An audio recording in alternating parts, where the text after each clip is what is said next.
Hello everyone, my name is Defable, and yeah, welcome to the first multi-game stream I've done in a very long time. Also, I need to change the title. Hold on.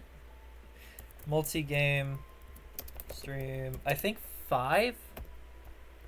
Have not done it. Whoops. Hold on.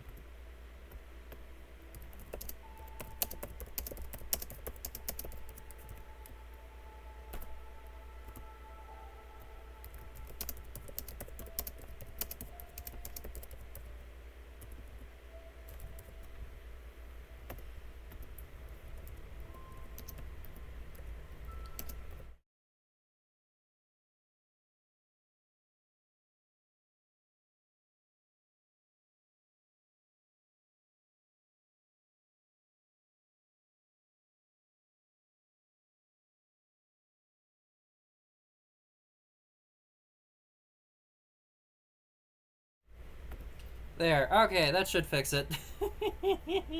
Sorry, everyone. Make sure everything's working. Alright. So yeah, start Just Goes Through.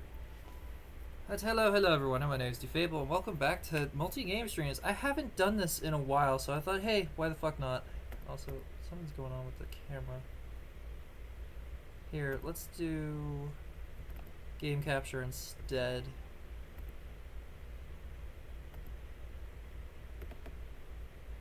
Nope. I think PS4 remote play just crashed. Yes, it did. Of course it did. Anyone who's been around my channels for a while knows I absolutely hate this goddamn program. Hey, would you look at that? It's connecting. There we go. Why is it still showing? Oh, fuck off. So we're gonna do that, and we're gonna do that.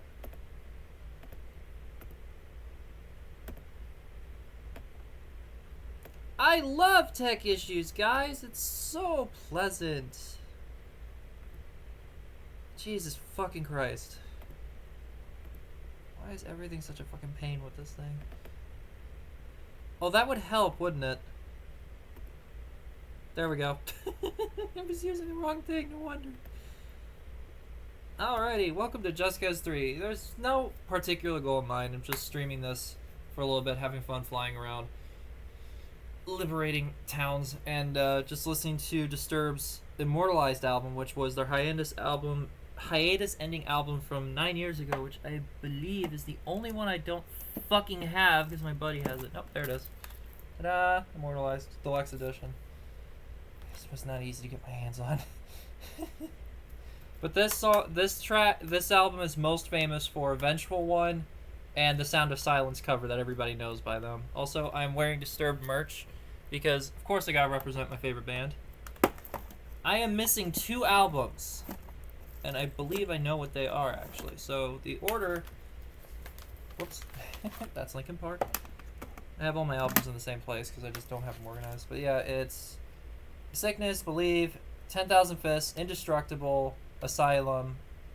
Yeah, I'm missing The Lost Children, and I don't think I have... I have 2 copies of Indestructible, apparently. Yeah, I'm missing The Lost Children, and I think that's it, actually. Let's see. Sickness, Believe, 10,000 Fists, Indestructible, Asylum, Lost Children, Immortalized. Oh! Evolution. My least favorite album by them, but it does have some good gems on it. Alright, so, with the game set up, let's play the music. Enjoy my favorite band.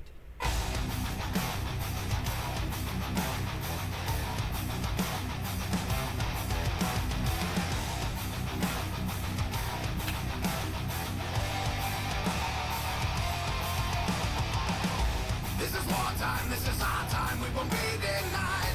Feed the fire that is raging inside. This is no time, this is show time, we will fight till their wills are broken. This is game time and insane time, let the madness fly. Show the strength that just can't be defied. Find the power to devour, let the beast inside now be broken. In this world only the strong will survive. Hear the roar and you will know you're alive. Feel the energy building your soul, 'cause it's time. Oh,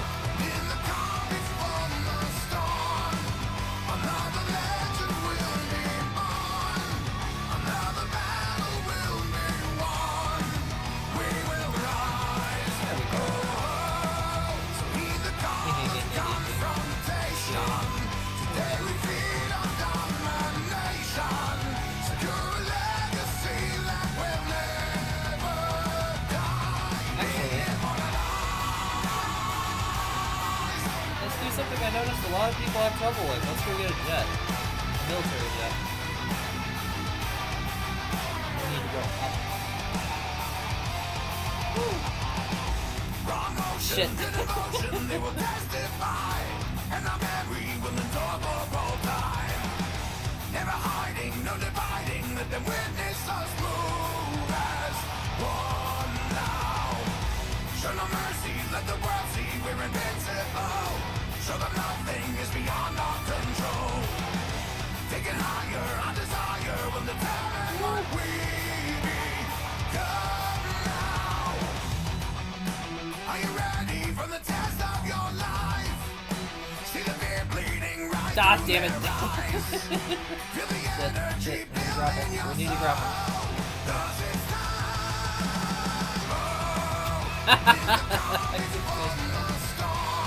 By the way, as for why I'm recording in my wife and I's bedroom, a fucking creepy crawly that's bigger than a dinner plate has taken residence in my living room. And I am not fucking with it. I didn't even know wolf spiders got that fucking big.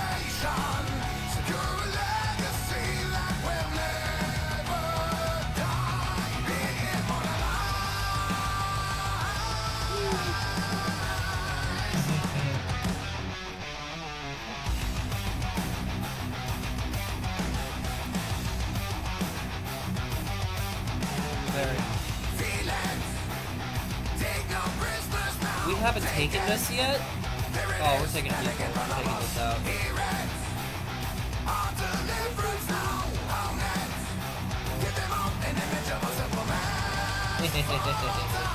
What the fuck is that?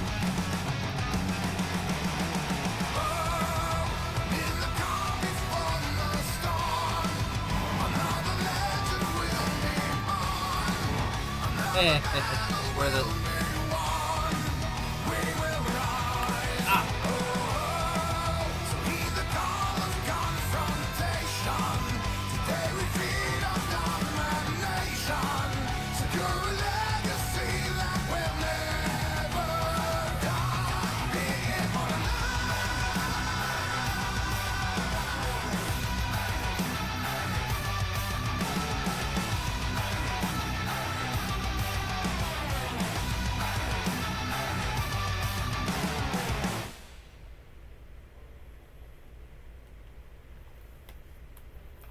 There we go.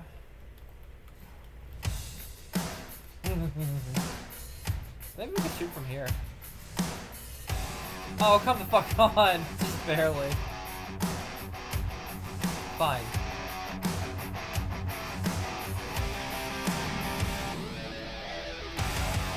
Ow.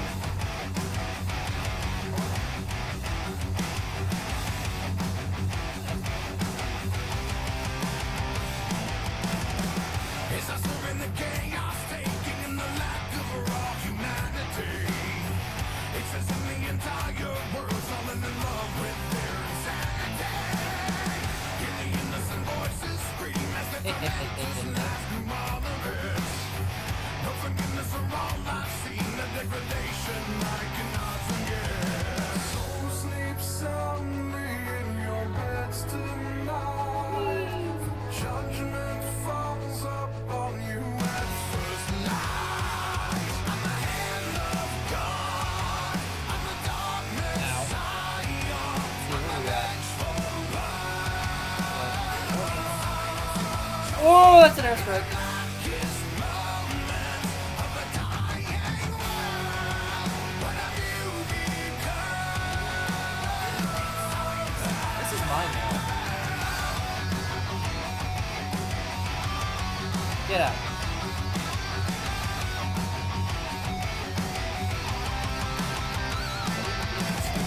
It's a violent urges and the teeming masses have been terrorized. The human predators all gone mad, are reaping profits born from bad and Ow. Ow. media blaze their The fuck is doing? Ow. war to no surprise. Only too eager to sell their souls from the apocalypse must be televised. So sleep Babe, is he sleeping? your beds tonight. Judgment falls upon And there's two. There you go.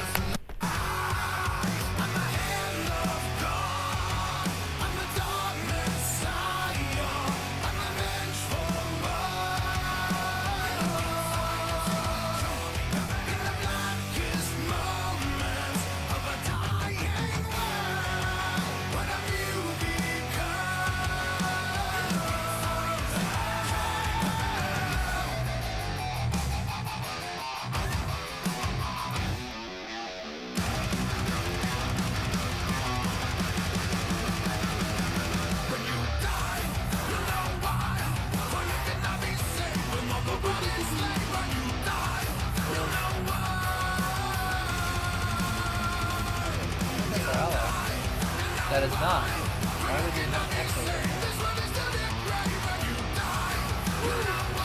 Oh, come on! Oh, I'm alive. I'm the hand of the god. I'm the dawn messiah. Woo! I'm the vengeful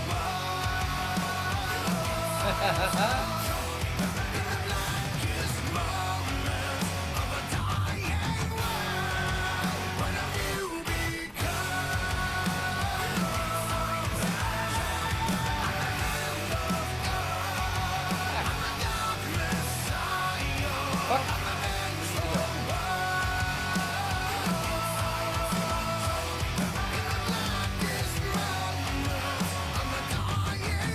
There we go.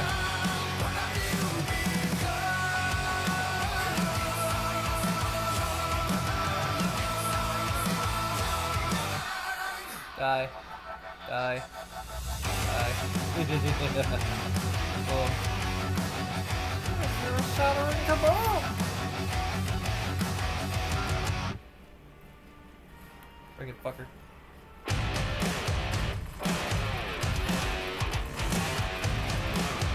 I don't like these guys. Kill.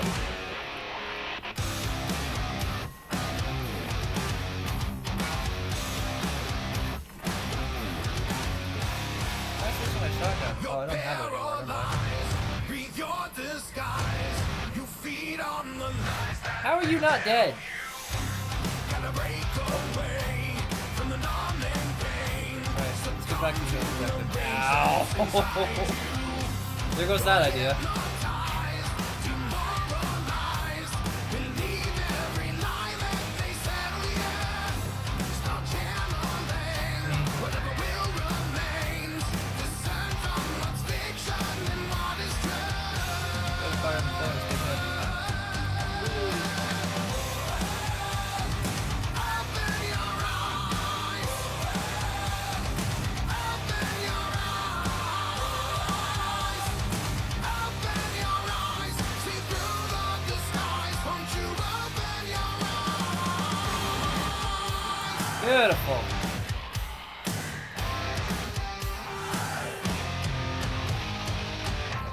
You've lost your sense from the emptiness.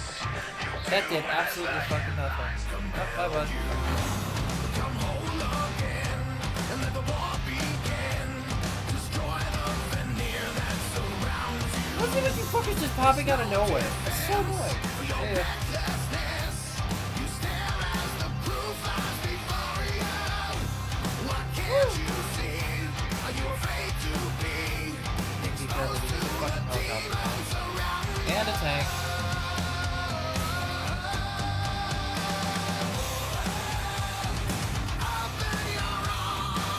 Oh, come on.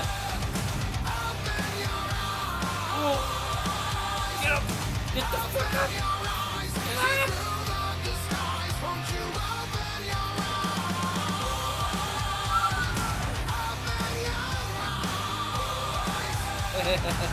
Perfect cover. I'm good.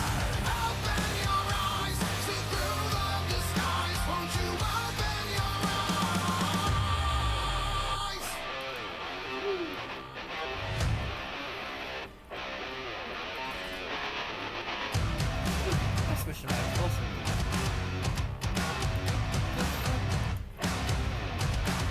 You will not be running in a world you cannot hide, and the end is coming for the living standing in line, overcoming. Let the fury build inside. It can all be broken if you only open. That's not the way I meant to go.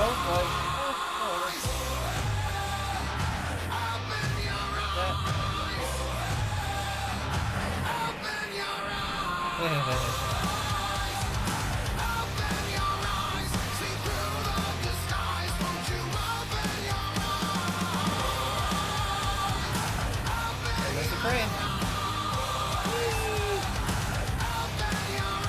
Right. I didn't even have to do anything that time. Uh-oh.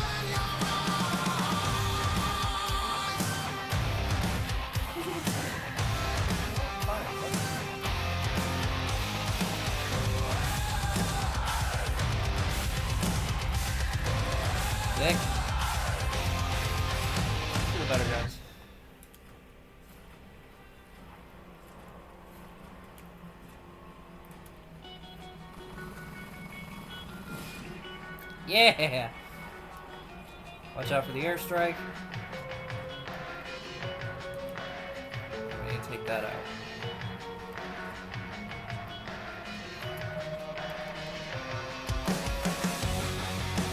We're getting smart. I don't like this.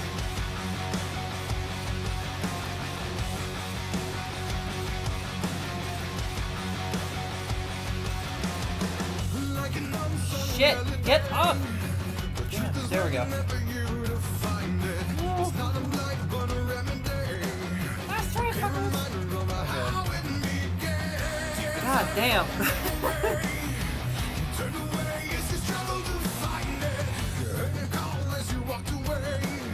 What the fuck?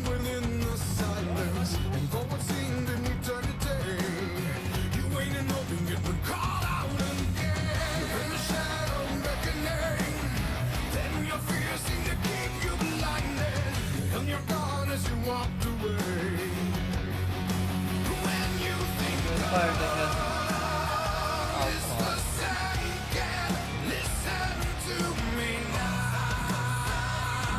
There we go.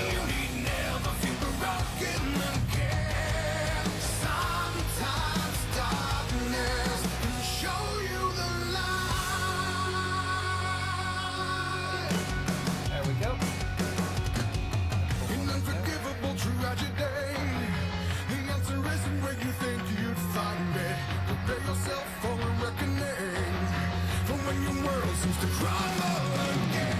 Don't be afraid, don't worry. You're the one who can redefine it. Don't let hope become a memory. Let the shadow permeate your mind and reveal the thoughts that were tucked away. So that the door can be out. That's not what I meant to do!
Beautiful explosions.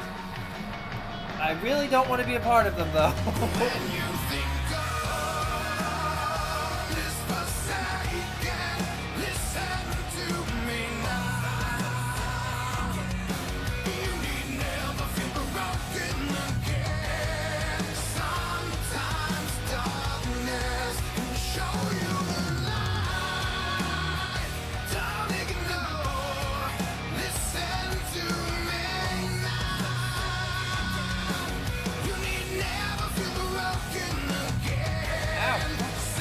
Go move, dipshit. There we go.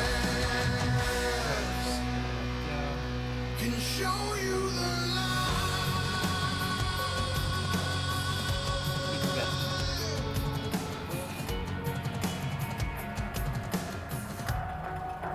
Did I seriously not put one up?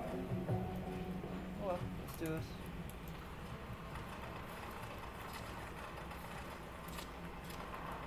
Bye.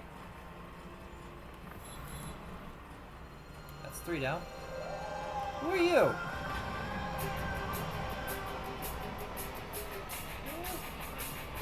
I don't like helicopters in this game. So you know what? Bye bye.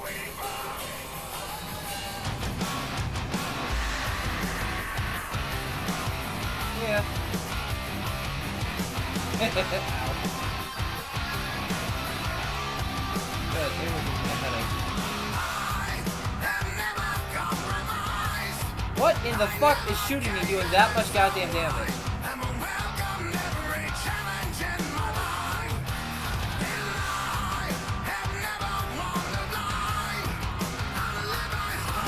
so many armor dudes. Fuck this.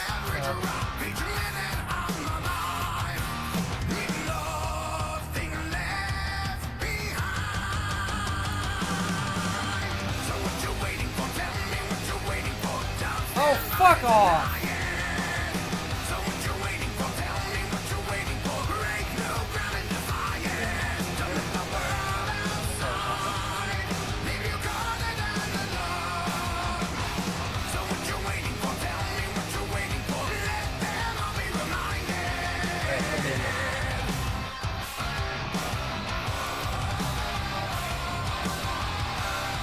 This is definitely a Rockstar game. The authorities are so persistent that they will literally kill themselves to find me.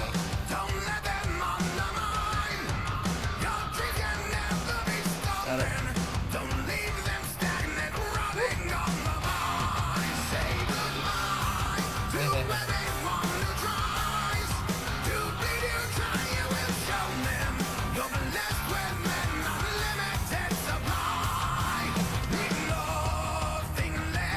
Why do you not fucking die?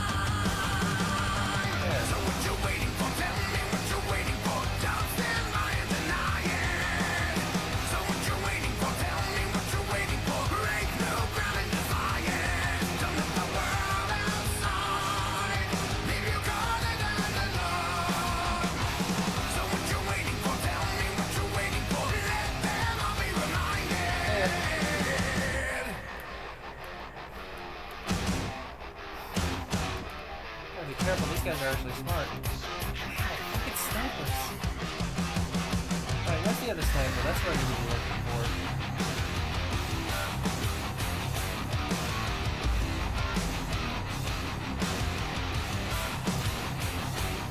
Oh, that was close to about to explode.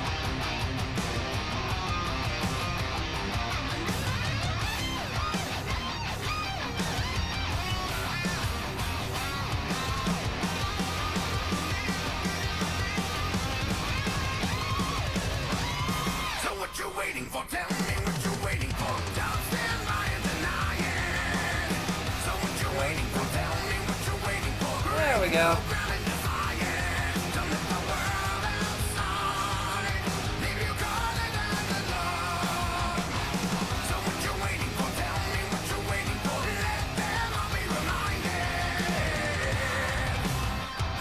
Fuck off.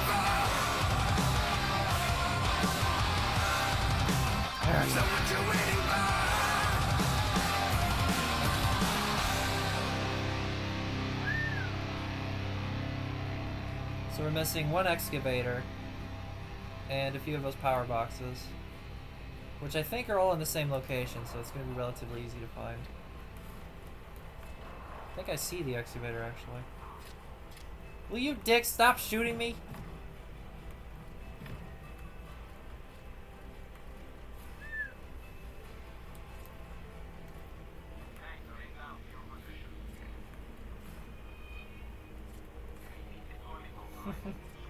I have a weird history with this song.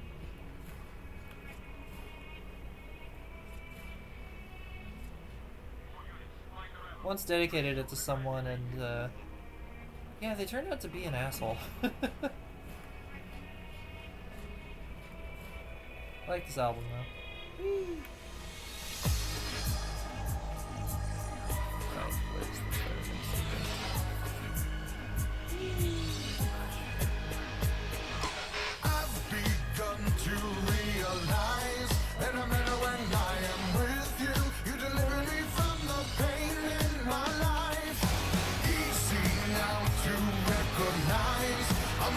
my allies, hell yeah. Do we have any jets? I know this is a military thing, so maybe we do. No, but we do have weapons! What we got? Why are you shooting? You're on the...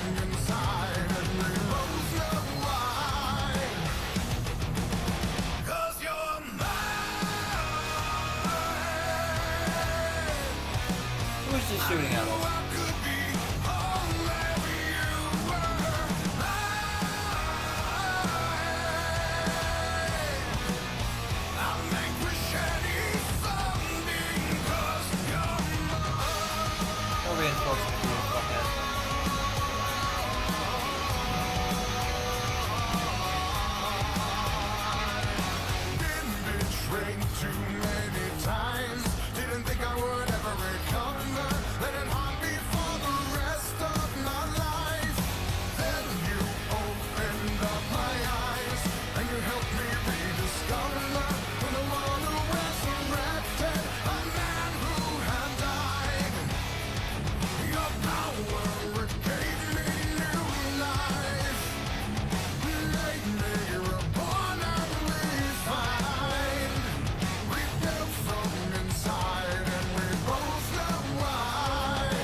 vanquish any foe because you're mine. They destroyed our fucking turret.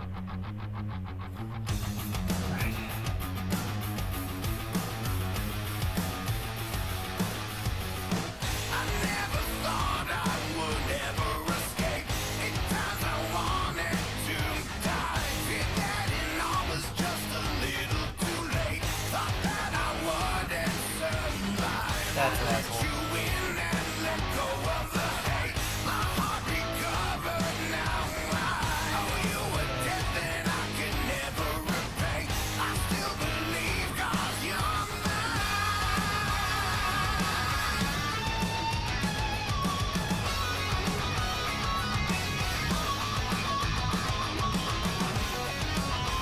Now,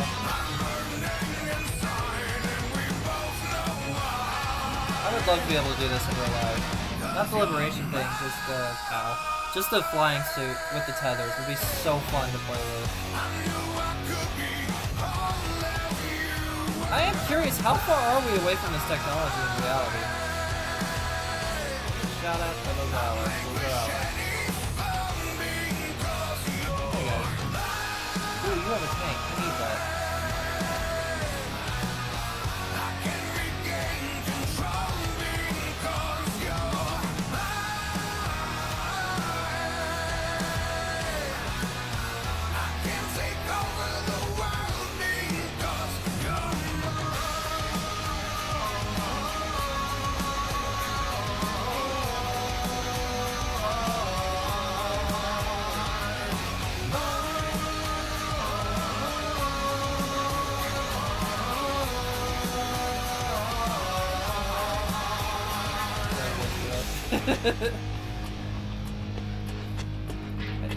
I wanted your helicopter. What the fuck, game?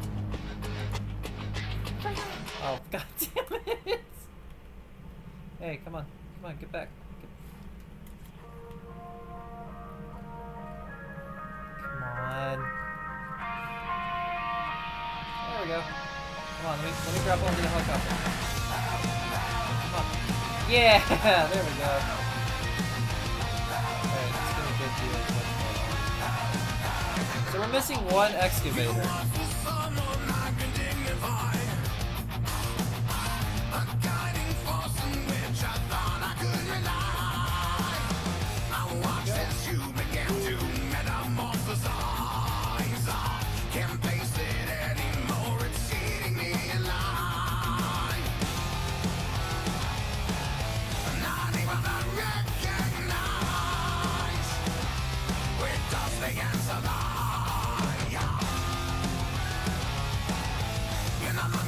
I hate how wobbly it is. Okay. Set a tower down.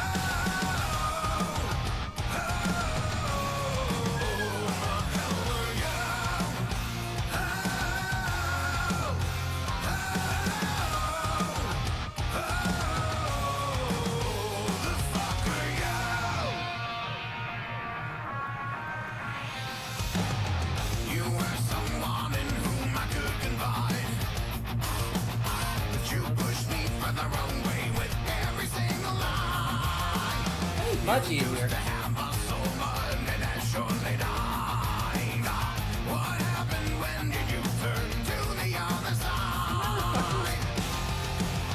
Payback.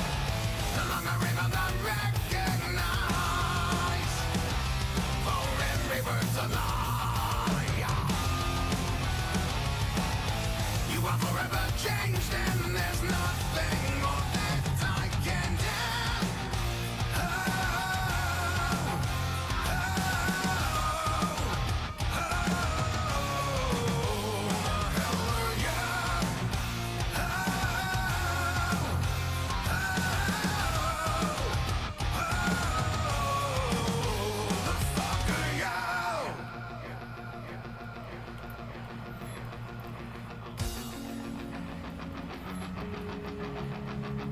Transformer. Where is it?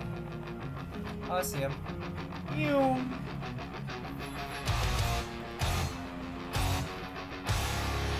Booyah! Leader Ravello is losing control of this province. Liberate the remaining settlements to liberate the province. Hell yeah.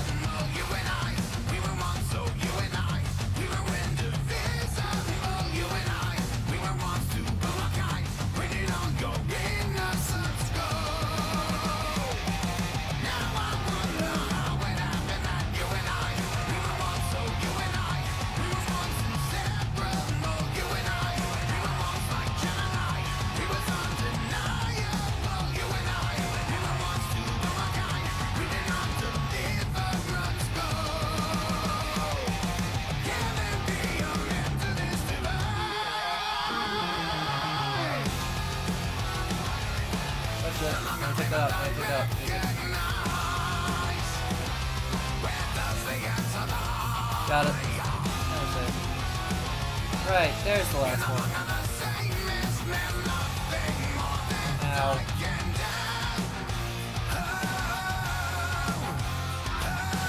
Ah.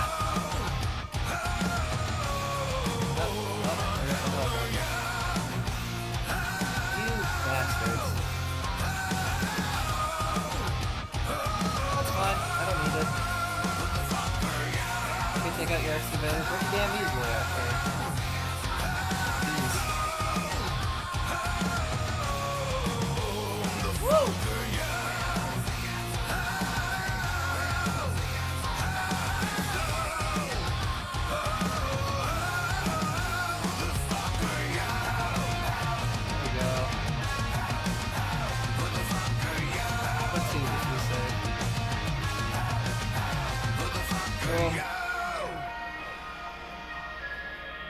Does that not work?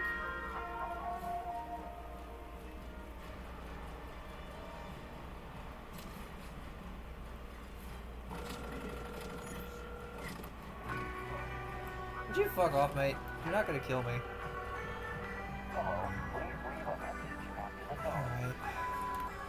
Alright. Who disarmed my bombs? Doing pretty good today, actually. Didn't throw up at all. Yeah, tomorrow I got this procedure. I think everything's going smooth there as well. Anyway. Damn, these fuckers just don't die.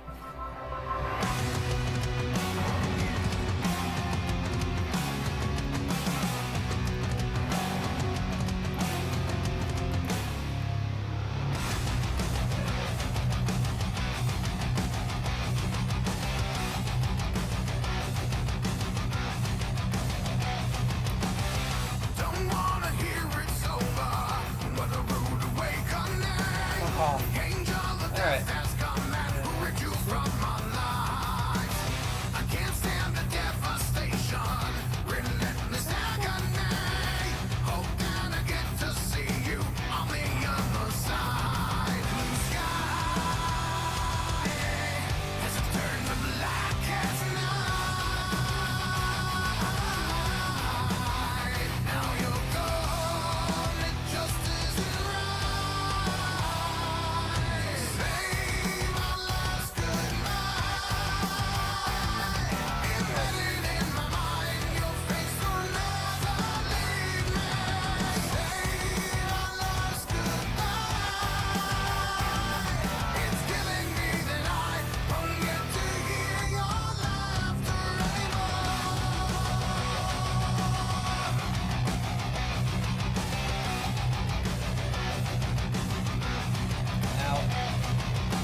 Explosive. Cool.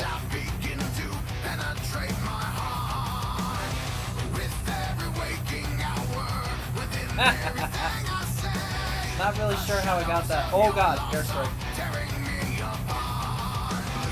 Blow it up.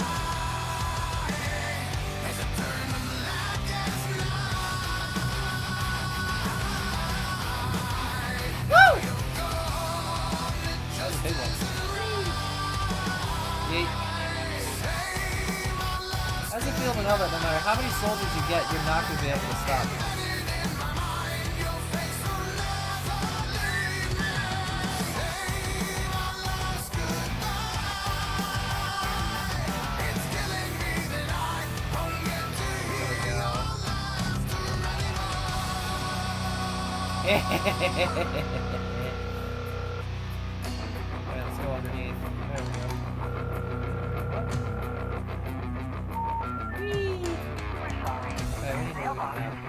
not take messages.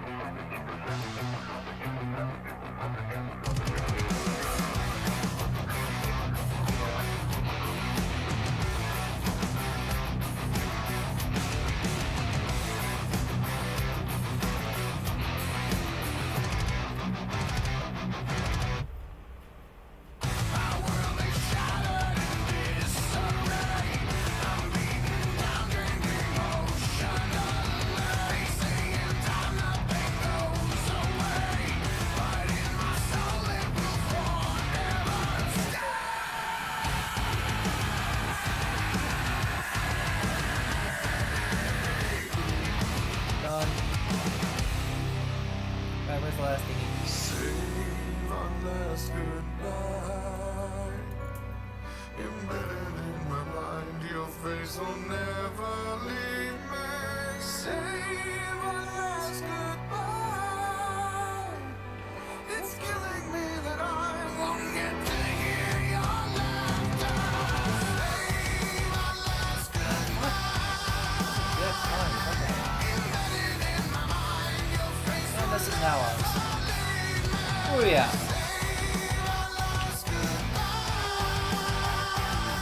It's killing me that I won't get to hear your laughter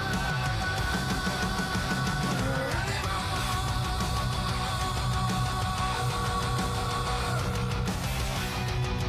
5 to 6 settlements liberated. Doctor the battle is control this province. Liberate the remaining settlements to liberate the province. We're sorry. You have reached a number that is no longer in service. Alright, so we're missing one. Where is it?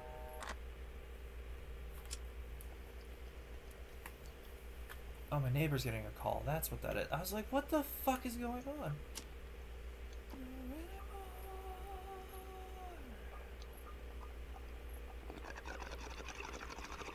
What this? Città del velo. Fuck.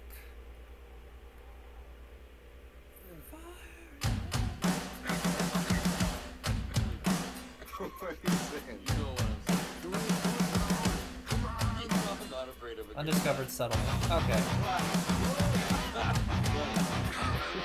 My guess is let's try here.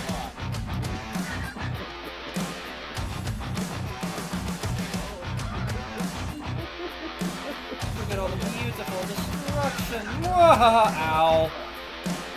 When I need to spark a bit of inspiration, and the melody feels like it's trapped inside. All I need is a little bit of illumination, so the rhythm can no longer run and hide. Well, I take a puff from the leaves of the devil, and it carries me on to the other side. I like to fire it up, and it feels so right. Fire it up. 'Cause when I fire it up, I feel like serenity is mine.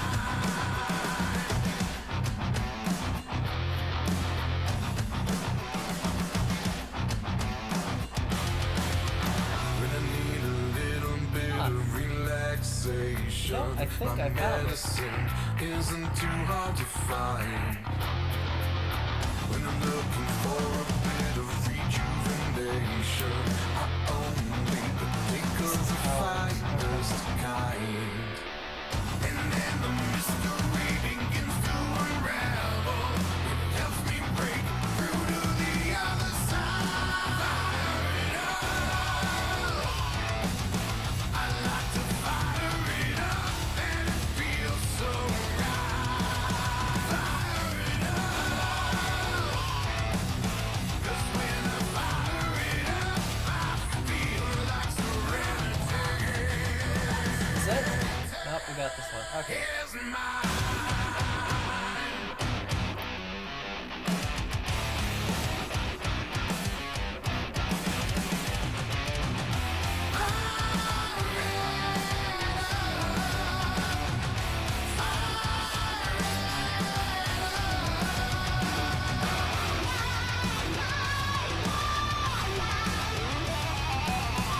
fuckers are coming from, that's the settlement we're trying to find.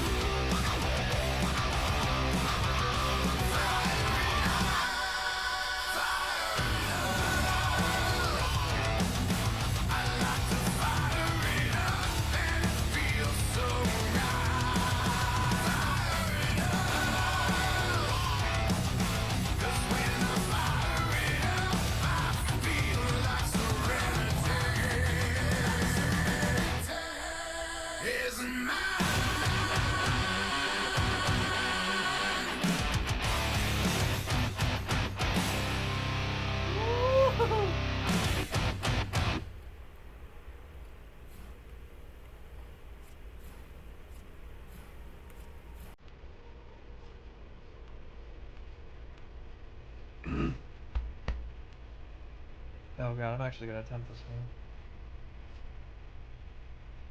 one. In the darkness, my I found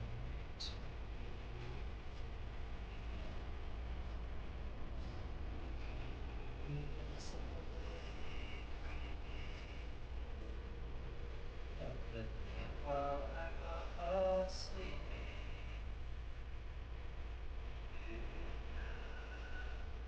I was lying in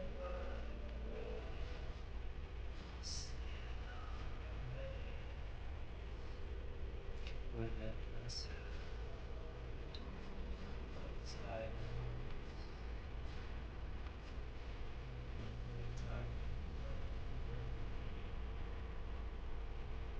There's a concrete step. I halo obeys I turn my couch.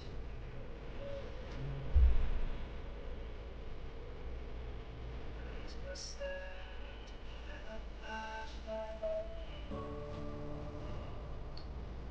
that's touches down when silence in the neighborhood 10,000 people maybe people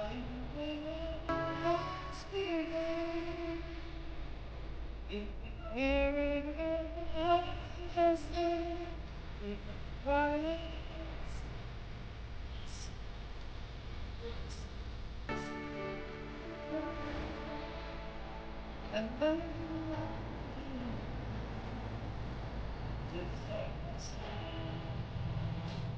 of silence. Say, are you tonight? Silent like a picture.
Right, well, that's Yeah, no, we're still here.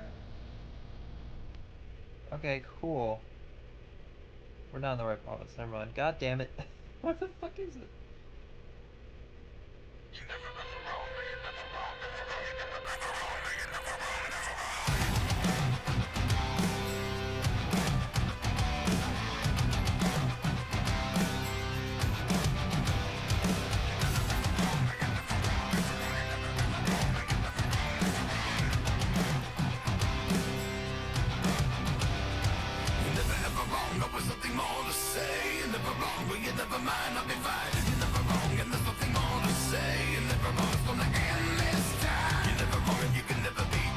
An enemy helicopter? It is.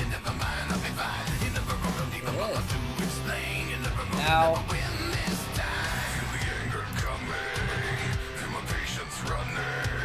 Shit, get on the helicopter. Where did I get shot? Where did I get shot? I didn't even hear anything.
It's ours now.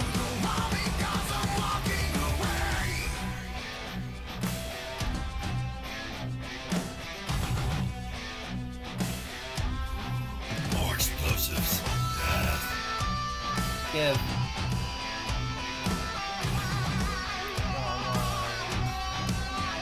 I want a shotgun, to be honest, but I can't find it.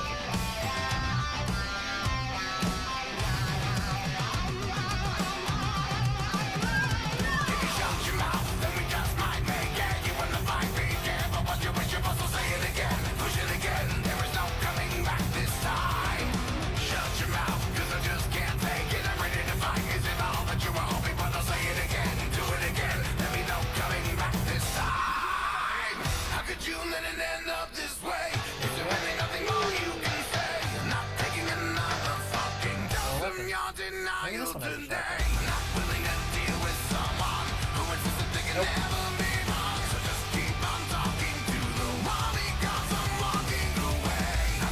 There's a couple military bases we need to take, so let's go ahead and do that. One of them should give us the jet we've been looking for. Right, there's also a collectible right here.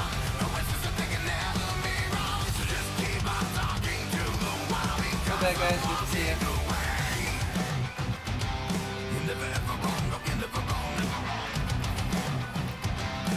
Woo! I think that's the twin rocket launcher, hell yeah.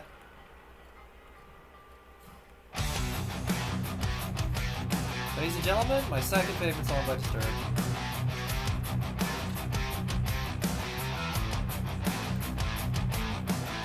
I hear the voices echoing around me, anger eyes that don't even know who I am, looking to kill again. They will kill again. As the unknown enemy surround me, wicked laughter resonates inside my head, and I am filled with dread. And the dread within. When an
What the fuck? Alright. No judgment, pure acceleration. Black to white, the colors aren't on their minds. Nothing predefined. You prick! Of course he told you. Fuck this, I'm out. Pull you to the other side. Into a world of lies. Everything is unsure when you've lost your sight. Can it still be a cure? What made you this way? Tell me now. Who taught you how to hate? Has an instinct in your blood, not a part of what you're made. So let this be understood. Somebody taught you how to hate. When you live this way, you become dead to everyone.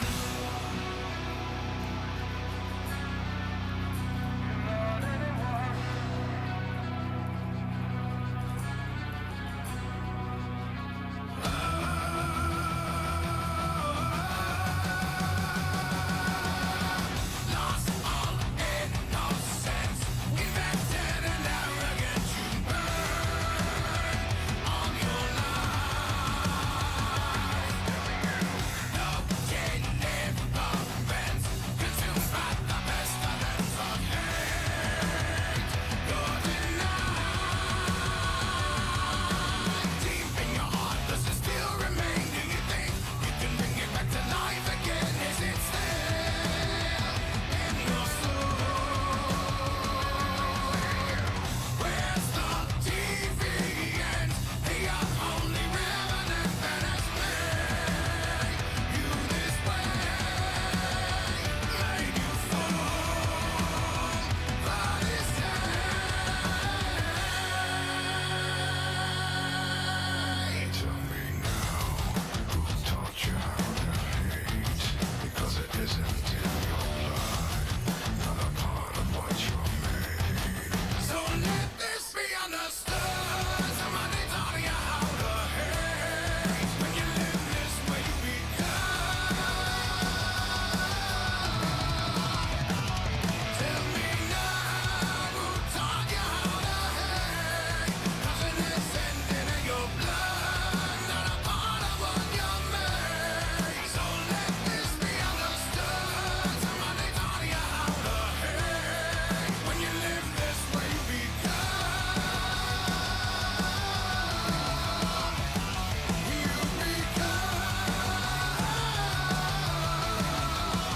dead to everyone.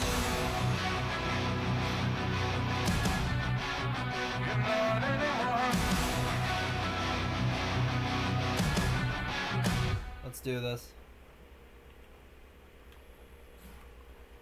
Here, we're gonna... Ow.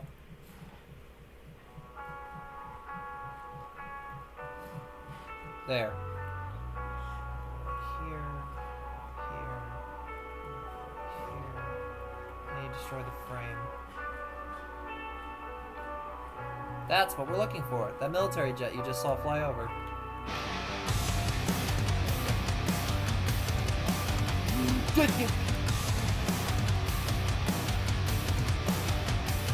Can we make amends so we just pretend that we're over on the violence? Are we done with this? Put it all to rest. Turn the screams now into silence. Will you be a man? Can you Whoops! make a stand? That was not what I meant to use. Deny it. Or was it? Was it worth the cost? Dead. Breaking the family in two. Destroyed all we know. Tyrants so defiant. Boom! Lonely as your heart sinking. Consequences, no defenses. If only you had been thinking. Make a lion for a moment. When That was the airstrike. I know what that was. That hurt. So we need to be careful. tyrants.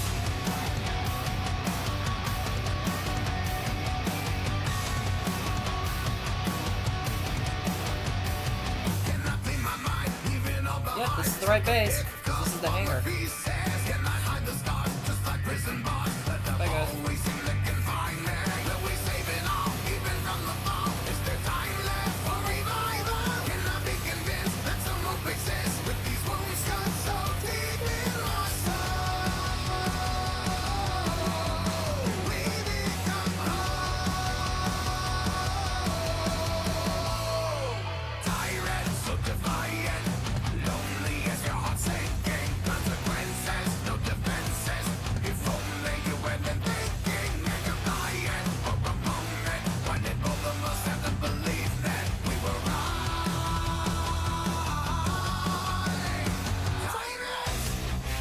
There we go. This is what we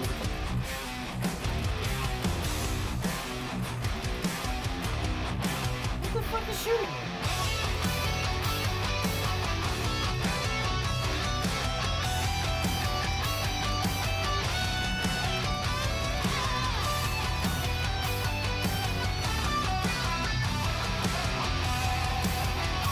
Come on, bitch. Oh, hi.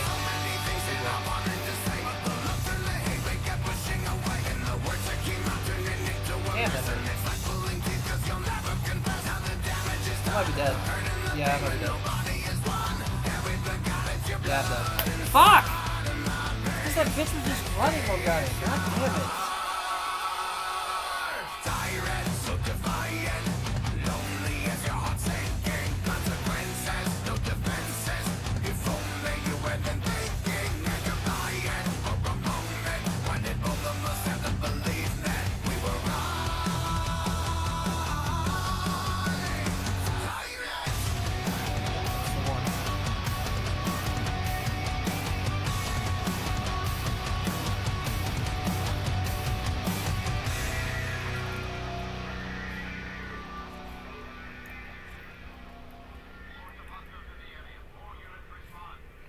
There's no saving you.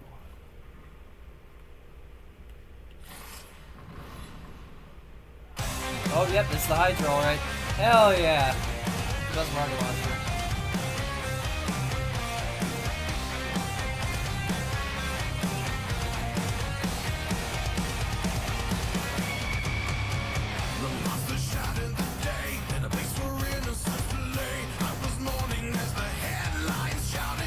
I didn't do that! Ow.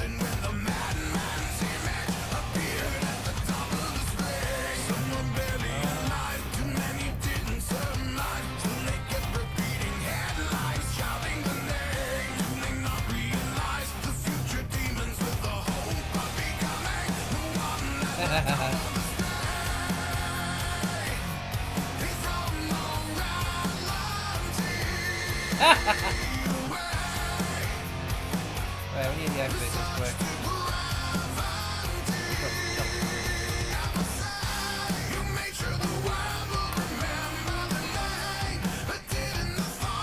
What is always these heavy fuckers? Get the fuck out of here.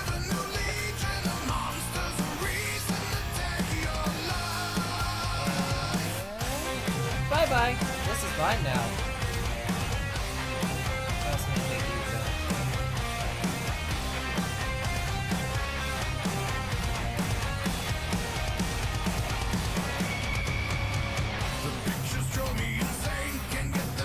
He has a shotgun. I will take that. Yep. We can do property damage.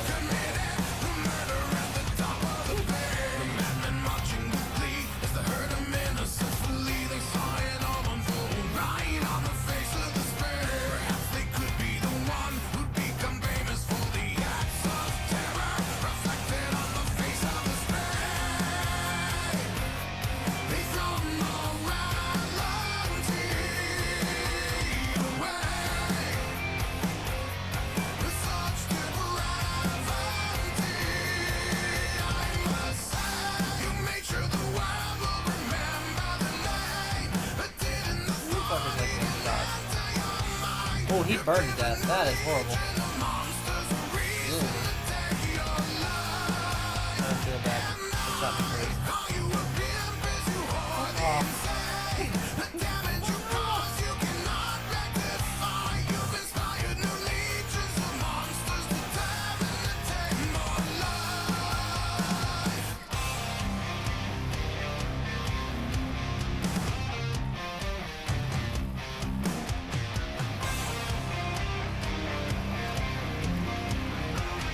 These guys have such heavy fucking armor.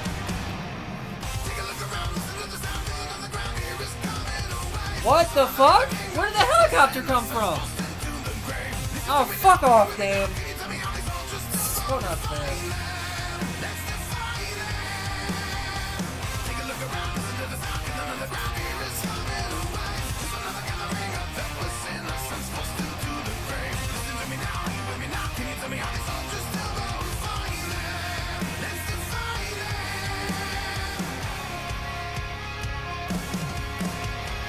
I didn't do that. That's what Sam turned now.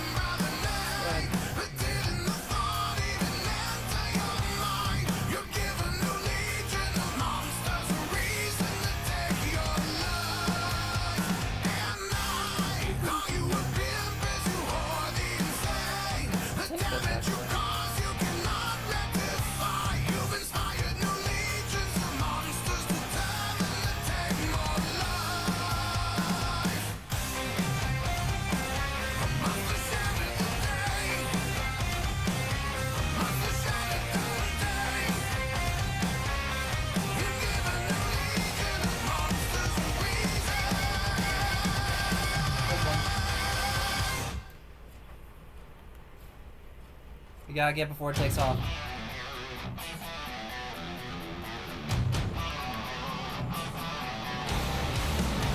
Haha! Where's mine now? Hell yeah, we got military jet now. Whee! Ew.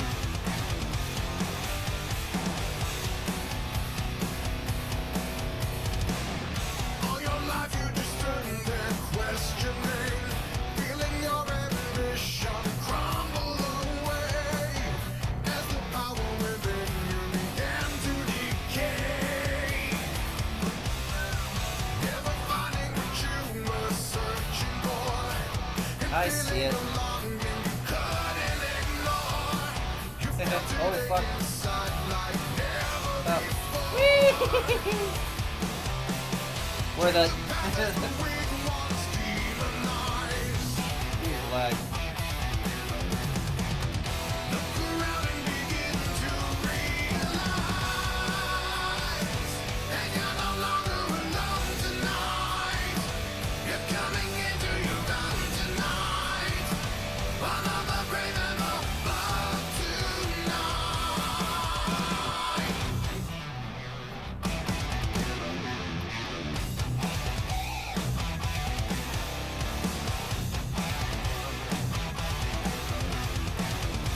Standing there. Appreciate it. It's mine now. Ready to convert it? Yes.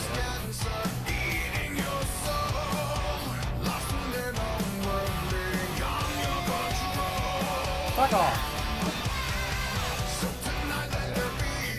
Really?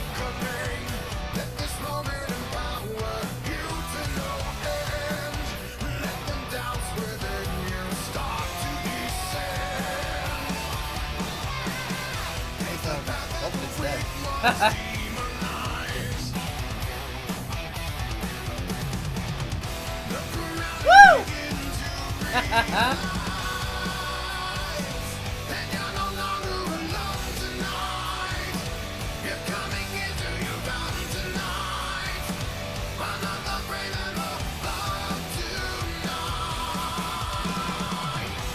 That fucker just does not want to die. Alright.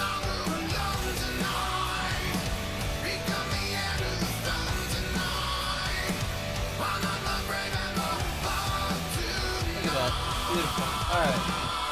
I gotta go.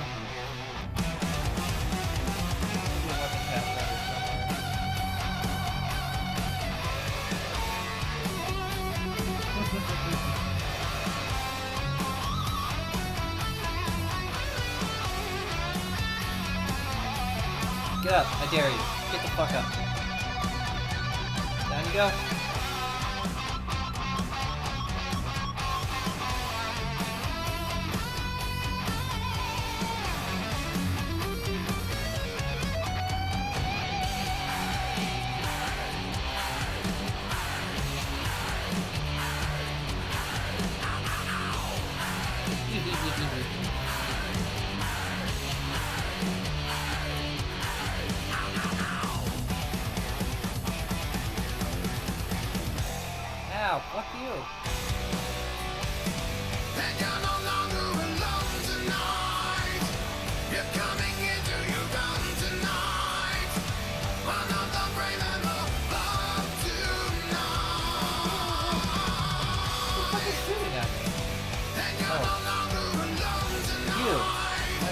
thought, actually.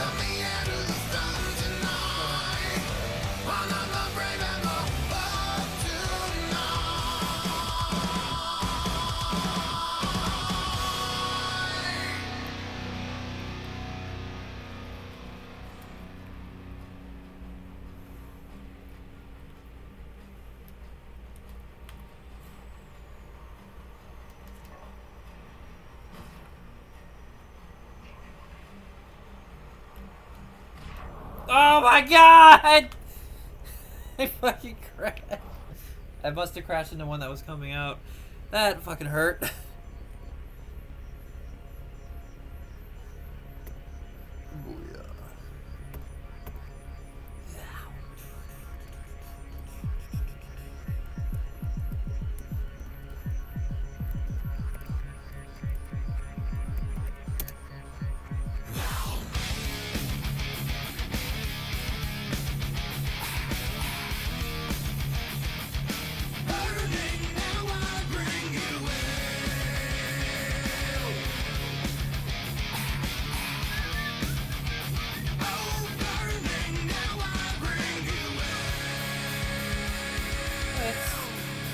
Sam turns to our side to take down the helicopters that keep stopping.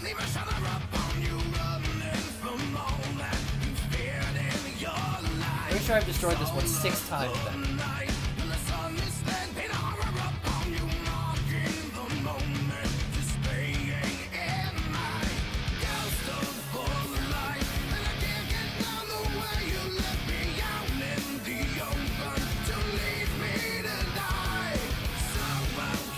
Apparently a helicopter shooting. Oh, there was a helicopter shooting at me.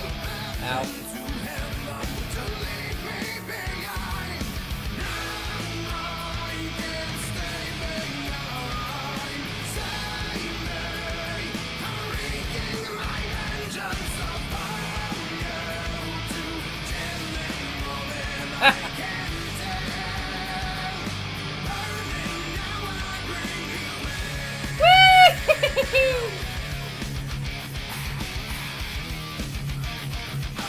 Oh, hi. Yeah. You mean literally nothing to me. And the land. Oh, shit.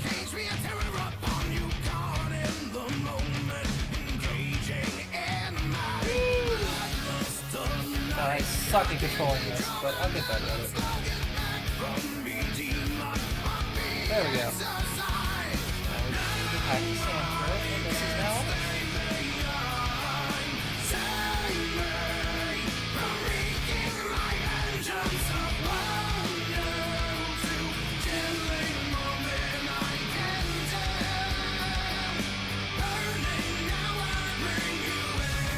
Yeah.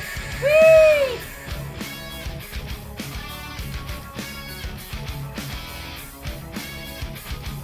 I am so sorry. No, I'm not.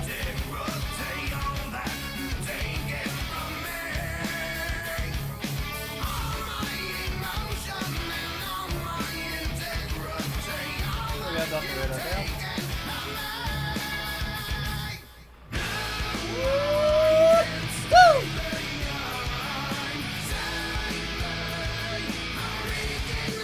Buying me some time. So we get a good look at the place and see how we can plan how to finish this base off.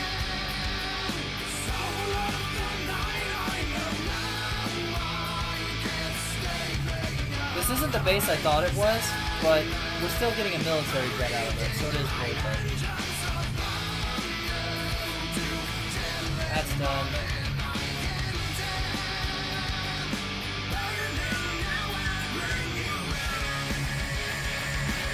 Haha! I landed on it!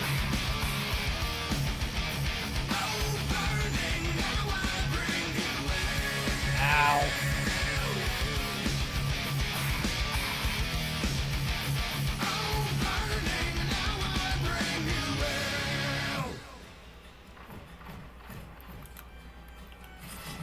How do you like it, dickhead? Oh, well, I wanted that grenade, but...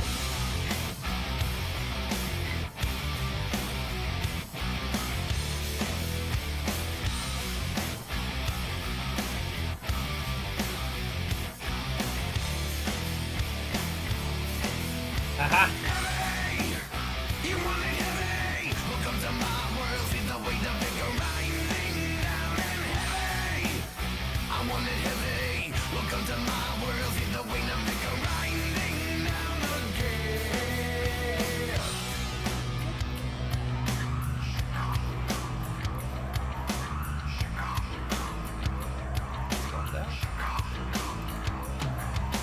Gather your pathetic masses and bring them to me. To a world devoid of light, to another time and to another place.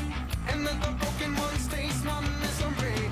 Rip from in the skies and you will realize that you're fine. The truth is sickening. We don't need to change that really. I kind of like it ugly.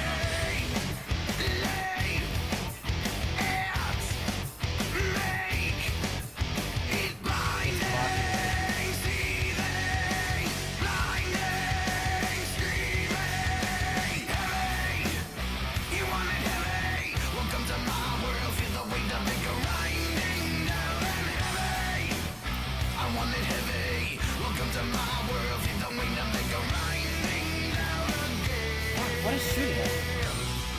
Alright, you know what? Oh, that was pretty.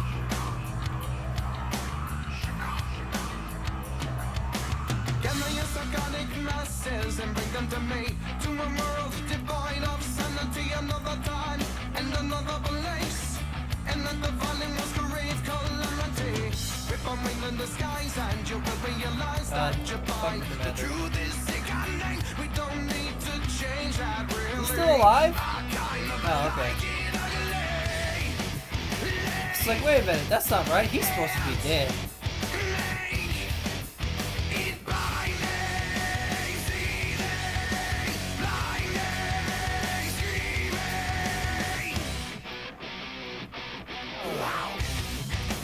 Why are you shooting?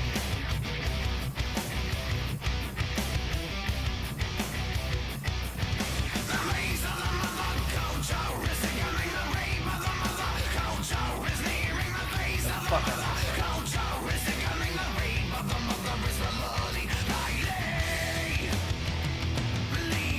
Crouch next to your vehicle.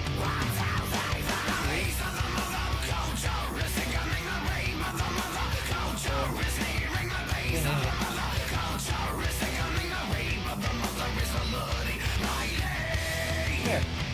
We'll have a chat.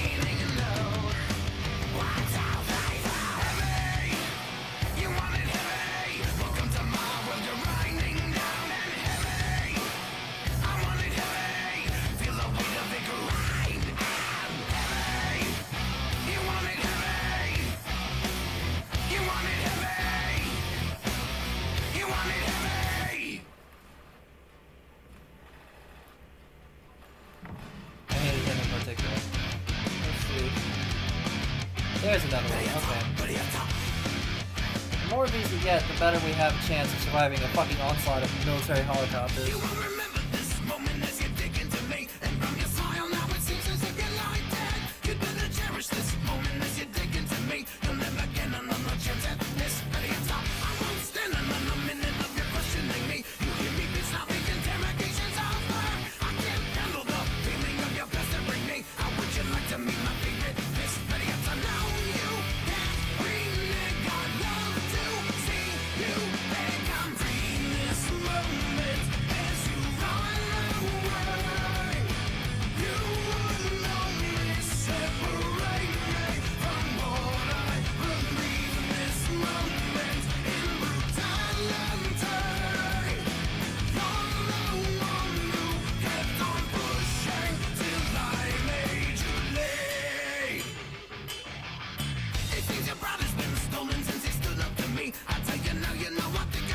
Oh god! I went head first. Damn it!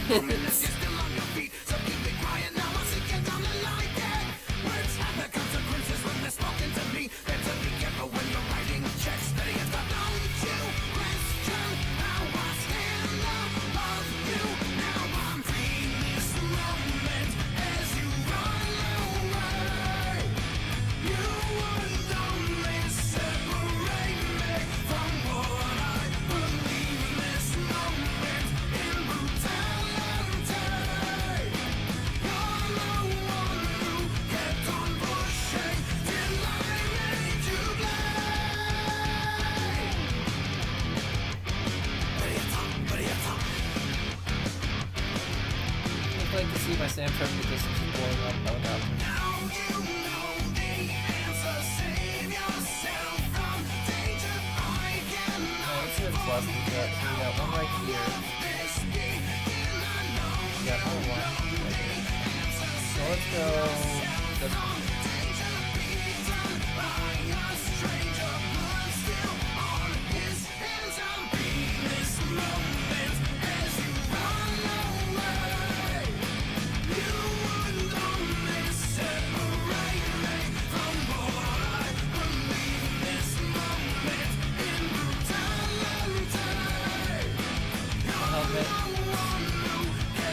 Talk about an explosive entrance.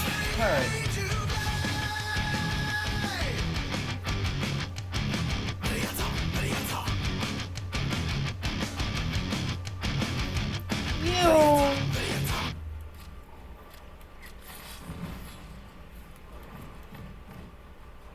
Alright, so it's on the other side. So let's do this and mark it with this.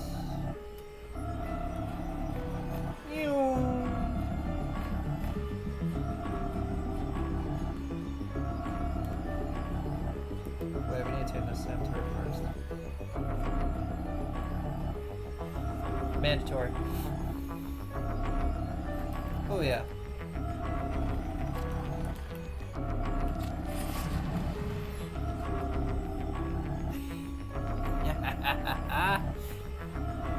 Yes! We got our first military jet.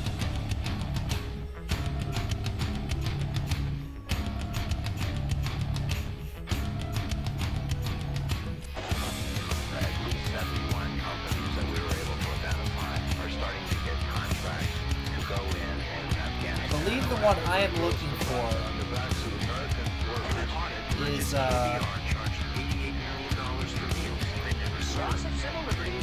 this one. Big government dead with big business and was made rich by contracts flowing from the Iraq invasion and occupied all of the top 10 companies had Yep, we already got it. Okay, cool. in the Pentagon or other parts of the U.S. government. It certainly appears to be an ongoing effort to hide the facts, people cash in all that shit.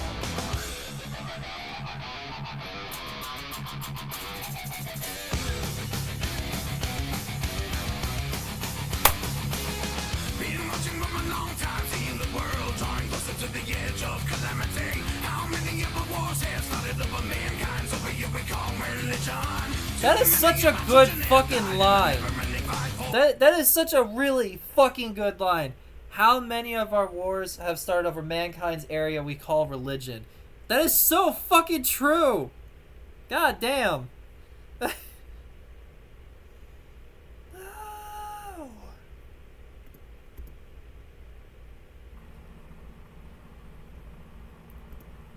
Fucking same.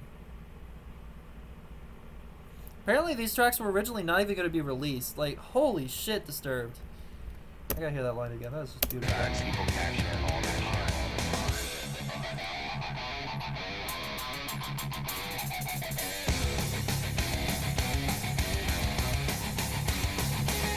Been watching from a long time, seeing the world drawing closer to the edge of calamity. How many of the wars have started over mankind? So here we call religion. Too many of our children have died in the never-ending fight for territory. Are we born to violence? Can we stop in time? They say you would have wanted to remain on your side. Do not celebrate. You'll be starting a war now if you cross that line. Turn around or face my reprisal, for I am determined that this is mine. Right.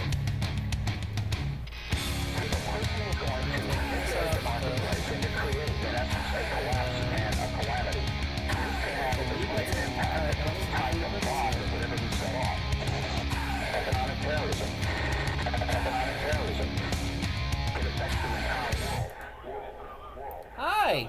Been hurting for a long time, feeling my heart torn open from the lack of humanity. Insanity on both sides, paving the path that guarantees our own extinction.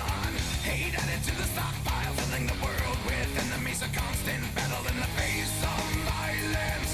They emit black crying. They say you would have wanted to remain on your side. It's not even heavy troops. Alright. You'll be starting a war now. Made it. Now.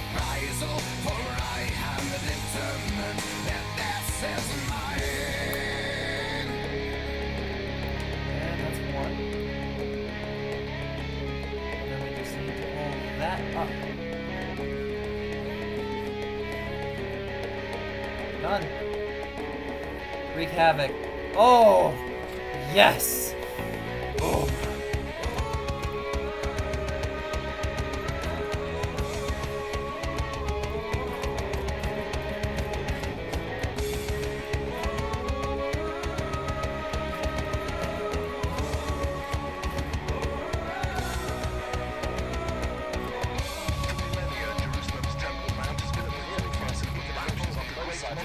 Fuck off, fuck off. Fuck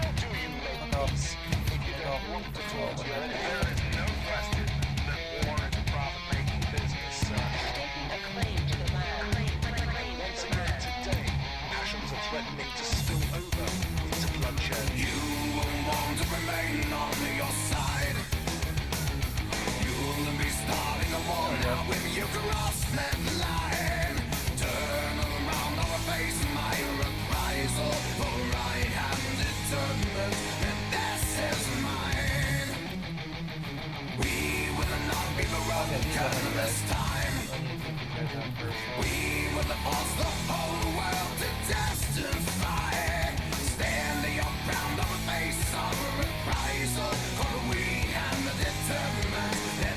The helicopter. Yeet!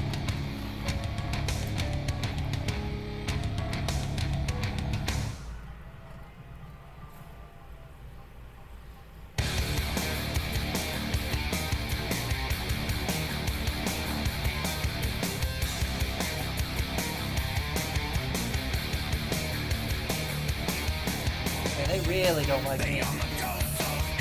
Okay.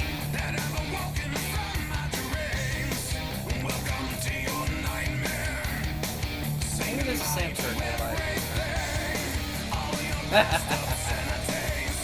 Right, where's the flag?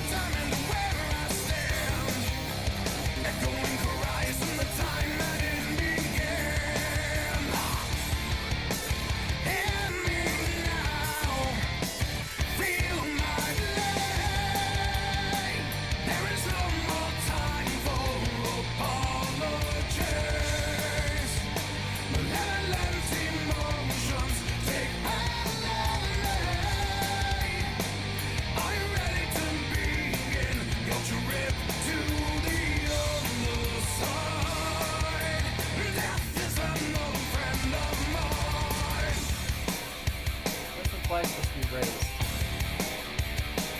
Oh. You can't escape your judgment. I hear them calling out your name. Do not Oh yeah. beg for mercy That's how I'm now. underrated. You never shown any to them. Embrace your final punishment. There's not a soul to hear you scream. I have to thank you for letting out the animal in me.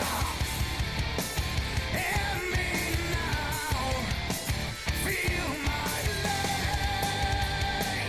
There is no more time for apologies.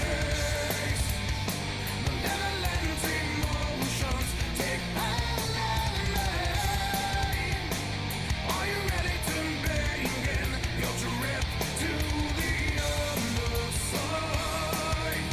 Death is an old friend of mine. Let's go there first. Alright, nothing's nearby. Oh yeah. The mud became my life when I was trapped inside, and I can feel the dark passenger calling me. My mama's blood and mine, uniquely intertwined. Help me, Father, put your memory from my mind. My hunger to destroy when I was just a boy. It pulled me deeper into something that I now enjoy. The ritual begins, evil will meet its end. In your destruction, I will finally feel whole again.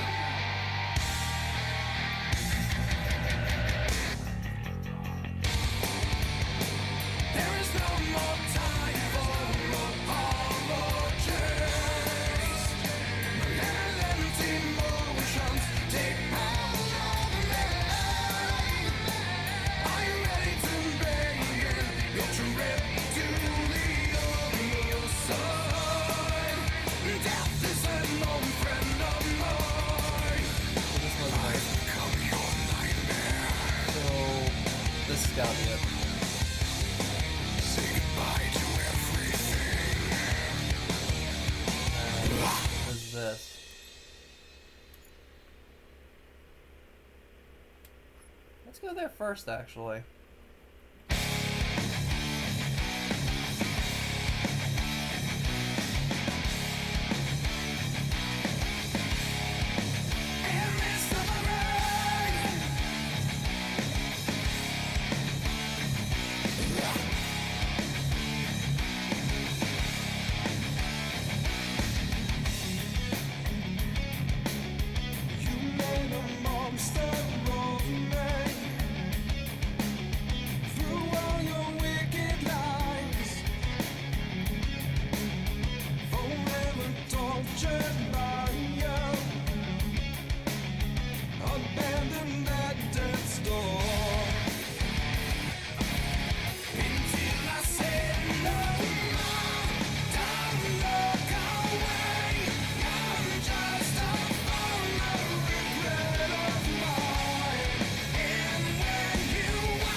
Ah, it's this one. Okay. Good, there's none of that time bullshit in this one. Shit, we don't have any... Right, we gotta do the old-fashioned way.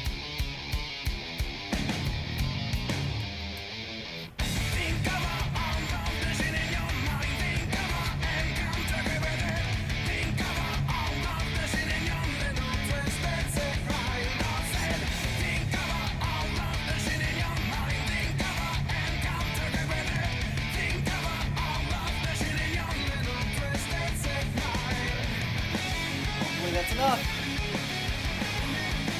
Yep, that's one.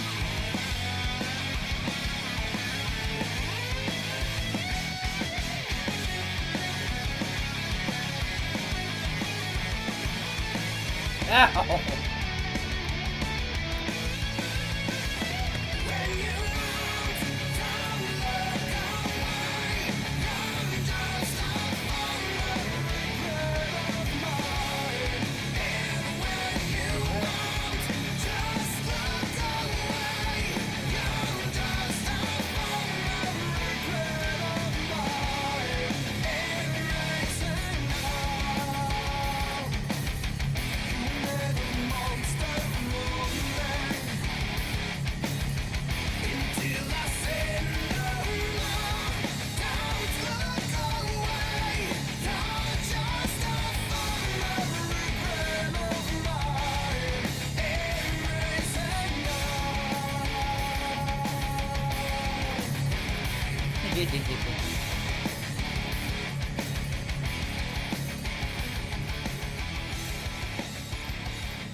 That's that one.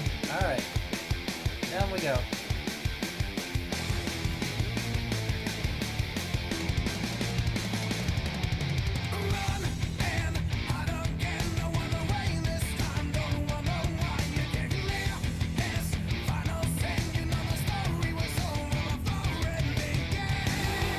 Get up, Rico! Rico! Oh shit, airstrike. Ah, damn it. Up we go, up we go. It's a military base after all. Be careful.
These boats are pissing me off.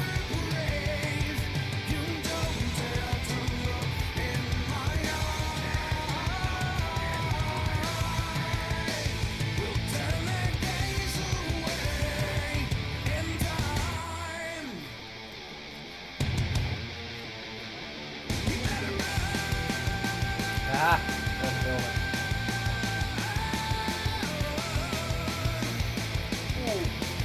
Rico, jump.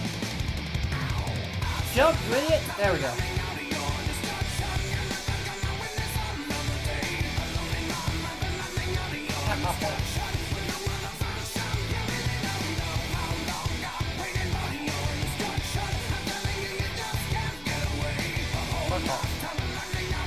Okay. We're good. Woo! That hurt.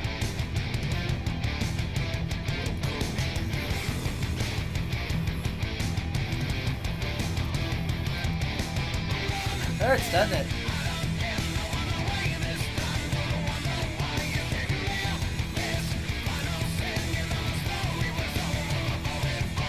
Back running. You will not survive. Okay. Ooh. Another good one. Leave it alone.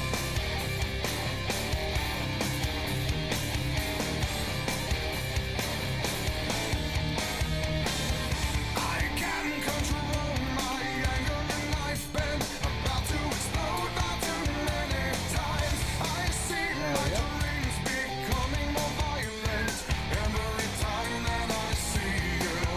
No matter how you try to define it, I have been broken too many times. So much emotion, too long confined as weaken the wall that protects you.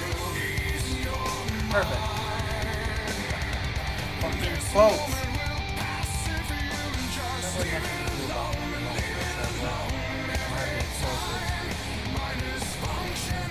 we go.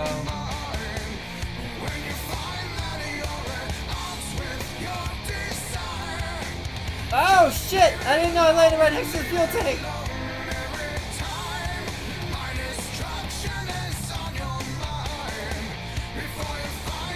Ah, what the fuck?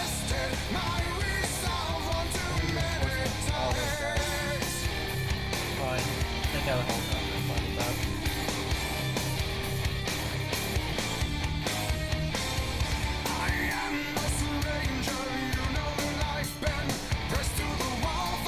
Get in the damn helicopter.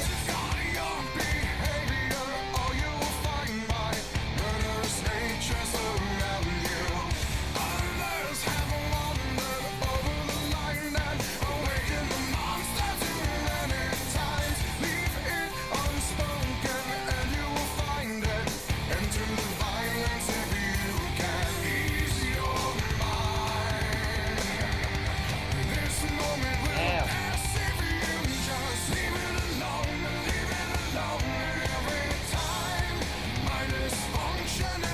There.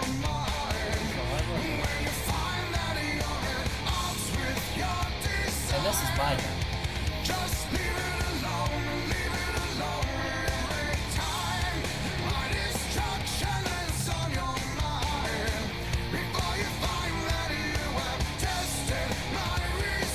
Nice helicopter. I think I steal that. Thank you. Ow. What is still shooting at me? Why is it still shooting me? Alright, fine.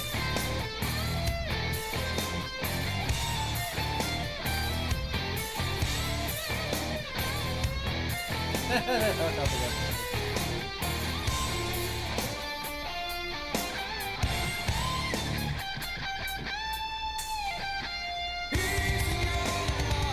Really?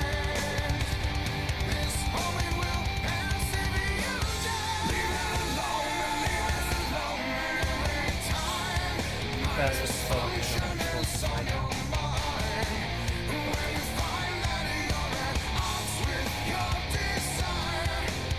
Just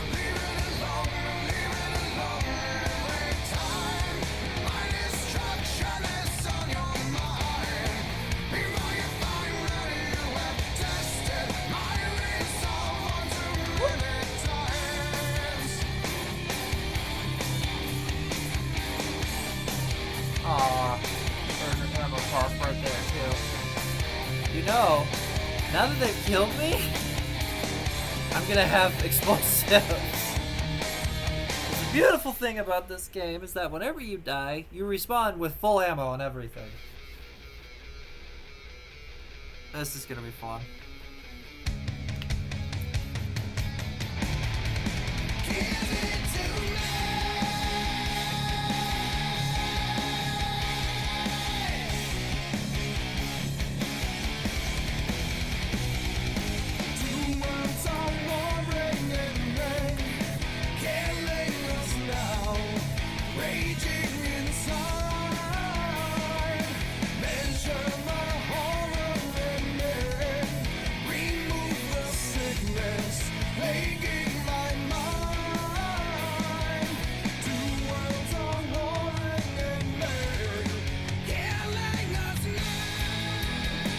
So bad.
Ah!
What is with all the fucking helicopters? I had sand turrets! God, that's so annoying!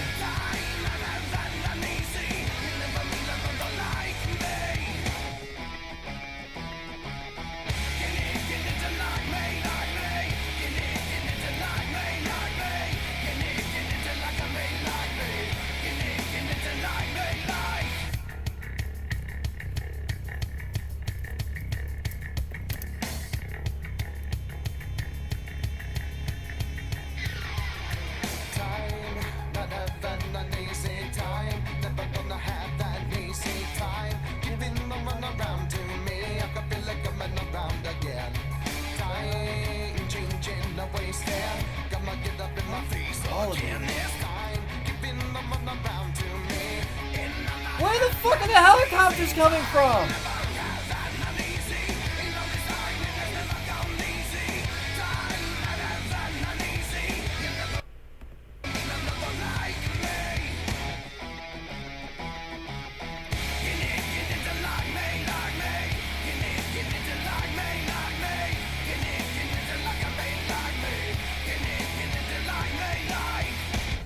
The Darkest franchise deserve better.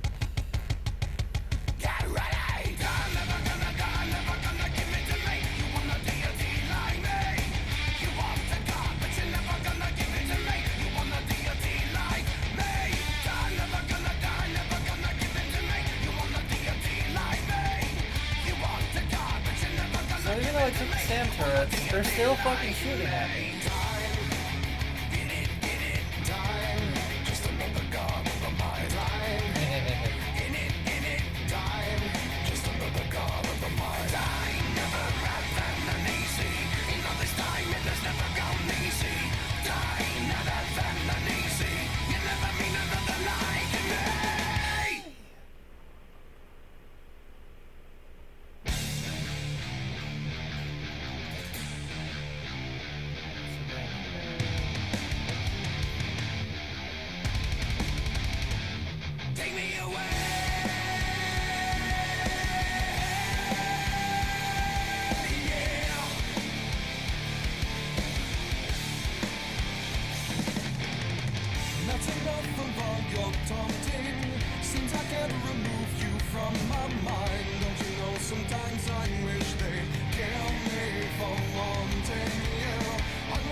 Helicopter's pissing me off, dude.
Where are the controls?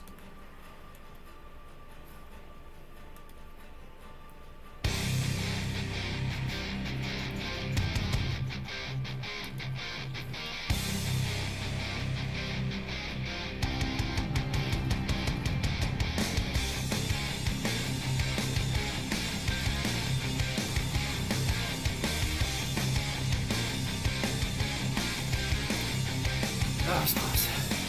You got nowhere to hide and all bullshit aside. You committed a terrible crime.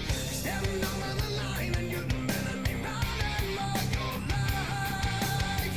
Fucked over again, I even called you a friend. The mistake I won't be repeating. I just don't understand how you even continue to deny. You know why? Right, where the fuck are these controls? Don't you pretend that you don't know why? Transformer, satellite dish, long range radar. Everything. Let's just go first, I guess. Oh, look at that.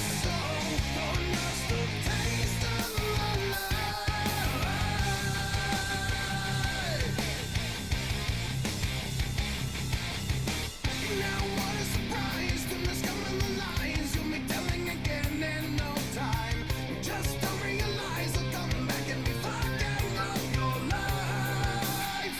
In trouble again, I just don't understand this old pattern that keeps repeating. You know you're doing again and it meant you can step into the light. You know Right, okay. don't you pretend that you don't know why. Ah, that's a helicopter. Move, dipshit! Oh my god, Rico.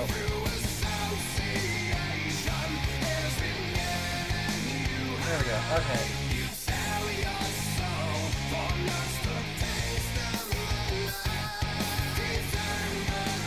All the way over there, okay.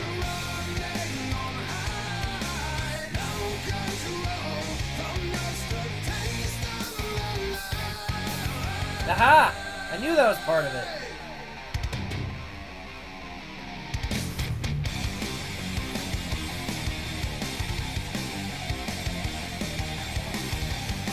Oh! I am hurt.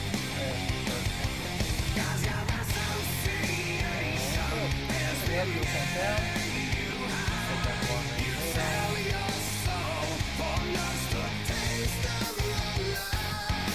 That's down.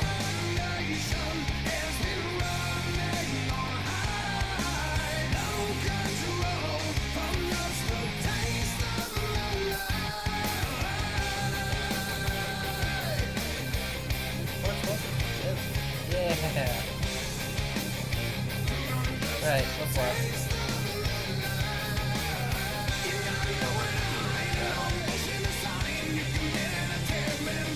Oh, good.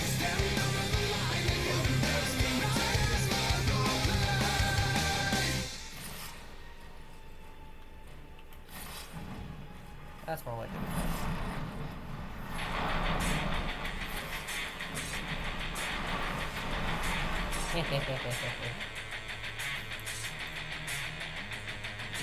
Lost in slumber, a threat to no one. We can run more than my disgrace. Sweet departure is what I am longing for. Careless moments to comfort me. Definitely from the Bleed album.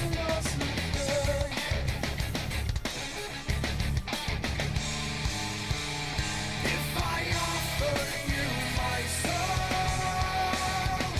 will you carry me away? I cannot bear the only world to be dehumanized again. Left behind.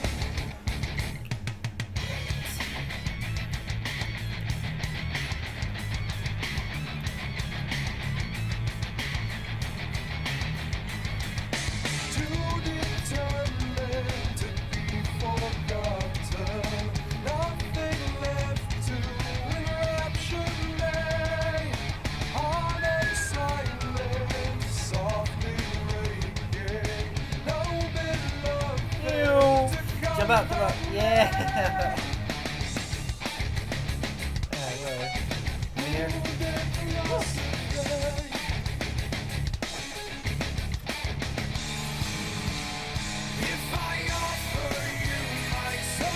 Ow! They just keep exploding! Normally, you know, it's a good thing, but considering we don't have a vehicle at the moment, it's not at all good.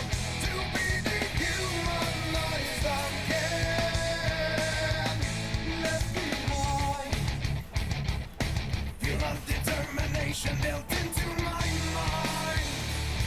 You're never gonna find me. I'll wipe the world away. Your face, it will remind me just how much I have to lay. If I offer you my soul, will you carry me away? I cannot let go where you are to be dehumanized again. Said if I offer you my soul, will you carry me away? I cannot let go where you are to be dehumanized again. Left behind into my mind.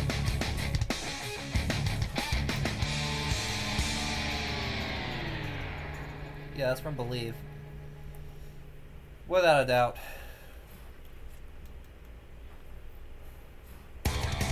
Ow!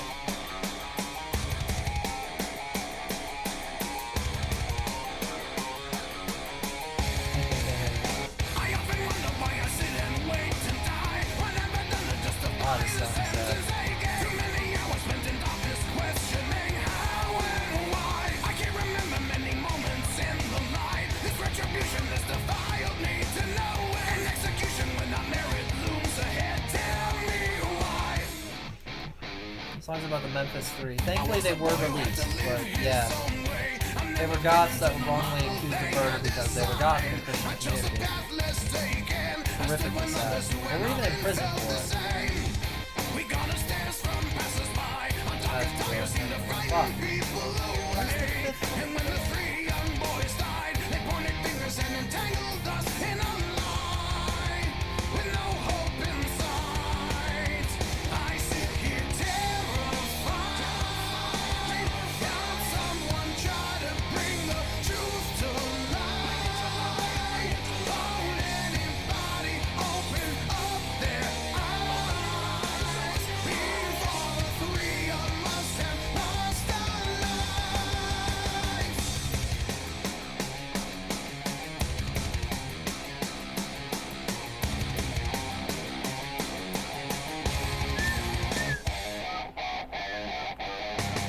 Why was everybody so damn afraid? They blame the devil for the heinousness of the crime. To justify their own faith, we were labeled pawns of Satan for a time. The three of us were attacked and disgraced. For many hours we were questioned and some maligned. One of us couldn't take it. His simple manner was manipulated in kind. Fear made him lie. Now I sit here God, that's hard. and someone try to bring the truth to light. Won't anybody open up their eyes? Before the three of us have lost our lives. And there we go. Ah, shit! The wave got too fucking high. Ah. This is an annoying one to get to.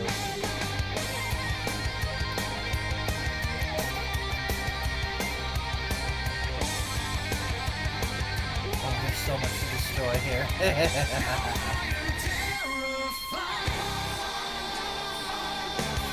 Can someone try to bring the truth to light? Won't anybody open up their eyes?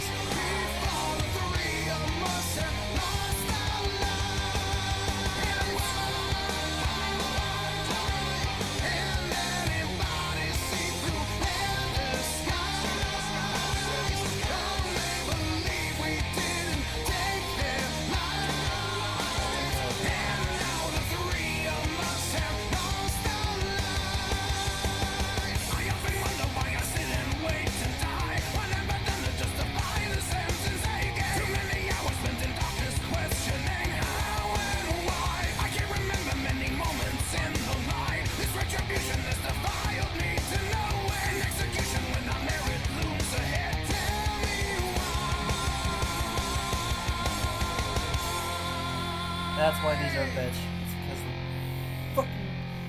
Oh, that's bad. Alright, let's... More units. More guns, more men. HQ. We have additional forces converging on your position.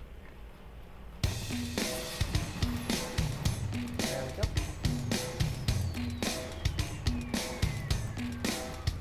Fucking hell, what is even shooting me? Let's go under here for a minute. We're safe.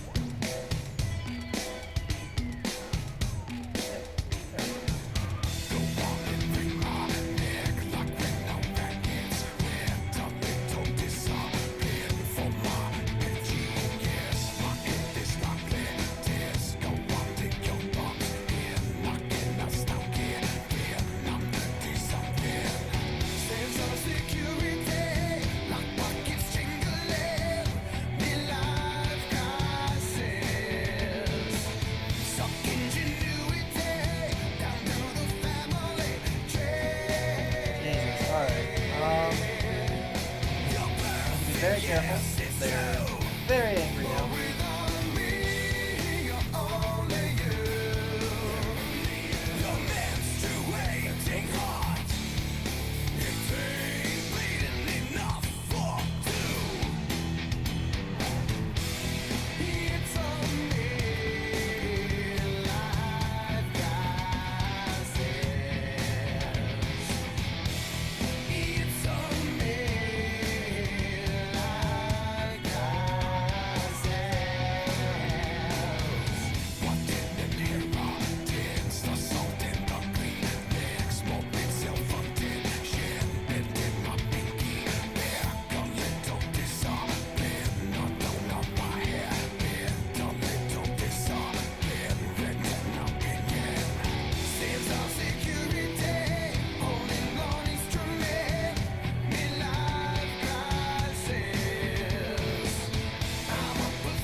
I jumped right into the wasp nest. That's not good.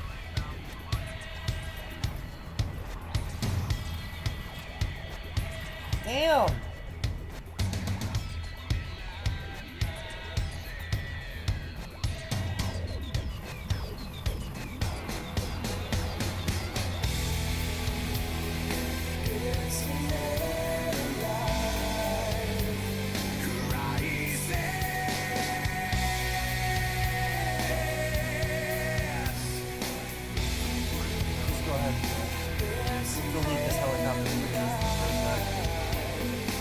Jesus!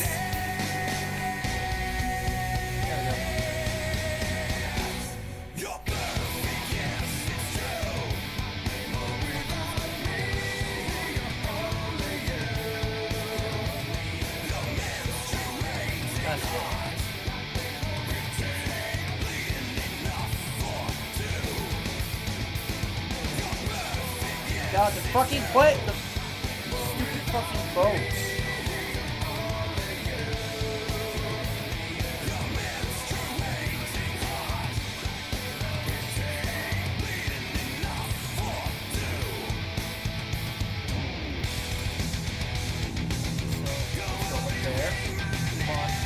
There we go. Right.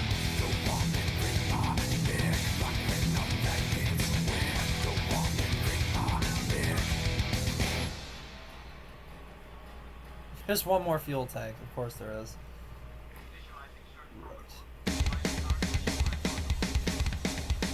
Right under the turret. Fuck those.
already taking damage again. No. Alright, I'm gonna find the best way to do this.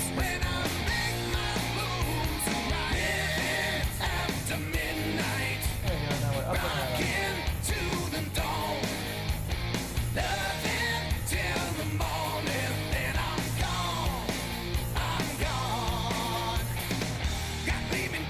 There we go. Now.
So let's start with this one.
Finally! Fast travel player. In that case... Whoa, okay, so we just need to go here then.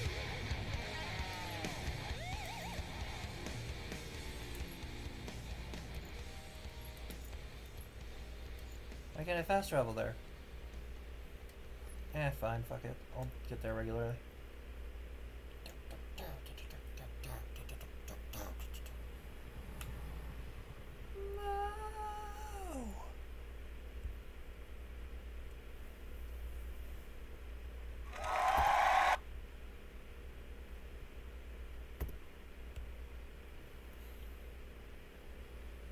I love games that let you be bad.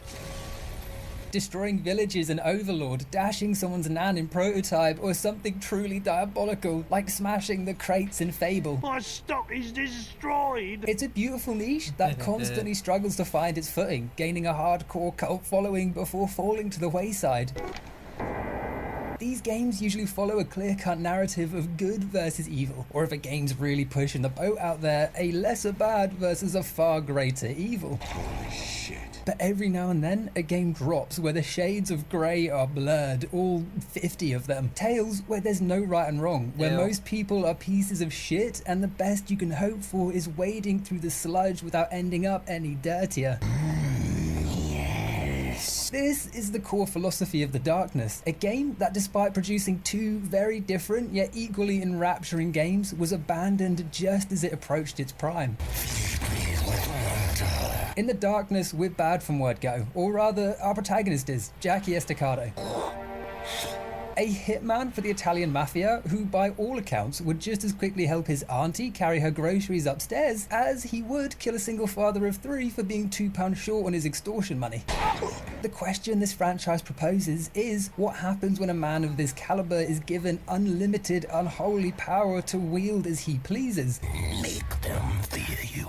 Will it spell the end of humanity, or can Jackie resist the pull of the dark? The sun shall fall into Such darkness. good games. Well, to find that out, we need to start with Jackie's 21st birthday. Happy birthday, Ratface. And while most remember their 21st fondly, or not at all, Jackie's coming of age is a different story altogether. A tragic tale that begins with our protagonist heading downtown to whack somebody. Hey, I already told you, he don't look so good. It's all pretty chill at first. They talk between themselves about their various criminal activities relating to the Franchetti crime family and its criminal leader, Paulie, who just so happens to be Jackie's adopted uncle. You know what Paulie's like. You don't collect. That's not even come home. But of course, being the bad boys they are, it doesn't take long for the driver, Mikey, to start acting up, practically defying physics to sideswipe an otherwise uninterested police car.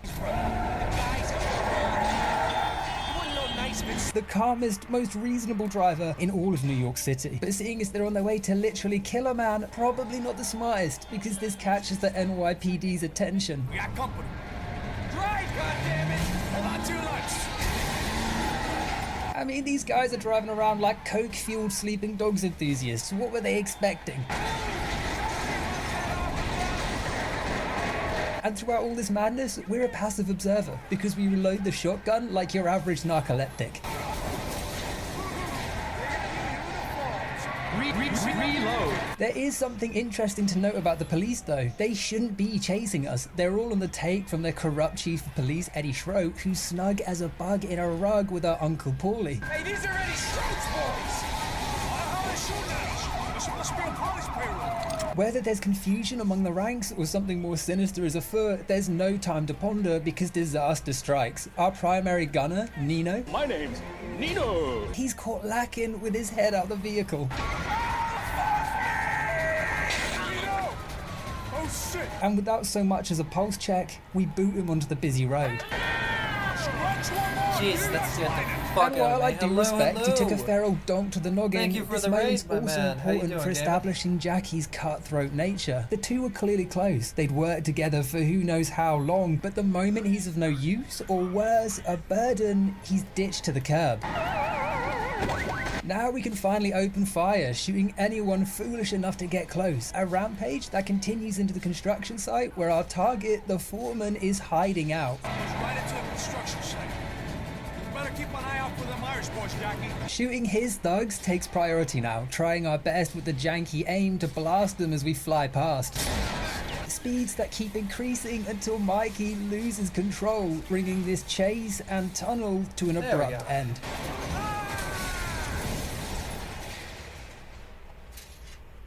Waking up, the car's wrecked, and so is Mikey. This sucks, donkey dick. His legs have been hydraulic pressed, so flipping to a third-person camera, we drag him to You safety. good? Just chilling. Glad to hear, bud. And with Mikey posted up, our Same, boy I didn't hands feel up over for our Spyro first today, so I weapon. just decided to play this. We have a spider in our apartment now. A pair of custom that is bigger than a engraved dinner Colt plate. Mark IV That has Series just decided 70 to handguns. make its inhabitants our home. Boy, Jackie. After which, we're forced to stand around and listen to his many words of wisdom. Get the hell out of here. Or not, the choice is yours. The construction site that follows lets us get to grips with the controls, hopping over and under obstacles as we march towards our target, but something's not right. There's a voice lingering at the back of our minds, calling out to Jackie. Jackie. An unknown entity that right now is little more than a bad thought. One we repress while fighting through the construction workers trying to protect their boss. Someone over there? And I'd wager the first thing anyone will notice while playing, or maybe even just watching, is how awful and clunky this game plays. I adore the darkness. I've completed it more times than I care to admit, but even I have to agree that it There we plays go. like shite. Jackie's often Notice the first referred to second as a you're talking puppet by over the you? I have a darkness, YouTube and that's video going in the ironic because he background. It honestly announces some of my controls favorite like a shooters, demon's got a fist up his Darkness ass. series. Aiming is drifty and inaccurate with a I was speck listening of a to reticle Disturbed, that often their takes more life Immortalized of its album, own. and then the last film to celebrate the 9-year Combat anniversary is of that easily the most dated aspect of this Immortalized. game. Even for its time, it paled in comparison to many games released There we go. alongside it. The only But saving the grace is that album's enemy over, AI so it isn't switched exactly to, cutting edge. YouTube. They won't be carefully maneuvering around us. It's the opposite, in fact. They'll often very comically present their faces for murdering. Come on then! That's not to say it was all bad. The game does include some interesting mechanics like a dynamic aiming system where Jackie will lower or lean his weapons in and around obstacles. And Oh, for yeah. all the John Wick fans out there, Finally there's a got a PS2 gun-through again. style Well, execution nice. system that allows us Shout out to to Colossus. instantly Highly take down recommend it. anyone that gets too close. They're comically over the top, but they're brilliant to watch. No matter how many times I saw the same version, I still got a kick out of it. Also, for some reason, we never reload our guns. We just drop them and pull out another pair. It's like a joke reload from Battlefield that's never acknowledged. We either take stupid long to reload or we just don't bother. I love it. Eventually we track the foreman down to his office, and stepping inside, we don't find our victim. Instead, there's a message waiting for us from a very unhappy Uncle Paulie. You know you've been a pain in my ass since the day I met you, Jackie. Pissing and moaning about the way I do business. Well, you need to learn who's calling the shots in this family. In fact, I got a surprise for you. On your birthday. It's in the closet. A surprise? Pour moi? How very thoughtful. I wonder what it could be. Oh, it's a bomb. Shit.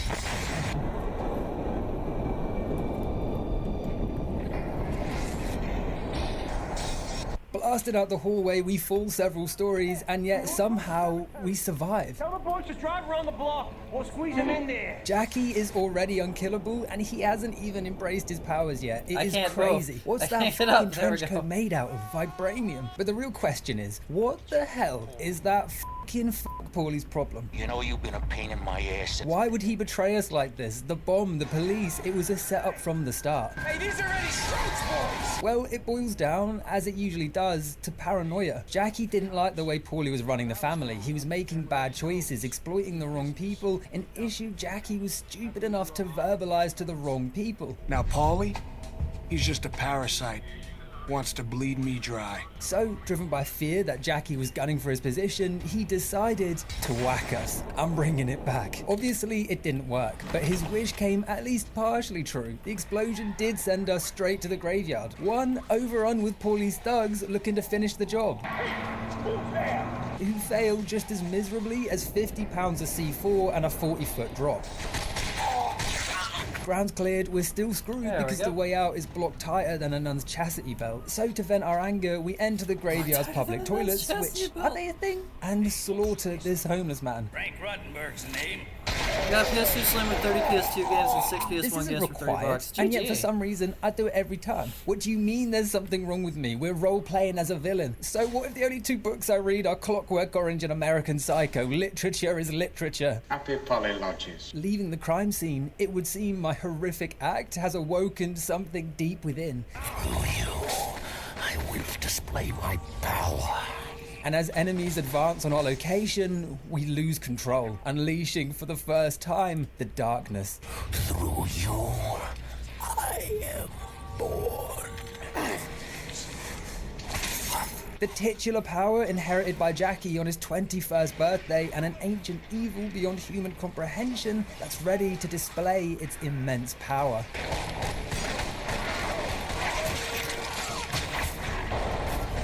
Definitely, man.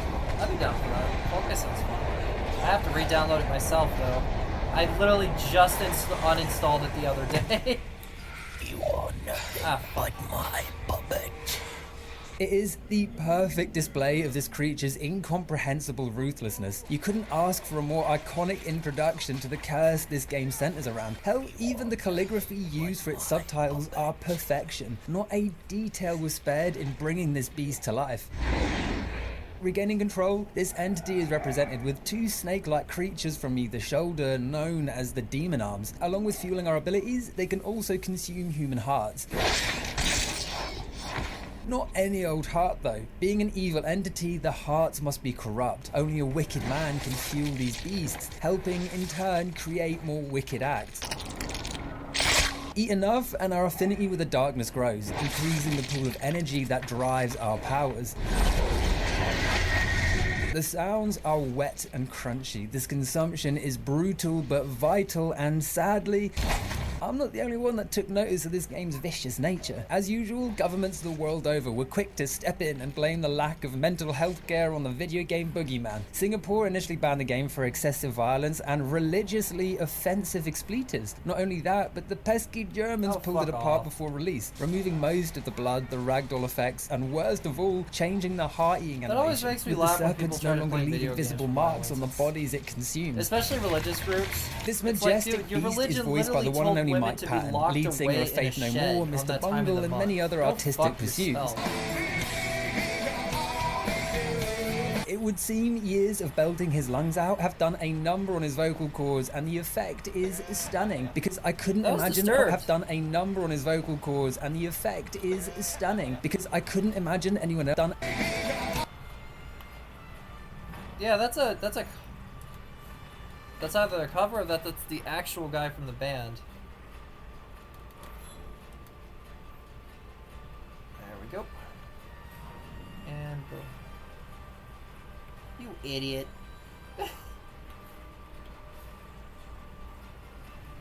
Shit.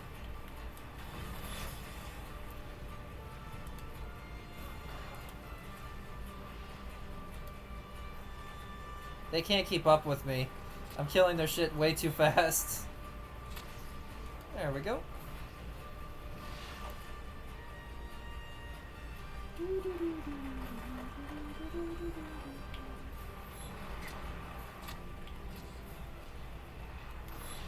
Time to get away from the Transformers. And he got fried like an egg.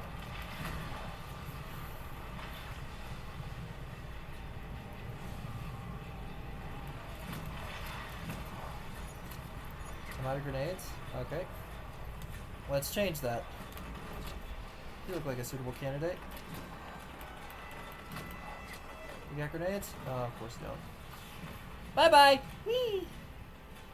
Oh, come on. Ow!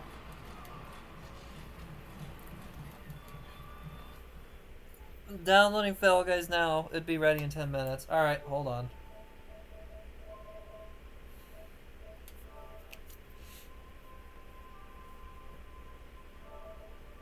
It's gonna fuck with the stream's reception. That's why I didn't want to do it right now.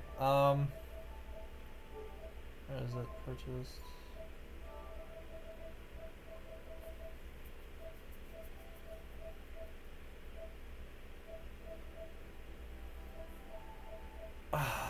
No, I guess I do have it installed. Okay, cool. I didn't know I had it installed. Okay, that's right, because I play it with Polly. Or not Polly, Hugin's. Hugin's Eye. I play Fall Guys and Call of Duty with him. That's right. I was like, I don't remember uninstalling it. Oh shit, my bad, bro. No, you're fine. It's already installed. I thought it wasn't. But yeah, that works. I'm fine with that. Give me about a half hour to do this, because this is a big base. Then yeah, we could do that.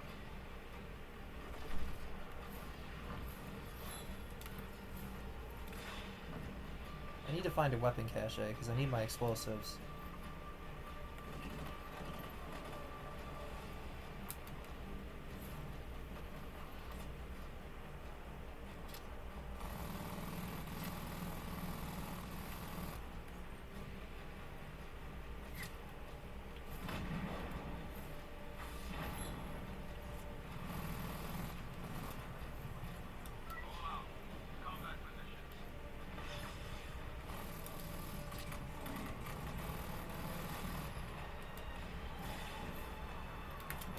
Wait, weapon cache.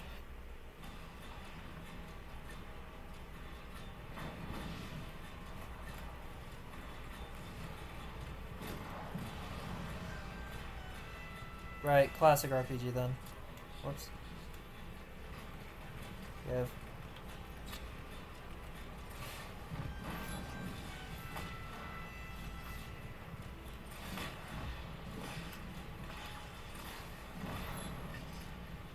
Hey, I like the helicopter. I think I'll take it.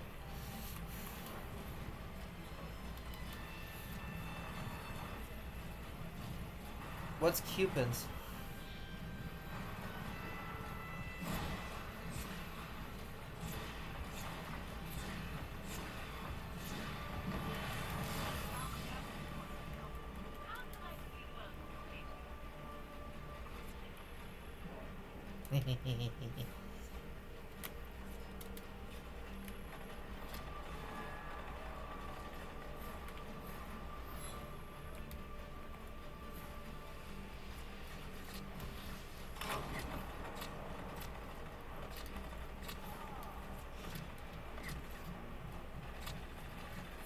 There we go. What the fuck?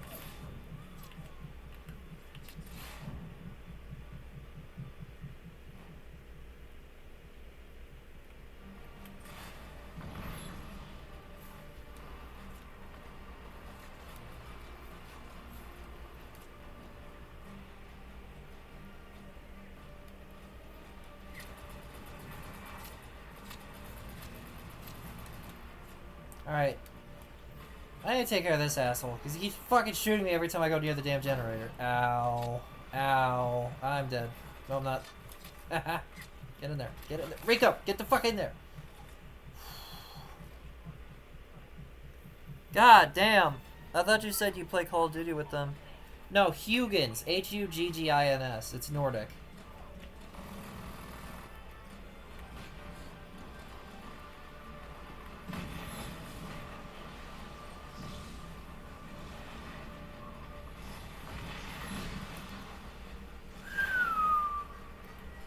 Is that a fucking tank?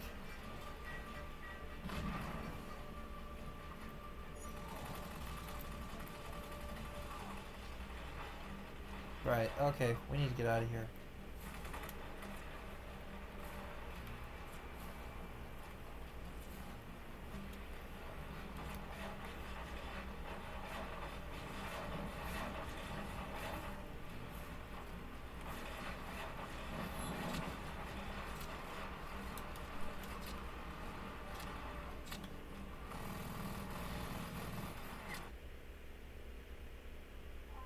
Oh, come on!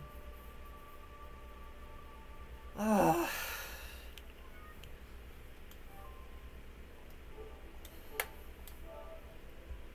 It hasn't crashed in a while. It would seem years of you by the one and only Mike Patton, lead singer of Faith No More, Mr. Bungle, That's and it, many other okay, artistic yeah. It was a pursuits. Faith No More cover.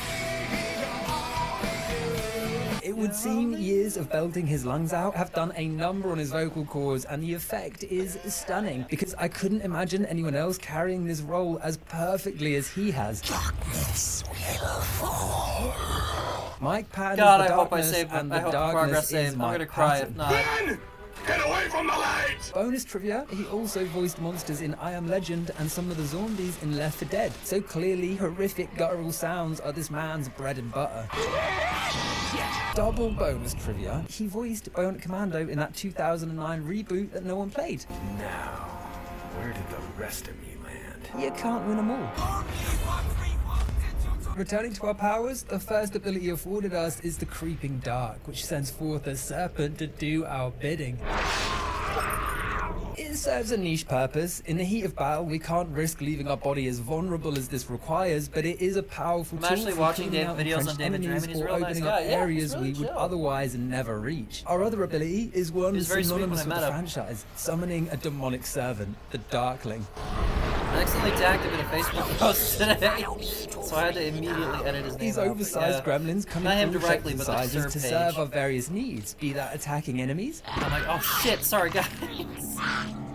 or clearing obstacles. I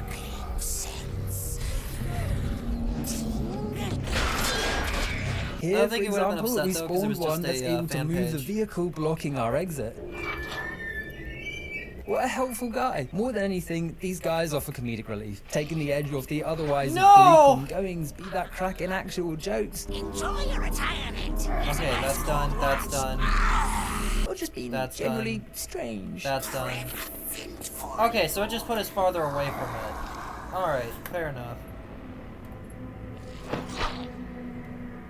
Oh, my Leaving the heart. graveyard, Okay, we didn't lose descend into a progress. key location I mean, of we this lost franchise progress, but we're and still at New the York same in place. general. I know you better be fucker. subway. Yeah. I want the good thing to come out of the Walking these BLM piss-covered riots. platforms, weirdly we're enough. unable to summon the darkness. He's not interested in the peasants and cattle that reside here. His words, Then again, I not did mine. get fired that day, so... Yeah, even that. The subway allows Jackie to Fuck travel BLM. between districts of New York, and I'd Aye. love to say that this was a Specifically clever the way of founders, the replacing loading protesters, screens, fine, but they it's have my not. respect. Far from it. In fact, Those who it riot can triples go the fuck loading times themselves. of anything. There's a loading screen to enter, one for the train ride, then another He to has a leave hell of the a pair of station. lungs. It's Oh, yeah. agony if you're in a rush, especially with the slothy You ain't- PS3 you load haven't heard time. shit But yet. in fairness, that's more of a hardware go. issue than anything else, so Pully's up. Fortunately, most stations are worth the time spent traveling to and fro, serving as hub spaces where we can undertake side missions and speak to various citizens in a safe space. That asshole won't let me play my harmonica at my spot unless I give him a couple $100. The Darkness has a handful of these short stories, all of which flesh out the inhabitants of New York. That asshole won't let me play my harmonica at my spot unless I give him a couple $100. I like to call them side missions, but maybe that's a touch generous because they're often as simple as walking somewhere, interacting with X, then returning. Objectives like threatening a music-hating thug, I see you around here again, dipshit. I'll put my arm down your throat and pull a rabbit out your fucking ass. or slightly more complex ones like helping a babushka find her missing heirloom.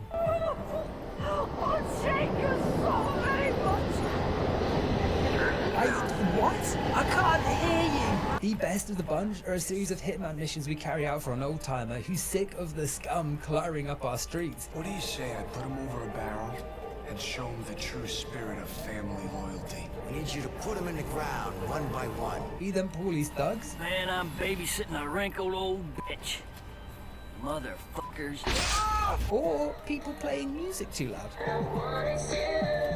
Every time you complete one of these distractions, Jackie will receive a phone number. Yeah, I'm honestly highly jealous of David Draymond's There lung are a capacity load as to a collect, vocalist. either through this method or good old-fashioned exploration.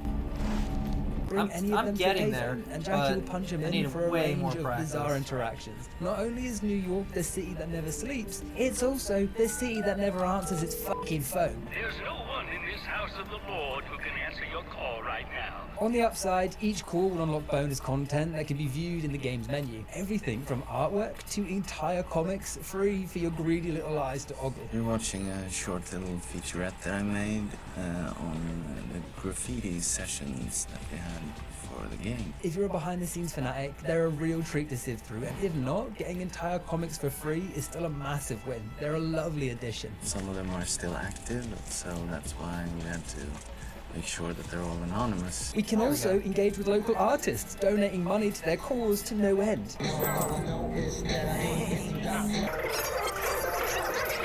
Damn it. This is not an edit, it's one of our hidden abilities. Infinite pocket change. The Darkness truly is the most devious bastard in New York City. He could solve world poverty. He just chooses not to. But that's enough swooning about the railways. This isn't a Francis bourgeois biopic, and we have a girl to meet. Our best girl, Jenny. Jenny, it's me, Jackie. Hiya, baby. Happy birthday. A ray of light in Jackie's brutal life, and a great contrast to the evil within. But there's evil within, too. The evil within. Why, damn you all to hell. Jenny, she's as pure as they come, and she's kept Jackie grounded since they were both abandoned at the same orphanage. A bond forged in misery, Yeah, which, he's as had a tough every time. Dark Souls Yeah. 2 fan knows, He's been is through some shit. unbreakable. Inside the Fire is about the girlfriend he lost when he was 15. She just moved into a new gaff, and with our And it's world turned literally the upside devil- down, and he's paying singing her a from the visit, all we perspective can of the think devil to do, telling him to but kill himself. moments after stepping above ground, There's a reason the band is named Disturbed. We're under That's attack. not positive music most of the time, but it's really fucking good. Uncle Paulie knows we survived, and he's placed a fat Perfect bounty on metaphor our for my head. life, We honestly. are There's some good, officially there's some bad, but excommunicado. just a lot of bad shit just keeps happening. But between hot lead and demonic serpents, our foe are little more than an Italian snackety snack on our journey through the dirty streets. Arriving at Jenny's apartment, she shouts down, inviting us upstairs. Hey, you found me. Come on upstairs. It's apartment 11. And before you ask, no, we can't unleash the darkness upon her, you heartless swine. Although, I don't think she'd care. Here I am, opening fire in her direction while shrouded in anime tentacles, and she's not fazed. Jackie, hello, I'm here. Thinking about it, Jackie also never shows any concern over his situation. His body's just been converted into a shared living space with Beelzebub. You'd think he'd be hysterical, but he's cool as an Arctic cucumber. I'm sorry, baby. Things got kind of screwed up at work. There are some potential justifications for this behavior though. Option A is that being a world-renowned hitman has fried his little stress receptors, allowing him to handle the craziest shit imaginable without skipping a beat. And option B is that the darkness has resided within Jackie from conception, biding its time and laying the seed for its eventual arrival. Inside, Jenny's giddy to see us, raving about her new accommodation, blissfully unaware of the chaos that preceded us. Happy birthday, rat face. You're finally legal. The celebration is concluded, we're given a choice. Are you okay, babe? You're being kind of quiet. Do we bring Jenny into our world of chaos and tell her the truth, or do we leave her in the dark? It's an interesting decision to ponder on. Telling the truth would likely shatter her world, both in fear of the monster we're playing host to and the monster we've been on behalf of the Franchetti family. Try not to whack anyone. But to not tell her, it might leave her vulnerable to retaliation that she's not prepared for. How do we know what the right choice is? I got a real problem, Jenny. Well, you might as well close your eyes and make the choice at random because it makes no difference. If we explain that we're possessed, she calls us a goofy little goober and assumes we've got a very specific, very morbid sense of humor. You are nuts. This is just like you, Jackie. There's something else wrong and you're hiding it with some kind of weird-ass story you just made up. As I alluded to earlier, these non-choices happen a lot in the franchise, but I'll save that tangent for later in the video. She reeks of innocence. Truth dismissed, the two share a tender and genuinely loving moment together, perhaps one of the best displays of love in any video game ever. No dramatic, grand display, just two people that love each other sitting together watching a movie. You want the remote, don't you, mister? No, my apartment, my TV, my remote. To Kill a Mockingbird, specifically, a film you can sit and watch in its entirety. It's good having you. Why did they do this? I don't know. I guess they wanted to flex all that fancy new storage space modern consoles were offering, but if I were to stretch the reasoning behind the specific film choice, I'd assume it's To Kill a Mockingbird's emphasis on moral flexibility, and the point at which following the true or righteous path should be ignored in favor of a greater good. Regardless, this moment, it's the calm before the storm. After we leave this flat, it's back to business as usual, and there's no cuddles where we're heading. As for Jenny, she's none the wiser and one heavy-ass sleeper. Fun fact, after leaving the flat, you can come back at any time and scare the living shit out of her. What's going on?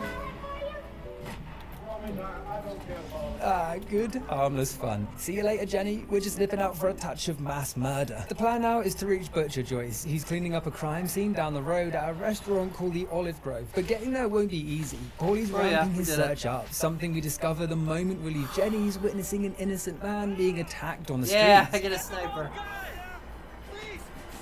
We can walk away and leave his fate up to the gangsters, or we can step in, act a hero, save him from getting a beating. Fucking hell, okay. Although, like everyone else, he doesn't care if we show our demonic side. He'll even thank us after we shoot him in the fucking face. So let's see if this is a settlement. You're a friend. My friend. And yes, while this might seem stupid, I have to agree that if I just saw a man eat a human's heart with his shoulder, I wouldn't be starting any smoke. Other than the main characters or the cowards hiding in the subway, everyone you encounter in New York can be dispatched without mercy, be them regular thugs or old man withers. What say you slip me a couple of bucks, eh? There's no repercussion for this, even though it really feels like there should be, especially in a game so centered around evil deeds and moral ambiguity. touching, delicate torture of the body and soul. Take Mikey from the start of the game. We drag him to safety, he puts us on the starting path, then we can blast the fool. Get the hell out of here. Does this change anything? No, and he was gonna die anyway, I get that, but there are several moments like this where our actions feel like there should be actual consequences, and there just aren't any. Well, from now on, you're a friend. My friend. But to play devil's advocate, maybe this is more impactful than outright acknowledging our wicked behavior. We just move on, knowing that evil acts can happen anywhere at any time, and that's life. You know what? That one was really Fallout quick. New So, Vegas yeah, was a we'll great just go right example next of to this theory one. in action. Finish- We won't do go this real quietly. quick and then we'll call it. Not call it. Typically, every decision will instantly register as a good or evil act, with the pressure of moral ambiguity being relieved by our obsidian overlords. Hi there. Sticking around Good Springs for a while longer?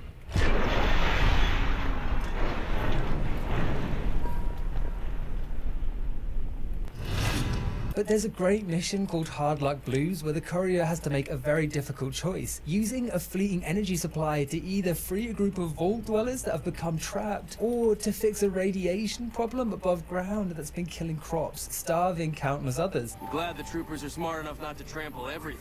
Either way, people will die, but figuring out which choice is the right one, it's a sweat-inducing moral panic. And after you've made your choice, unlike every other occasion in the game,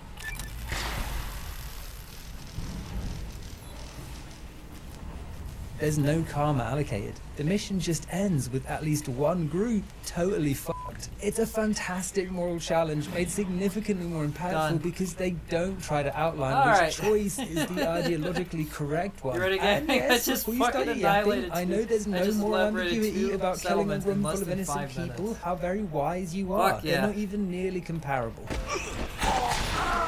But I suppose the point I'm trying to make, in a very roundabout way, is that sometimes games can have a greater impact by saying less and letting our actions speak for themselves. Oh yeah, Shame of the Dracon. You got a good heart. Inside the Olive Grove, we step into Nice. a blood-soaked kitchen to find our buddy, Butcher. Alrighty. Heard you coming from a block away, Jackie. Oh yeah. The mafia's official cleanup guy and close-ish friend of Jackie's. Every cop for a half we a got mile all the around southern probably areas knows done. you're here. I A guess I'll beast of a move on man to who this more when than we get likely back owns a on. large pig farm in the local area. Hence the expression, as greedy as a pig. I mean, these bodies have to go somewhere. It's not like you can just flush them down a toilet. saved Note that. that Okay. joke, it's a call forward. He's also, it turns out, the world's strongest man, able to carry 2 whole human bodies with ease. Oh yeah. Always. You gotta call me in when I'm eating dinner. Grabbing a third cadaver and helping Butch load up his car, he offers some advice. Just enough to nudge us in the right direction, but not enough to break his rule of non-involvement. You know me, Jackie. I never choose sides. A strict principle that's kept him alive for this long. I would never be one to suggest how you do this. If you ask me, you need to pay a visit to Dutch Oven Harry. So that's the plan, hitting Paulie where it hurts. Dutch Oven Harry, the family's biggest gear supplier. Harry is Paulie's biggest dealer of illicit medicine. But before putting this plan into action, we're ambushed. Cops. This is why I don't get involved. Get back inside. The chief of police has the restaurant surrounded, and this is bad news. There are peas in a corrupt pod, and he's here to clean up Paulie's mess, ordering us to come out with our hands up. Come out with your hands up and nobody gets hurt. It's a fake attempt to appear reasonable. The real goal here is to put us down. So he calls in the big guns, a SWAT team who crash into the shop front. Thankfully, despite all their equipment, they're no greater a challenge than the regular thugs. That is to say, they're still no match for our deadly little serpent. If, however, they manage to get a lucky shot off and you die, you'll be treated to one of the many twisted death cutscenes the darkness presents to us. Your time will not come. Twisted versions of people or locations we've encountered up to that point. These visions are an insight to the wicked way in which the darkness views the world, disgusting and contorted. My time is now. Every time I died, I wasn't even pressed because I enjoyed studying these images and seeing what twisted reality we're presented. From zipped up SWAT vans to distorted faces of our friends, ready when it's you are, equal bud. parts Wait, unsettling what? It's not and downloaded? intriguing. Life is a lie. The next few moments are spent fleeing the scene with the police and a helicopter in hot pursuit. Initially, this scene can be confusing and irritating. We have no idea where to go, and if you turn down a wrong alley or road, you're instantly vaporized by the heli's death ray. This will likely happen over and over until you discover that there's a very specific path to follow, one hidden up this very hard to spot ladder that has no yellow paint on it. It's obvious once you know, but I remember pulling my hair out the first time I played this section. I thought the helicopter had to... Oi.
Jeremy's spoken class today. Jeremy's spoken class today. Philly, I remember picking on the boy. Seemed a harmless little fuck. Oh, but we unleashed a lion. That's his teeth and took the reasons that he's breast. How could I?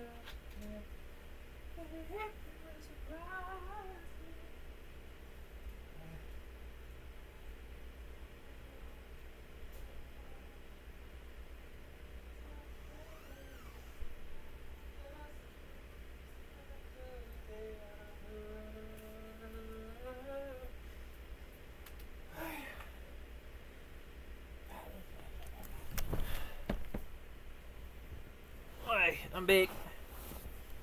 To be shot down or carefully eluded, but no, we just run like a possessed little bitch. Drop it, you little...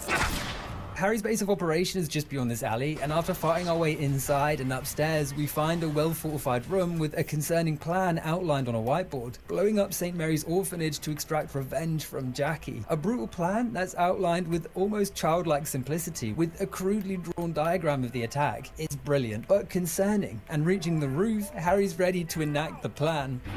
This woman is evil.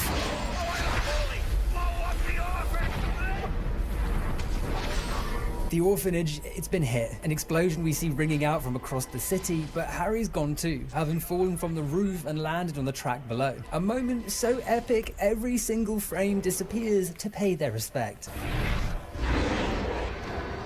Reaching the corpse, there's something different about it. Black smoke is pouring from his mouth and the darkness is excited. Feed me. This is how the player gains new powers, consuming wicked people who've corrupted their hearts to unprecedented levels. And eating said heart, we unlock a new type of Darkling, the Machine Gunner. These guys, they pack a massive punch with a high fire rate and infinite ammo. A brave soldier who's willing to lay down his life to clear our exit.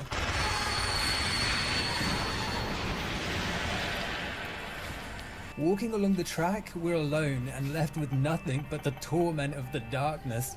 They burn Jackie. All of the little ones. Such delicate, tortured body and soul. After a short while, we arrive in Canal Street Station. Sorry folks, I imagine your train's gonna be delayed. Jumping onto the platform, we get a pager from Jenny, which, yes, Jackie still uses a pager, shut your fucking mouth, and we hop on a payphone to console her about the situation. I don't know what to do or feel about it. All I know is that it's evil. Can we meet at Fulton Street by the exit to the orphanage? You can take the train from Canal and be at Fulton in a minute. Turns out she and Jimmy the Great, they're outside St. Mary's subway exit, and after catching a train across, we find the two watching a news broadcast about the situation. You can see behind me the fire is still way out of control, and the fire department is desperately searching for anyone who may still be alive inside. Shit! As you can imagine, Jenny's devastated. The orphanage was by no means perfect. It was a cold, harsh, unforgiving place, but it's where the two lovers met. It was home to them, and worse still, it is home to countless children that have nothing to do with the criminals carrying out this attack. This is so awful. No one's heard from Sister Mary. The police said it was some kind of a gas main explosion, but it feels like they're hiding something. Jenny has no idea this happened because of Jackie. Jimmy, on the other hand, knows exactly who's to blame, and taking us aside, he proposes a change in leadership. That fat piece of shit thinks he can't be touched, right? Wrong. Wrong, wrong, wrong. He's gonna be touched. Oh boy, is he gonna be touched. I'm telling you, someone goes to grind his lane, they burn all the fucking money he's holding for the Chicago guys. It would seem this attack was a step too far. The old-timers, they've lost faith in Paulie. And in spite of everything that's happened, all the shit Paulie's put us through, Jackie is still playing by the rules, waiting for a go-ahead from the OG leaders before acting. Listen, Jimmy. Now, you know out of respect, I would never do anything like that unless you guys gave the word. If I make a move, will you keep an eye on Jenny? It's a sign of his better character. He's not above the family despite having immense power and genuinely seems to respect the traditions that founded it. She was tough on us, but she was the only mother we had. We've already hit Paulie in the moneymaker. Now it's time to hit the money. A large cash store hidden at Grinder Lane. And reaching said street, we're immediately called over by this random creeper lurching in the corner. Hey, I wouldn't hang out around here if I was you, pal. The fucking psychiatrist from Twin Peaks. This is Lawrence Jacoby looking ass. He's a concerned citizen that has suspicions about the ongoings of the nearby establishment. They're probably shipping in something illegal. But being a stickler for the rules, we have to live by the age-old adage that snitches get stitches. The building in question, it's a slaughterhouse, the perfect location to unleash our wrath because this is exactly how the darkness would view humans. They're an inferior species mentally and physically, a species to be butchered and consumed like the pigs hanging from the rags. The tiles are damp with blood and grime, and it's moments like these where the game's surreal art style truly gets to shine.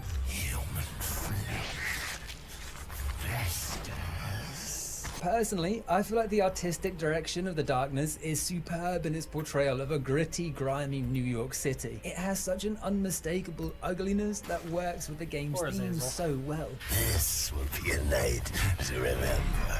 Images from this game are instantly recognizable, from the white glow of the subway to the semi-realistic reimagining of several New York suburbs. It's all immaculately presented in a style that's so tricky to pin down.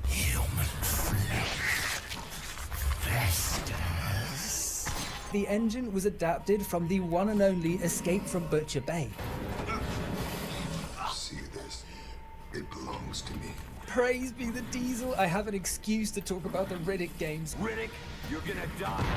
Many a moon ago, long before The Darkness, Starbreeze developed an adaptation of Riddick in collaboration with Tygon Studios, which is easily, in my opinion, .tm, one of the best movie-to-video game adaptations of all time. I got a custom-made bloody... I'll take it. What's not to love about playing as Hollywood's graveliest actor? How many times have I been struck off and accused of sexual misconduct? Environmentally, mechanically, Vin Diesel-y? These games are a joy to experience.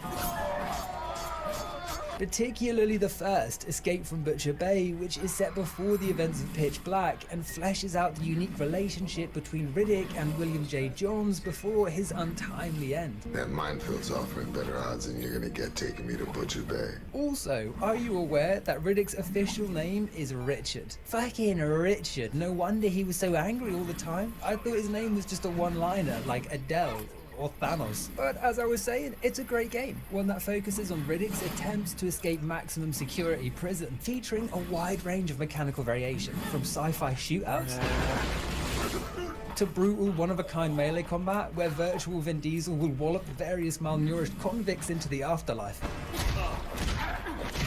This connection also explains the gun fu executions, which are basically pinched directly from Riddick.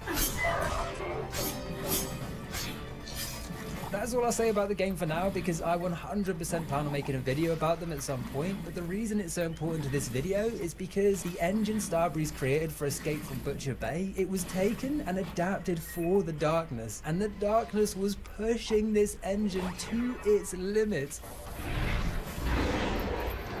Both Riddick games played very well. They're smooth and have a decent frame rate the majority of time. Gonna get your panel right back. Alright. But taking the...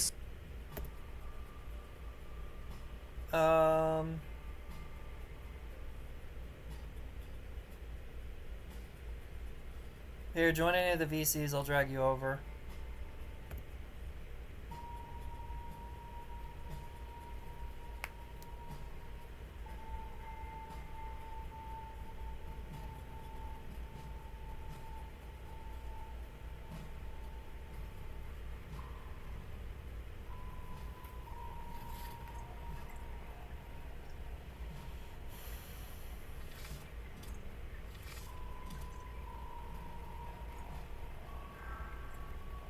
There we go.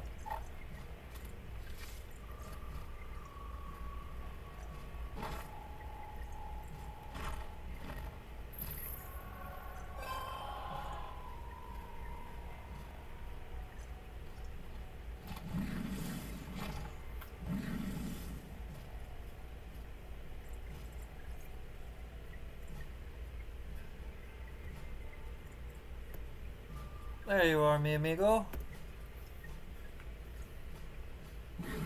Testing, testing. Can you hear me? Nice. Hello, hello. Can you hear me? No. You can't hear me. Fucker. Yeah, I'll see. I'm just waiting. My phone's been a little bit. My charger on my phone's been a little bit of a bastard. I know that feeling. I think it's down to wear and tear. I'll say I'm gonna give it another 5 minutes, and then I'm gonna go jump in the shower. That's all so once I've had that, once I've got that out of the way, then I'm good. I have a certain way I do things. And it's got to be a certain times, otherwise. No, well, yeah. It's just like something I can't control. Which I could sometimes, but no. Is it part of being is it part of my autism? Okay, I wanted to ask, but I'm trying not to assume, you know what I mean? I'm trying to be more open to learning than I am just like, oh, is it because of autism? Yeah, I mean, you're not making any assumptions or anything, because you're asking, is it? Yeah. It's just using those words. That's not assuming. You know why I'm super nervous about it, man. I've been through a lot lately. But yeah, the spider is it's a brown recluse, which is surprising. Oh god, yeah. Well, no, they're harmless because they will not attack you unless you attack them. They're the most docile species on the planet, pretty much. Same with black widows. Alright, hold on. Yeah.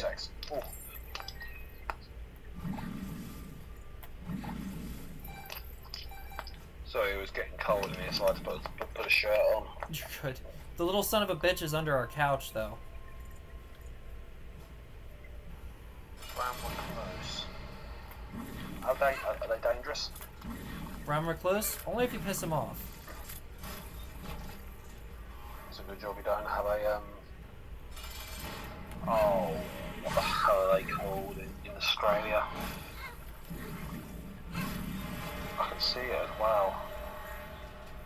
Let me go. It's not the false black widow. There we go. What's the other one called? Nah. I'm dead. There you go. All right. I'm ready. Oh yeah, a Sydney funnel web spider. Sydney funnel web spider? a Sydney funnel web spider, you do not want to mess with one of them. If you have one, if you ever see one of them on the street or calling about, one, get the hell out of the way, and two, call the pet people or something to take the son of a bitch away. Damn. Just had a spam bot in the chat. Very dangerous. Alrighty, mi amigo. Are you ready? I'm opening up. The game is loading now. My apologies. I wanted to finish that floor. Binding of Isaac's really addictive. I highly recommend it if you can ever get your hands on it.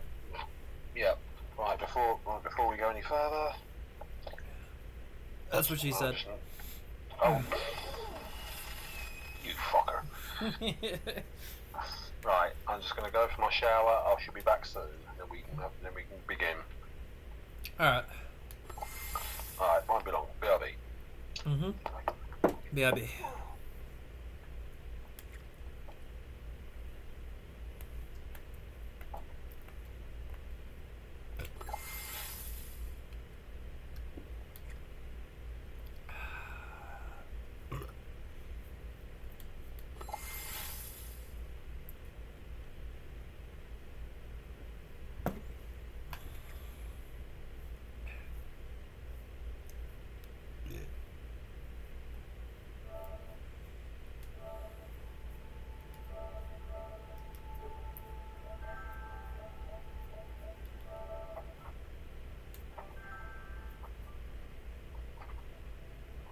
No, I didn't mean to.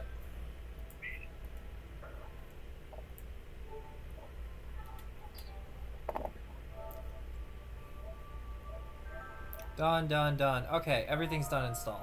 Good. Now I can open Fall Guys.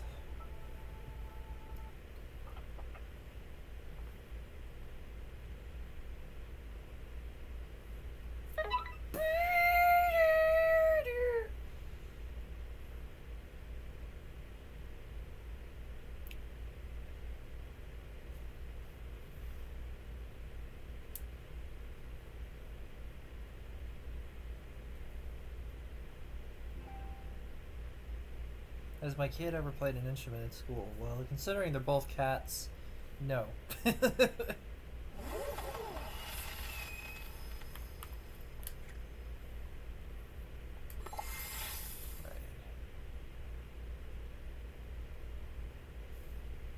Oh, for fuck's sake. Hold on, I gotta quit off of PS4 remote play for a sec to fucking log into the game, apparently.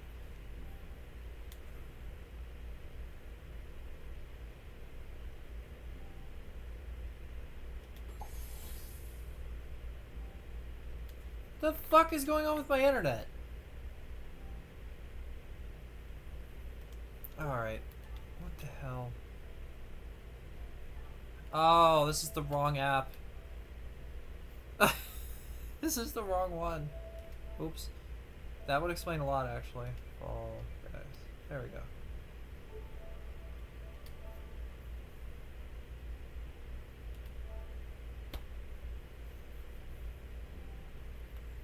Well, that certainly fucking explains why we couldn't fucking play it all these months. I downloaded the wrong fucking app.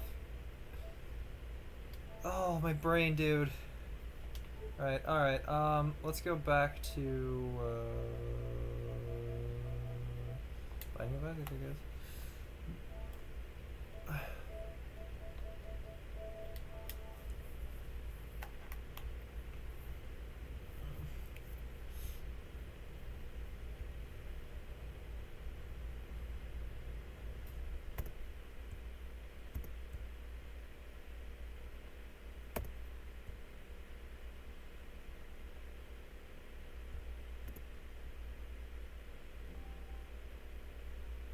There we go.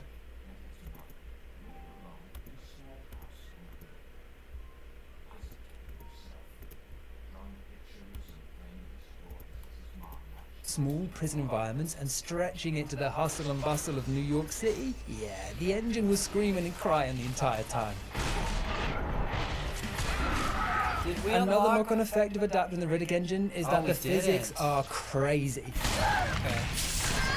sometimes in a good way, like when a thug drops to the floor and ponders the meaning We of gotta life. unlock D6 for or D9 for fucking Isaac. I didn't even realize that.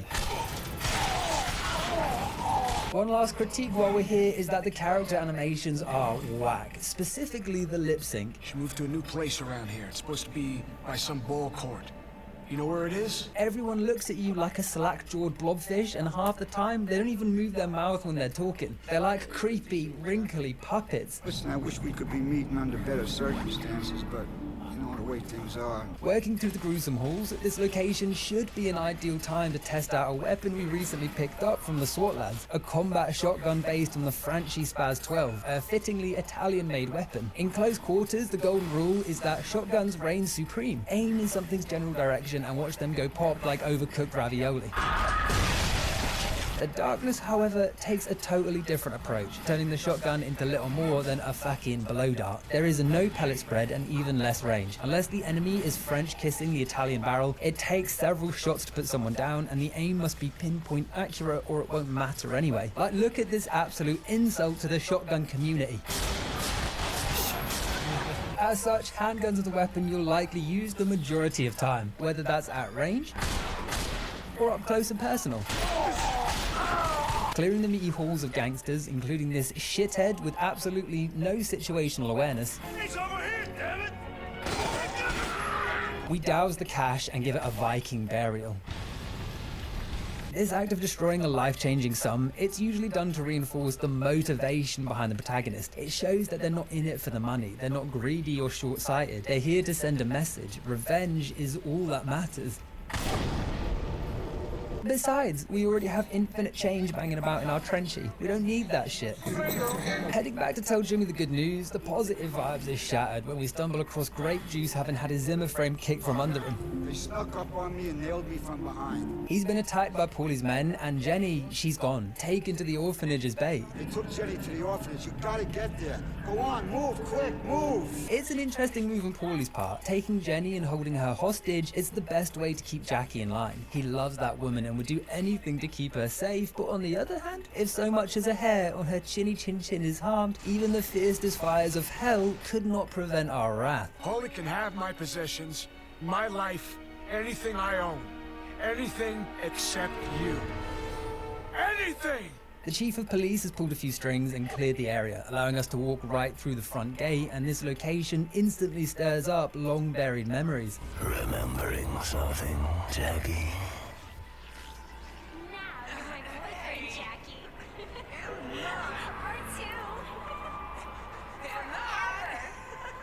These spirits linger all around, reminding Jackie of the cruelty he experienced growing up and the sorrow he felt at leaving Jenny behind when Paulie adopted him. I'm not gonna go.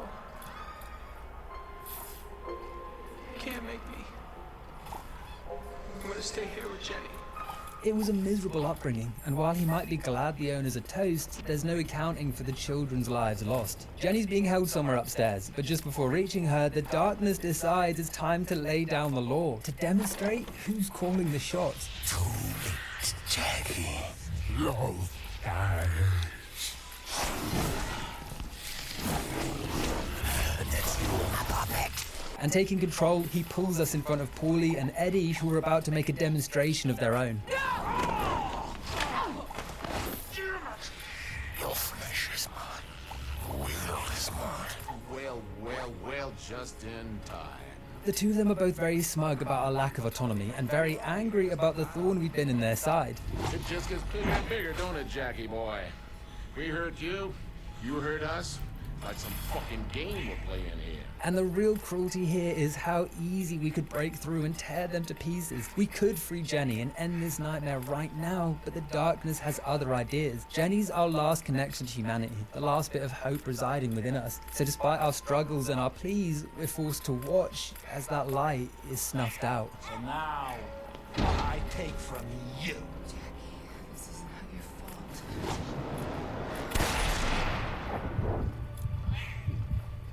It's a tragedy. Jenny done nothing to deserve this. She was as pure as they come, and those rats, they took her from us. God, that's fucked. And while the Darkness doesn't have much sympathy, What did they do to Jenny? One thing it didn't account for is that now we have nothing left to live for. But rather than giving in to pure evil like it had expected, we rebel in the only way we can, grabbing our gun and marching towards the mirror. Now the roles are reversed. The darkness is pleading, begging us to stop, and raising our weapon up. We squeeze the trigger. And that? Well, that was the first time I died. But as you'd likely expect, there's no gentle slip into the night. The nightmare's only just beginning, specifically a demonic version of World War I, with twisted trenches and zombie soldiers to boot. Jesus Christ. There are countless renditions of hell in video games: God of War, Dante's Inferno, back in Grim Fandango. I need a lead on a rich, dead saint. But this version is up there with the best of them. You should not be. The foggy, volatile environment manages to feel tight and claustrophobic while also feeling like the warfare stretches to eternity. It's a true hellscape. I downloaded the wrong fucking version. There's 2 different versions on PlayStation. Even the enemies are cut above the rest. Because there was an original app manifestations that of was German soldiers discontinued, and I masked in completely stitching forgot and to remove it off scarring, my and console. those are the lucky ones. Some less fortunate Because I souls forgot have which one was mechanical the legit appendages and which one was grafted the onto fake them one. and into their skull. They So I'm actually downloading remind the me a real one lot now, of the but it's got less Cyclops than from the 10 City of minutes. Lost How was Children, your a shower, movie I talked about in my Little Nightmares video. From their authoritarian themes to the mechanical contraptions, there are striking similarities, and gunning one of them down with any of the newly acquired World War I themed weapons, from the German Mauser C96 pistols to the generic bolt-action rifle, the first thing you'll notice is that they also won't die, no matter how much you shoot them. They just keep rising with janky, jarring movements. Ironically, the darkness is the only tool able to deliver them from eternal damnation, because by eating their hearts, they die for good, which almost gives their relentless pursuit a different context. We're not necessarily the enemy here, we're sweet relief. Don't get it twisted though, this isn't actual hell, but with Lucifer and Jimmy Savile, but rather a prison constructed by the darkness to trap our mind while he rebuilds our body. The first visual we're treated to when we awake is a German soldier slowly game-overing unarmed, bound English soldiers.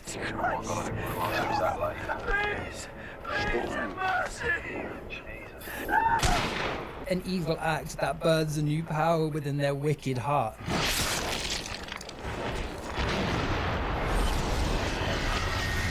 The Demon Arm, a powerful and versatile tool, allowing Jackie to fire a tentacle outward, be that through someone's midriff, an object blocking our path, or to smash lights without wasting bullets. You can even lift whole cars with it, which is actually pretty sick, but it serves no real purpose because the physics are so floaty, it's nearly impossible to actually hit someone with it. Physics aside, the aim, much like our gun, is still super iffy. Sometimes it will refuse to lock on where you want it to, and other times it will lock on, but just change its mind. That poor fucking man, I just wanted to smash the lamp, now I've got a British kofta on the go. Regardless, it is a great addition to our arsenal, and it's not long before another heart is thrust upon us. Working our way through the trenches, a fucking plane drops from the sky and explodes mere feet away from us. And the pilot of said plane? Well, I assume he's just nuked an innocent village or something, because his heart is stanky and we're one hungry boy. Oh, yeah, and as you might have noticed by now, there's a tragic tale unfolding right in front of our very eyes. The left serpent, despite its best little demonic efforts, it never, not once, manages to eat a heart. Despite the pulling and the tugging, it's inferior to the more dominant right shoulder, who acts like an only child and never learns to share. There truly is no justice in this cruel world. Anyway, what power have we unlocked? Well, it's a new type of Darkling, the Kamikaze, strapped with dynamite and dressed like Abraham Lincoln. This guy will rush towards enemies or obstacles and blow themselves sky high. It's a twist on the crash that provided the power in the first place. The name kamikaze translates from Japanese to the divine wind, an almost mythical phrase that refers to the typhoons that protected Japan from Mongol invasion in the 13th century, sinking countless ships before they could conquer the mainland. Years later, the phrase shifted meaning, referring to a tragic and desperate tactic utilized by the Japanese near the end of the Second World War, where a select few would throw their lives away in the name of imperial rule, diving headfirst into their intended target, which were typically Allied naval vessels, and exploding. The only difference here is that the Darkling will always return. The same can't be said for the poor souls brainwashed into their meaningless demise. I'm not even joking when I say you should watch Godzilla -1. Although it might sound like I'm being flippant, the main theme of that movie is about the survivor guilt of a kamikaze pilot who fled service. It's a brilliant look at the psychology of this bizarre and heartless tactic. But back to the other world, we quickly leave the trenches, fight across the open fields, through a concrete bunker, and out the other side, we encounter a strange creature. One of the four horsemen of the apocalypse, a bird-like human strapped to a totem, screaming and hurting us if we get too close. And I don't want to hear any smart asses arguing that conquest should be here instead of pestilence. Take that law up with the devs, or the Bible, I don't know. Conquest is basically war anyway, they were crazy for that one. Famine is represented later with the appearance of a sickly white horse. One that has access to buckets of food, and yet still it starves. And as for war, well, that bitch is all around us. I mean, what were you expecting? Ares to come down and cock slap us? Speaking of crossing the torn battlefield through the fire and brimstone, we see a sign of hope. The best thing a man can find in the worst of times. The English flag. Lord save our spoiled king. Reaching the English side, we're greeted by wary soldiers fighting the good fight, half of which are losing their minds, and the rest are held together with a staple gun and 2 litres of British tea. Oh, Mafia, yeah, I've heard of that. They too cannot die. You can throw them around like Her Majesty's royal ragdolls, but much like Rocky, they keep getting back up. Well, except this guy. But that's because he's missing a leg, and I assume the devs didn't know what to do when he was knocked over, so he just never gets back up. Is this ableism? But there's a reason I bring this fact up again. Because their hearts can't be consumed. They can never die. In this hell, the good suffer more. There's no way out. No escape. Have a word with Corporal Greenwood. He can show you the way to the sewers. They kindly advise us to head on to the village, where the Allies' HQ have been set up. Something the Darkness strongly advises us against. Go back or be lost forever. Worse than hell. Nothing can come of this. Which is probably the best sign we can hope for that we're heading in the right direction. Young Estacado! It's waiting for you in the church. Get inside before the village in question is only a small square, but it is fully realised with European brickwork, rustic taverns and blood-smeared ruins.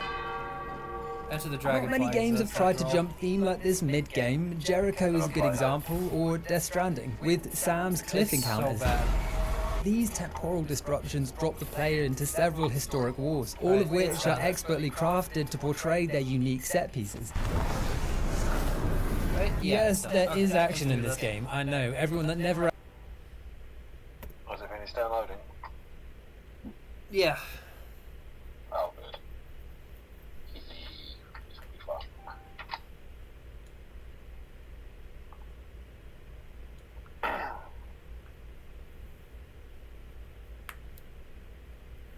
Christ, how long has it been now? Ow! I'm just trying to remember how long it's been since I played this damn game. It's fun, it's just very hard. People are dicks. Hi, Shadow. Oh, I got the... Ow! Got the big baby. Was that Shadow? Yeah. Yeah, buddy. They were very good boys yesterday. They were on guard while we were trying to figure out where that spider went. The fucker was huge! I feel bad for trying to kill it, though, because now I know it's completely fucking harmless. And that most spider species are apparently completely docile unless you fuck with them. And they are terrified of us, which makes sense. We're giants compared to them. Think about that. Oh, yeah. They're actually... Shadow. Yeah. Sure Shadow would have had it. He would have had a field day if he would have caught the thing. Ow! He smacked it off the wall. and it got on Brittany's easel, so we had to beat the shit out of her easel to try and get the fucker. I ended up dropping a heavy-ass book on it, and the fucker just jumped forward like, hey, missed, fucker. And I'm like, oh, fuck. It's like, it's like, what the fuck? There you are, buddy. Invite. There you go. Okay. What the fuck? There we go.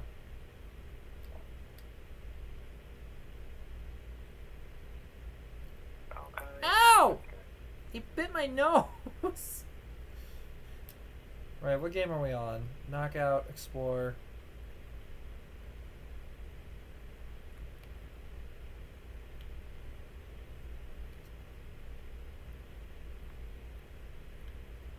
Man, they really butchered this game, didn't they? I don't know, I haven't been on it for Christ knows how long. Alrighty? Ready? Yeah, I'm ready.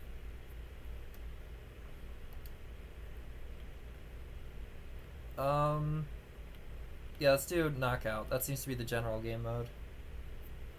I don't know why there's no audio. That's kind of creepy. I don't know. Oh well. Child, the claw, please! Didn't know Shadow was playing a claw machine. Nice. You're probably better than me at them. Tried winning a Spyro plush toy earlier, but it kept on dropping. I was like, you fucker. I'm wearing my Disturbed merch, by the way. Check it out. Here, hold on. See? I would, but I haven't got your stream up on my screen. Gotcha. The battery on my tablet's died. Oh, fuck. Yeah, I'm done. I'm charging it ready for tomorrow morning. Yeah. Where's all the audio? This game used to be so musical. I don't know, but I've got my TV volume off. Hmm. I've never seen this one before. What the fuck? Same, actually. What? Wee. What the fuck? Alright, I'm gonna hit the bouncy fucking thing. Yay! No, you bastard! Stop punching me! Right. Oh, God. Yeah.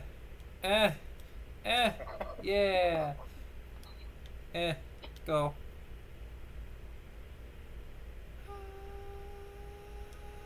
Ah, you fucker.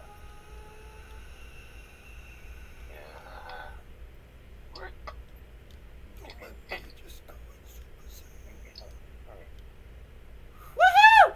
Made it. Okay. Need the booger. Woohoo! Oh shit. Oh, you bastards. They pushed me in. Oh, you fucker. Huh? No, don't hit me, you dick! I didn't know they could even do that. There we go. Oh shit. And, nope. And fucking, made it! I see you, buddy. I'm right behind you. Oh,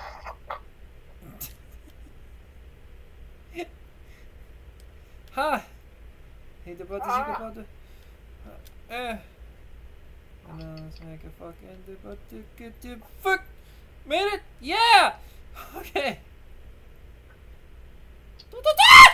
Oh, you bitch! I didn't see that was a fucking gap. That is so mean. Oh god damn it! No! No! Fuck! This is so hard. Huh? Huh? Damn it! Fucking. Huh? Huh? Dude, help! Made it. Yeah. Huh? Made it. nice. Let me go ahead and turn on the fucking volume. You didn't hear the Michael Jackson thing. Shut up. Audio. No, the audio's on. I'm not going to qualify for this one, I don't think. The audio's on.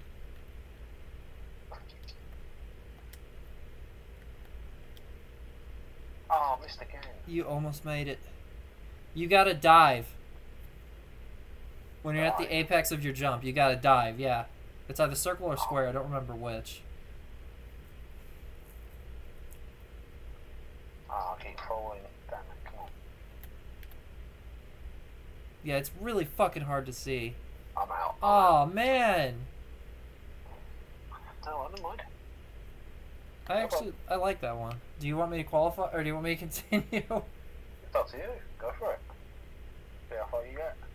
Fair. Might as well. I still don't know why there's no fucking volume. Let me try it on mine. No, I've got volume on mine. Don't get it. Did I mute it? Possibly. No, nothing's muted. Oh god, it's this! Oh god.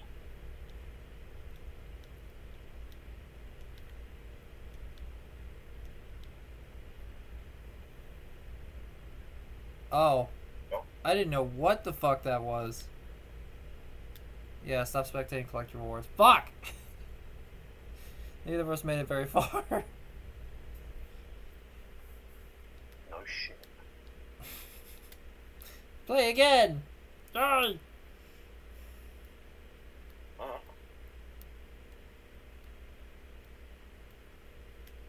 I need to get out of that one.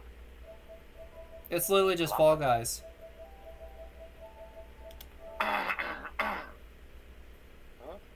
It's literally just Fall Guys. I'm ready when you are, by the way. Yeah, just give me a minute. I need to get out of the show. Need to get out of the show. Gotcha. Let's see who else That's is me. online.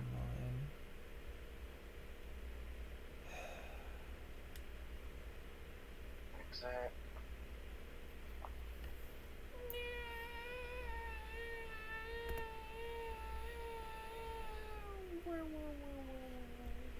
Who actually played it is shook right now.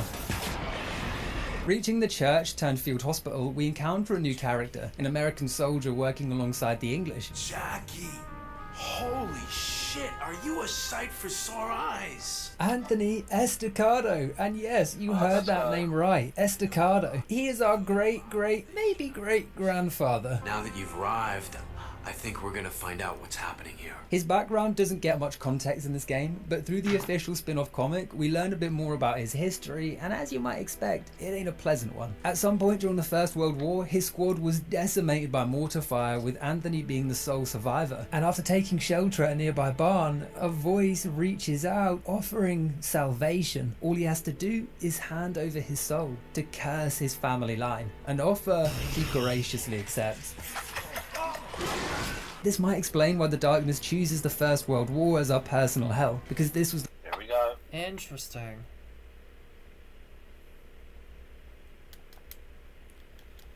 These bastards just knocked me into the void. Nope, I'm good.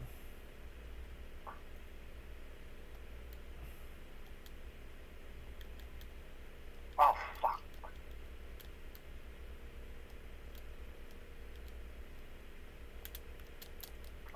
Shit.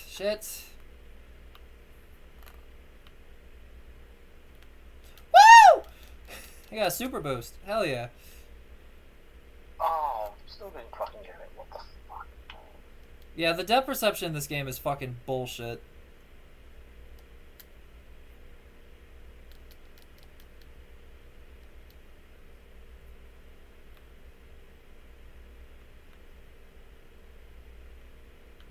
Whoa, shit! Don't fall. Okay. Boo! Okay.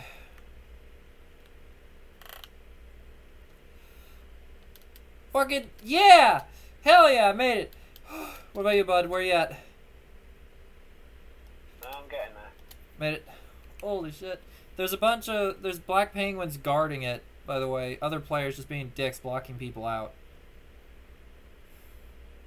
I haven't come face to face with me yet.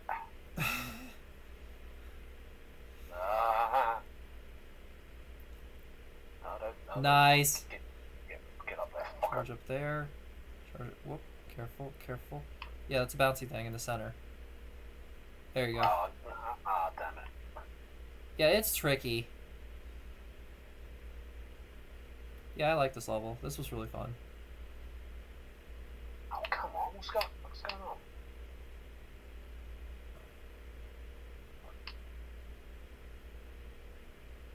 That's a good fucking question.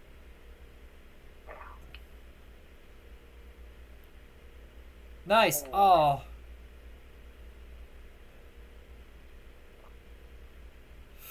No. Oh no. What the? Oh, you're right there. Okay. Oh, that fucking sucks that it just pushes you back like that.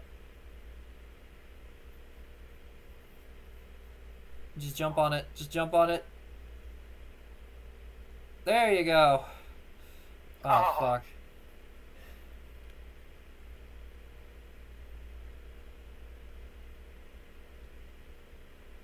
There we go. Well, no. Woo! You went fucking high. Come on, bounce you the fucking thing. Get up there, fucker. Bastard. Oh my god. Woo! Oh, time ran out. These challenges are bloody difficult. It's the depth perception, man. It fucks with you. I'm not seeing that one. And you see the penguins with the helmets? Those are the ones that kept blocking people out of the exit. Fucking dicks. What? Avoiding the slime till the timer runs out. Okay.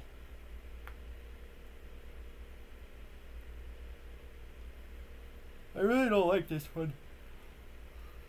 Oh god.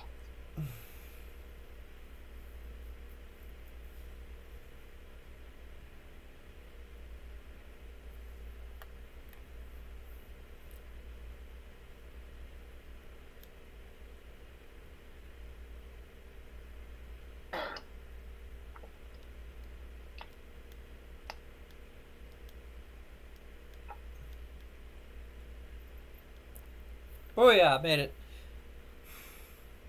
Oh, nice. I don't know why there's no fucking volume. I don't like that one. I really don't. Fair. Oh fuck, 2 of the penguins made it. They're just gonna troll people. Another slime one? This is bad. Oh god.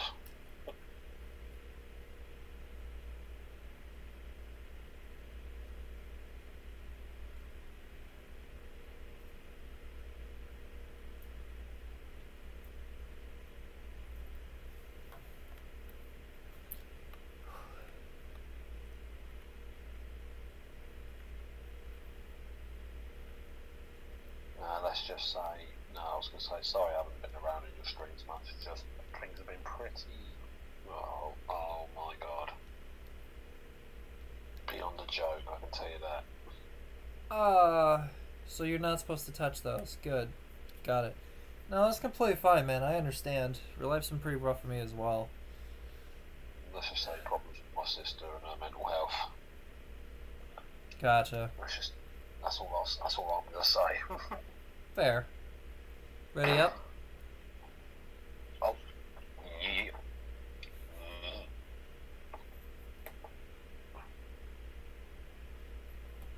There we go.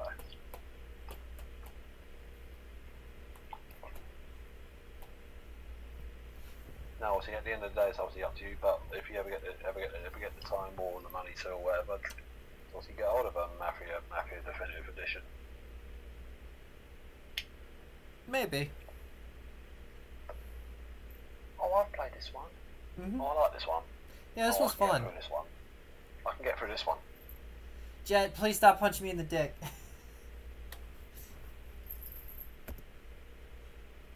I could say something there, but I'm not going to. Cancel.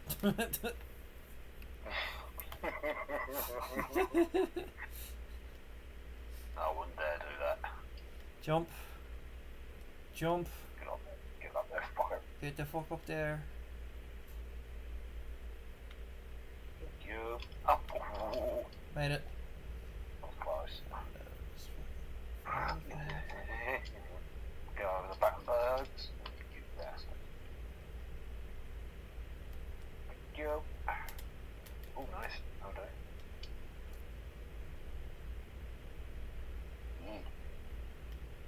This one's significantly easier than the other one was.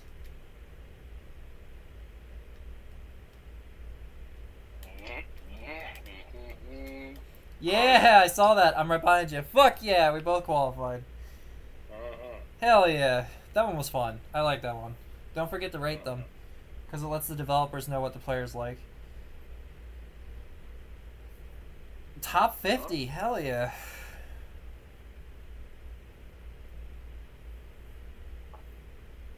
Would you like to view the online IDs? No, I would not like to publicly oust people on my stream. This is the motherfucker that cut me off. Oh god. Is it lagging on your end too? Yeah, just taking its time to load. Oh my god. Oh my god. Oh, there we go. What do we get? Survive by avoiding the slime till the timer runs out. Is that really all these minigames are now? It's just avoiding the slime? Oh god.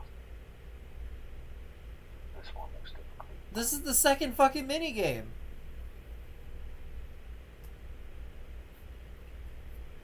Shallow's very upset.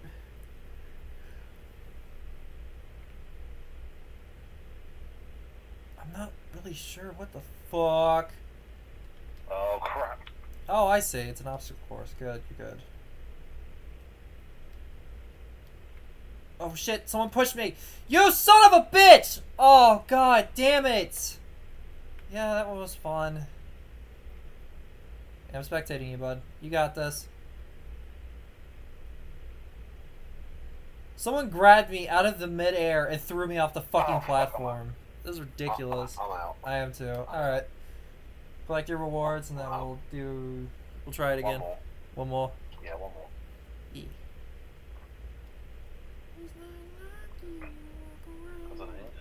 Because an indoor adventure golf course needs cleaning. Oh no. It's a job.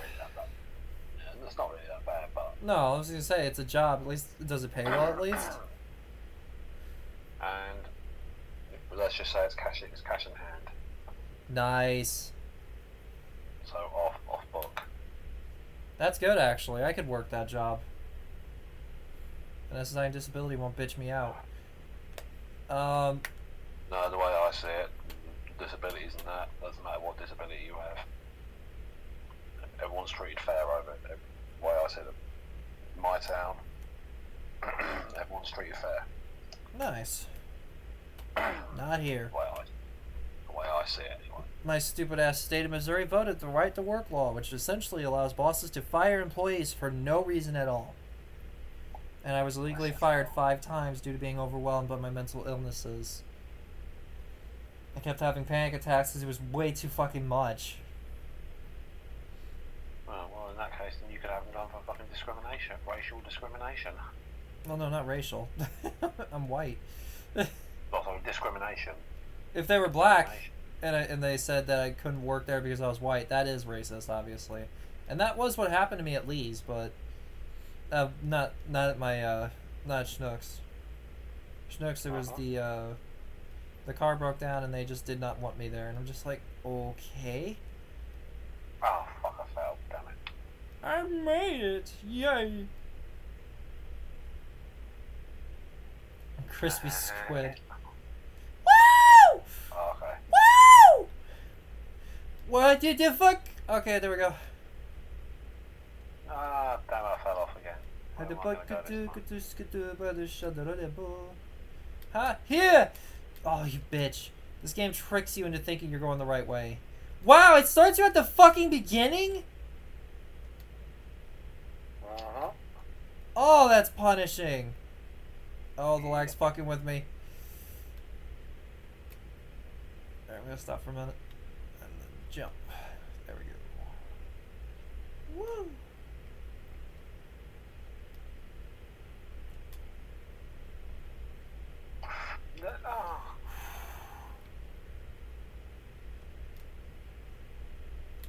Made it.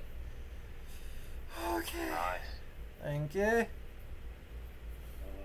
Get over that. Come on, you got this, bud. Why do you keep dumping directly into the void?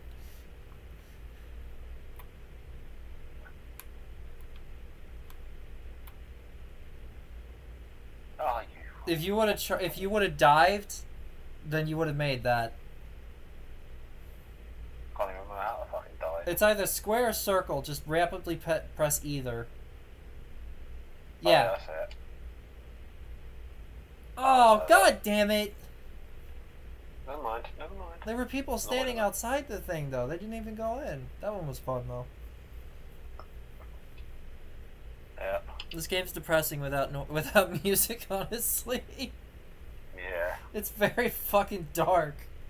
Like a creepypasta. Oh. It's Squidward's sewer slide. Nice. Oh, not this. This is the one where you have to find the path, right? I don't know. Oh no. Right. That's it. I'm out.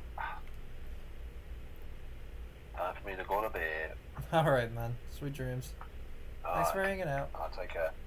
You too. There we go. Woo. Woo. Woo. Oh. No one's wanting to go forward. There we go.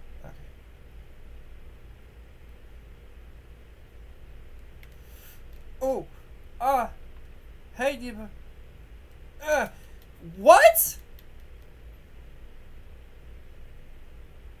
Oh, that's bullshit. The fuck, game. Yeah, I'm done. Fuck it. Alrighty.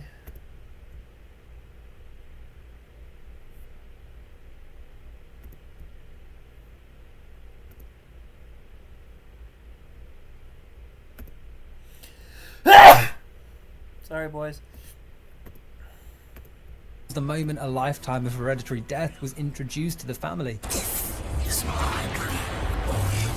This comic was made to complement the release of the video game, adding additional context to the many story threads, but what you might not know is that the Darkness didn't actually start life as the star of the show. It debuted in the 10th edition of a comic called Witchblade. In this tale, the Darkness helped create the Witchblade and is one of many primordial forces of the universe. But as with all comic book universes, the creators were quick to spin Jackie's character into its own series, and the rest is history. The Darkness was a cult hit, instantly more popular than the series that spawned it. There are two primary timelines that inspired the video games, and I managed to read a good chunk of both while working on this video. The first is the, dare I say, more fantasy-based timeline, in which Jackie fights the Angelus, an angel that serves as the antithesis to the Darkness, having fought against him since the dawn of time. This version was the greater inspiration for the sequel, and sees Jackie embodying a more traditional anti-hero role with his iconic armor and claws. The second timeline, known as the Darkness Resurrection, was the main inspiration for the first game, and while I cringe to call the Darkness grounded, this version is more gulp grounded, in which Jackie Estacado navigates his life of crime with the Darkness lurking in the shadows as a more traditional curse than the supervillain we previously saw.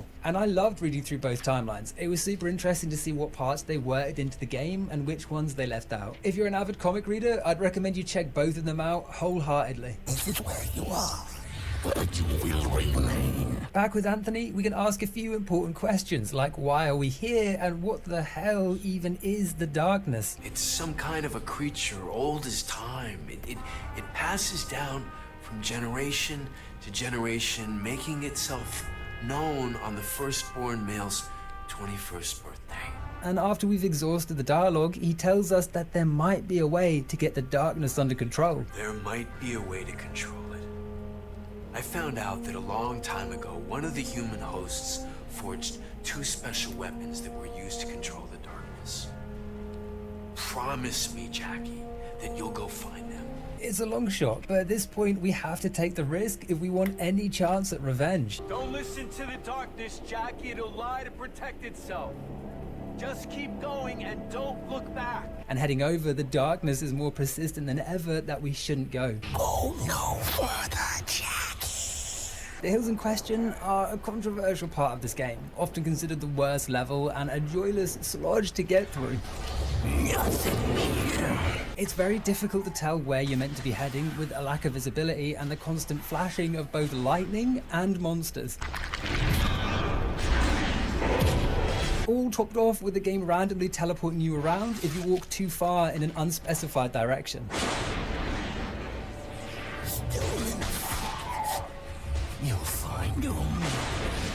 The owner of these elusive weapons is Death, the final horseman, and once he rears his ugly heads, all 3 of them, he demands the super secret darkness passcode. Do you know the word of hope? Jenny. Satisfied with our answer, he hands over the big guns, an ancient power crafted over generations to wrestle control from the darkness.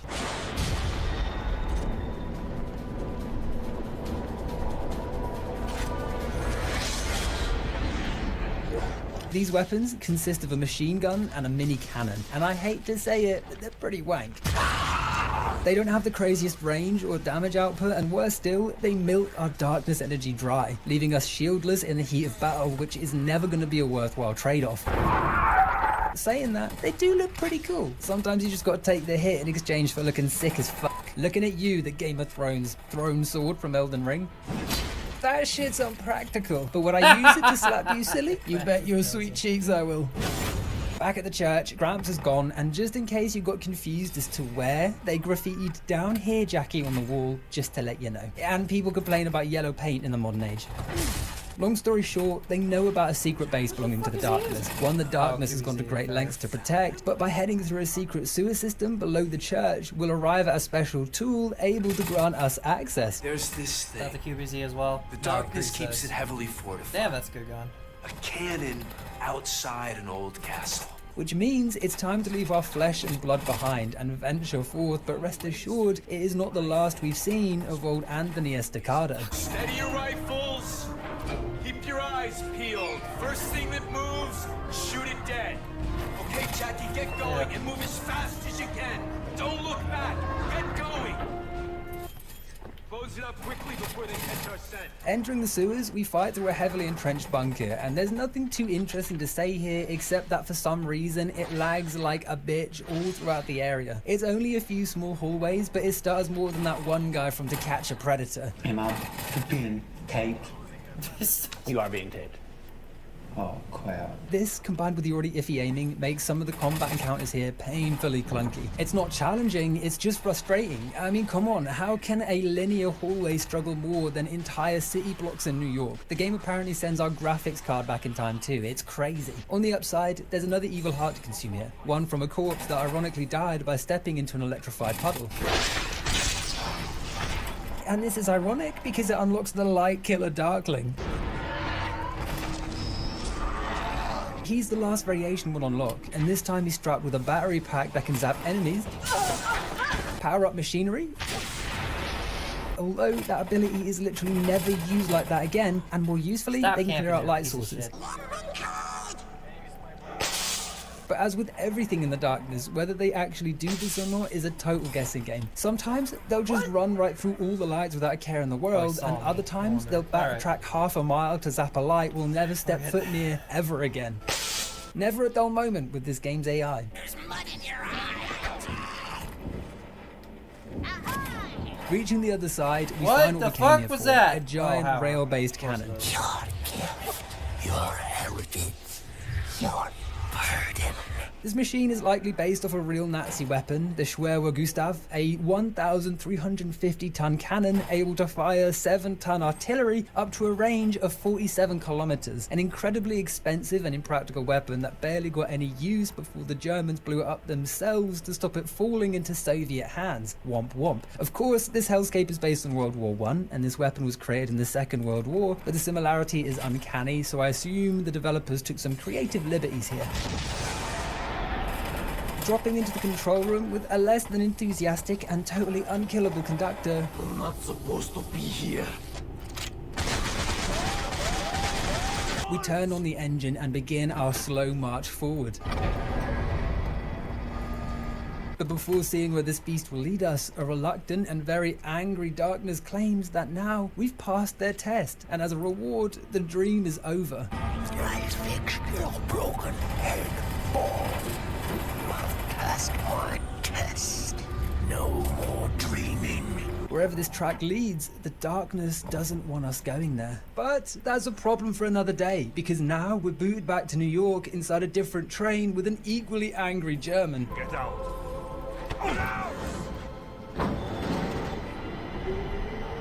We have no idea how long we've been gone or what evil doings the darkness has enacted with our puppet body, but as luck would have it, Jimmy just so happens to be chilling on our platform. My God, Jackie, where the f*** you been hiding? And he is very surprised to see us, seeing as everyone, understandably, thought we were dead. First Jenny gets murdered, your ass goes up in smoke.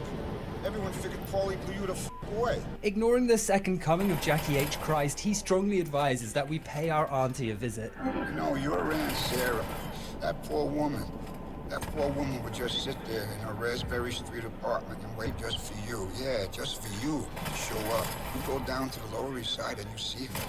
You hear me? But before that, we're right next to the same graveyard from the start of the game, and there's a sad addition. Jenny's grave, cold and lifeless. That girl was weak. We can even visit her apartment to similar mockery from the darkness. Can you believe this place? Come here, check this kitchen. These are small, easy-to-miss details, and aside from being a depressing reminder of Jackie's failures, it also represents how much time has passed since we left. In our absence, the world's moved on, and we've missed a funeral for the most important person in our life. Jenny really did deserve better. Let's just sit here for a while. Okay? Anyway, we have to see our auntie, lest Jimmy, the underage raisin, gets pissed off, so we head to the Lower East Side, and I have to say, it feels great to be back. New York is my second virtual home, and while I say that jokingly, it is half true. I went to New York for the first time about 5 months ago, and while navigating the subways and city streets, it all felt strange, and it took me ages to understand why. It's because I've already been there so many times in so many different ways. That's what makes New York so special. It has an unmatched quantity of virtual forms. Spider-Man, Max Payne, The Division, The Warriors, GTA, technically, you fucking nerd. England isn't a location that gets much attention in video games. Aside from the brutally underrated Getaway series, the only other major title is Watch Dogs Legion. Cruising around in my futuristic whip and mowing down some nanny as she's trying to cross London Bridge was a surreal experience. It's fucking good, mate. There is also the recent Fallout London, but I'm playing that through on my second channel, so if you want my thoughts on that, you'll have to head over there. Wink, wink, nod, nod. Man, this guy, like, every breath is painful. We should just let him die. Arriving our aunt, her role is more akin to that of wise matriarch, a kind but tough woman. You should have taken her away from this place when you had the chance. And now you've got to take care of it. One we torment to no end. Ooh, dead body out your window. Just kidding, yo, gook. With Jenny gone, Sarah's the last person we can rely on, and the main reason we've come is to ask for her permission, her blessing even, to bring revenge against Paulie. But I can't kill that little fucking scumbag without your blessing.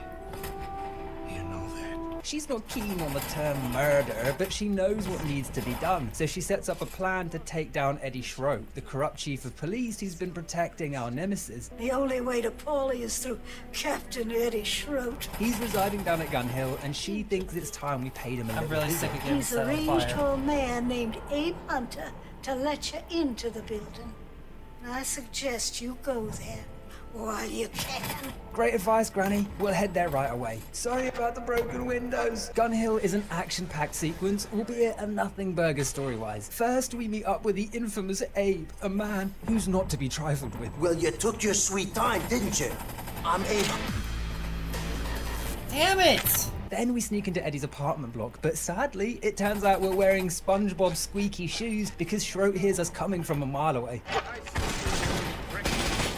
Now the next few moments are a fruitless game of cat and mouse, chasing Eddie all around his home, his precinct, and up onto the rooftops, where Schroet's rescued by his cunty helicopter friend. You ready for your close-up, Esticado? It's gonna be explosive! Blasting us off the roof and flying away like an Apache rat, we're left in the lurch with no idea what to do next. Thankfully, Butch comes in clutch to help formulate a new plan, stealing a briefcase stuffed with incriminating evidence on Eddie, rigging it with explosives, then giving it back bullet train style. What is he killing me with? I'm sorry. As I said, Gun Hill is a fun level. It feels great to tear through that precinct and clean up the trash that reside there, but it really feels like it could just be cut out from the game entirely, and it would make no difference to the plot. The suitcase in question is stored at the Turkish baths, and to reach it, we have to head through City Hall Station. How did I not get best? I killed 7 fucking people with no health left. You didn't earn that. It's a good place to die. A dilapidated subway based on the real New York location, one that shut down in 1945 due to its proximity to Brooklyn Bridge Station. Except where the real station is a historical landmark with regular tours, this version is home to some very desperate and cosmically stupid criminals. And it's not just knife-wielding homeless we have to contend with either, because something sinister is lurking in these tunnels. A deranged cultist is up to no good, scribbling pentagrams in blood and rigging explosive traps all over. These traps are a great effort. Any regular man would struggle to pass through, but we're no regular man. We can summon our hapless minions to fall on their sword, sacrificing themselves to clear our path. We soon track down the cultist in question, a lunatic protected by a steel cage with access to an infinite amount of hand grenades. Finally, a worthy opponent. This will be a fight for the ages. Oh, we bit his face off. We'll never know what this man was planning down here in the dirt and dark, but it can't be pleasant because his heart is stanky, offering up our final power. Summoning a black hole, the most overpowered ability in the entire game. Oh god, yes it is. Not only can it crumple whole groups God, like that a ability deadly was Katamari, so fun to play with. I will stream those games for you guys. it can also pull down certain walls. Of either of them. Or, much like the electric gremlin, pull down this one wall, then never use the mechanic again. This whole cultist encounter, much like Gun Hill, is slightly disjointed, undercooked, so to speak. We know he's the brother of this guy, Mitch Duval, who's waiting by the station exit. I'm trying to find my brother, Ernie. I think he went down that way. And I mean, Duval, he kind of sounds like devil. Is this lore? But I've always felt the cultist subplot could have been so much more. A horrific delve into a madman that desperately wants to know true evil and comes face to face with it. You lied to me! This wasn't the deal! Or better still, this cultist could have sown the seed for a larger cultish subplot for the games to expand upon. Maybe some crazy organization dedicated to tracking down the darkness and siphoning its power, but instead, we get one-hit Cage Man. What I'm saying is, there'd be no meat on this here subplot's bones. Or, after our interaction, the cultist's face. With the path forward cleared, we head into the Turkish baths, a storehouse for crooked police and their illicit goods. As such, it's ram-packed with the buggers, who are now sporting assault rifles and combat shotguns. I would be shitting my breeches if we weren't able to summon a cosmic void of death to delete them from reality. The briefcase is at the back in a well-stocked armory, and after grabbing it, we're hit with a vision from another life. Our great Gramps is back, a spiritual projection claiming he knows something that can help us. It's a lie. It's an interesting development because it implies that this other world, it's not just a metaphorical prison for Jackie's mind. It's somewhat persistent. All the suffering we witnessed on our journey through, it's still occurring. I keep hearing a voice.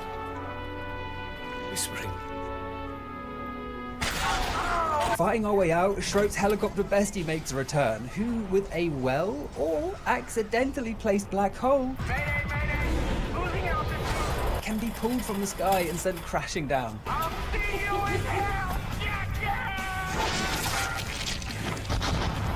More SWAT guys are storming our location as well, and they even pull out a new trick, an impenetrable riot shield. And as I said a moment ago, these encounters would be rather challenging, but they are trivialized by the black hole. You know in Skyrim, when someone pisses you off and your massive god complex kicks in, so you use console commands and type .kill this on bitch? That's what the black hole does in this game. I see you, asshole! Returning to Butcher, oi oi, we hand the case over for rigging, an operation carried out with slightly less than safe protocol. Why are my teammates not fucking backing me up? How are these men still alive? There you go. Revenge is tantalizingly close now, so we get on the blower and set up a meeting with Eddie. Just tell me a place. Trinity Church. Bring 50 grand and unlock bills and come alone. We meet at Trinity Church, a location chosen to pay homage to the life Schroet stole, tearing his away right next to Jenny's resting place. You can't control the darkness. Here in no man's land. You gotta work out how to get back. Why didn't that Don't get any ideas now, Jackie. And inside, Eddie's neither alone nor with 50 grand. The audacity of this man knows no bounds. Then again, he's clearly not the sharpest tool in the box, because his grand plan is to cut the fucking lights. Kendall, turn off the lights. That's good. This is as close the game gets to a boss fight, surviving waves of goons as they try their best to put us down, getting torn apart in the darkness their own boss plunged them in. Eventually, Eddie's last brain cell turns on, and he forms a plan that might actually work. Well, it doesn't take a rocket scientist to figure out your weakness.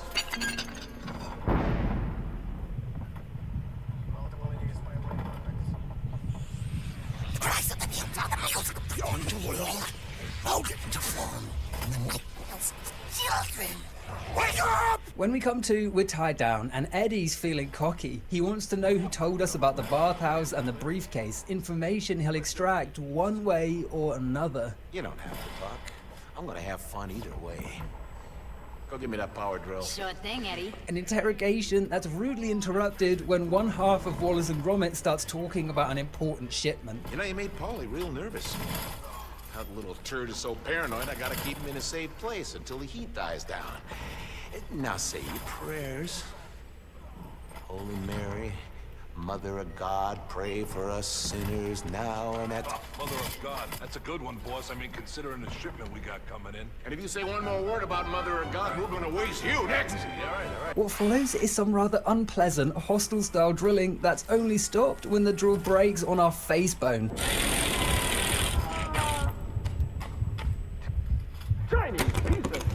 L-drill bit bozo, weak ass industrial tool moment, and while Eddie Schroet's repairing his kit, we have some fun of our own. Come over here. Lights in my eyes. I need some shade. Taunting the officers over until they've blocked the light just enough Dark bliss. to fuel our powers. No, stupid puppet. And that was the second time I died. Exploding the package, Schroet is finally dead, and for a second time, we're plunged into hell. Death awaits you. Worse than death. But this time it's different, because we're arriving with purpose. As Anthony informed us, there might be a way to control the darkness here, hidden deep within the castle just ahead, and I know what you're thinking. Use the weapons wisely. Those guns we grabbed earlier were meant to control the darkness, but they didn't do squat. What gives? And hey, listen, this time it'll be different. You are without hope. The fortress in question is an ominous-looking structure isolated on a rocky plateau, looking like something ripped right out of Wolfenstein or Castlevania. The only way inside is a giant set of metal doors, but they're sealed tight and there's nary a lever inside. Thankfully, we have a giant fucking rail cannon staring right at her, so we open fire. Again you fail. Worthless host. Did you think it would be that easy? You think he'd just leave a weapon like this lying around ready to blow up his little clubhouse? No. First, we need to find some ammo. Okay. And leaving the cockpit with the most insane exit animation ever. We hike down the soldier-infested hills straight to the trenches to find Anthony, who's waiting with a fucking tank ready to pull it forward and secure our artillery shells. Not only is it loaded with heavy weaponry, but it's pinned out with stars and stripes too. Yeehaw, baby! Let's show them how it's done, boys. This one's for Roosevelt. Fighting across the battlefield, we gun down anything standing in our way, be that soldiers, tanks, or fighter jets.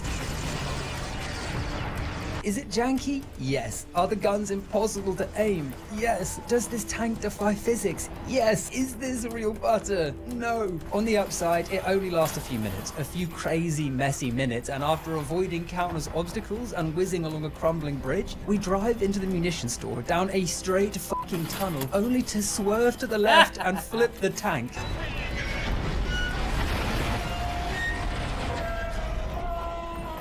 What the fuck happened? happened? A minute ago you were Bill Hickman, then you have a panic attack and flip us? For shame. Shame. When we come to, we're trapped in the wreckage, but our great-great-grandfather reassures us that we'll be okay, that he's going to get help. Hey, you don't look so good, Jackie. I'll go find something to get you out of here. But mere seconds after walking away, he's attacked by a monstrous-sounding creature and bitch slapped off screen. Think I'm afraid of you? I've been here too long to be afraid. After which, the beast reveals itself.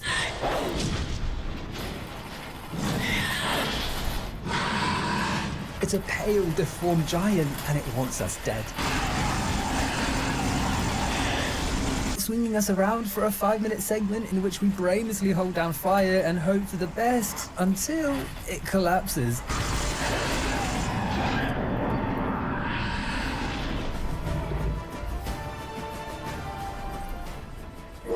And looking around the arena-sized room, it really feels like they wanted this beast to serve as a true boss fight, but didn't have the time or budget to see it through, instead giving us essentially a fancy cutscene to watch it get gunned down.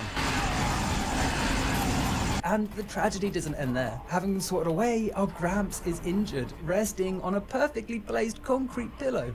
I think I see it, Jackie. I know what went wrong.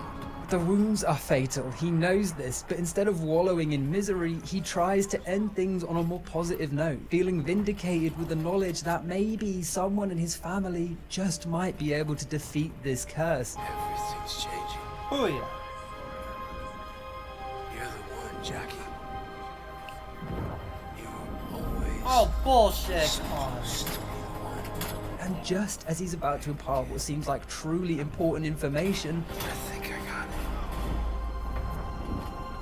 That thing about the light in the darkness.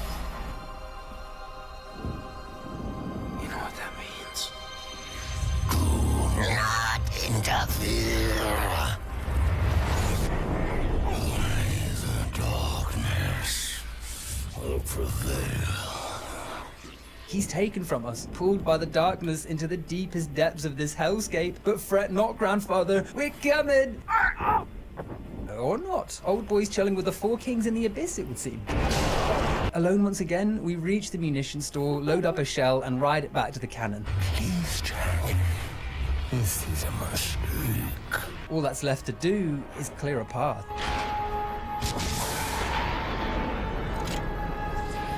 I'll destroy you. The journey to the Shattered Doors, it's not only precarious, but it's emotionally violent too, with the darkness going absolutely ham on us. I'll put your teeth to the grindstone. I'll tear your mind. I'll boil your eyes. Turn back, or you lose Jenny forever. I can take you to her. Your heart's desire. Which begs the question, what is hiding within this structure? Are there dungeons filled with unholy abominations, torture chambers where unthinkable acts are unfolding? The opportunities here are endless, but sadly untapped. All we get is one room that we instantly teleport to, not so much as a reception hall in sight. Now, I understand that the other world is a darkness construct. It doesn't have to adhere to geographical consistency, but to me, much like the previous issues, this was a totally wasted opportunity. Look at the size of this castle. What should have been a horrific romp was boiled down to essentially a time jump. No. I mean, hey, maybe the horrors witnessed within was so extreme, Jackie had to block out the memory to protect our little brains. Don't forget. I must stop him. Focus. The room in question has a few objects of note, namely the body hanging at the center, framed by 4 contraptions, 2 on either side. These devices are extraction machines, each one relating to a specific darkness power. Their purpose is to separate the curse from the man, draining our abilities and transferring them to the body at the center, a procedure that slowly reverts us to our human self.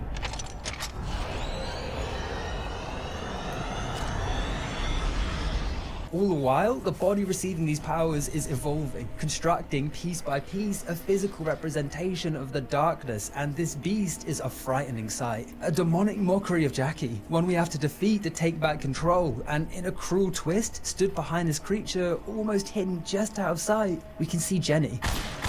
It's as if the darkness is standing directly in the way of Jackie reaching her in the afterlife.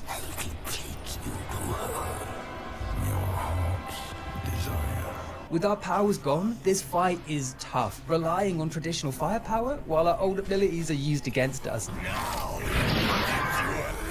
Alongside summoning black holes, the Darklings will periodically rush us, and they are a pain in the ass, primarily because the aim will not lock onto them.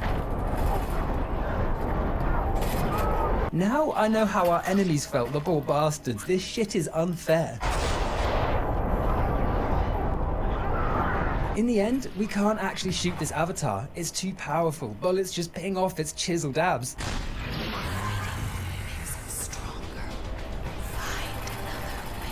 Instead, we have to fight against our killer instinct, to put our weapons away, accepting that this evil is just part of who we are. Something we have to embrace if we want to control it.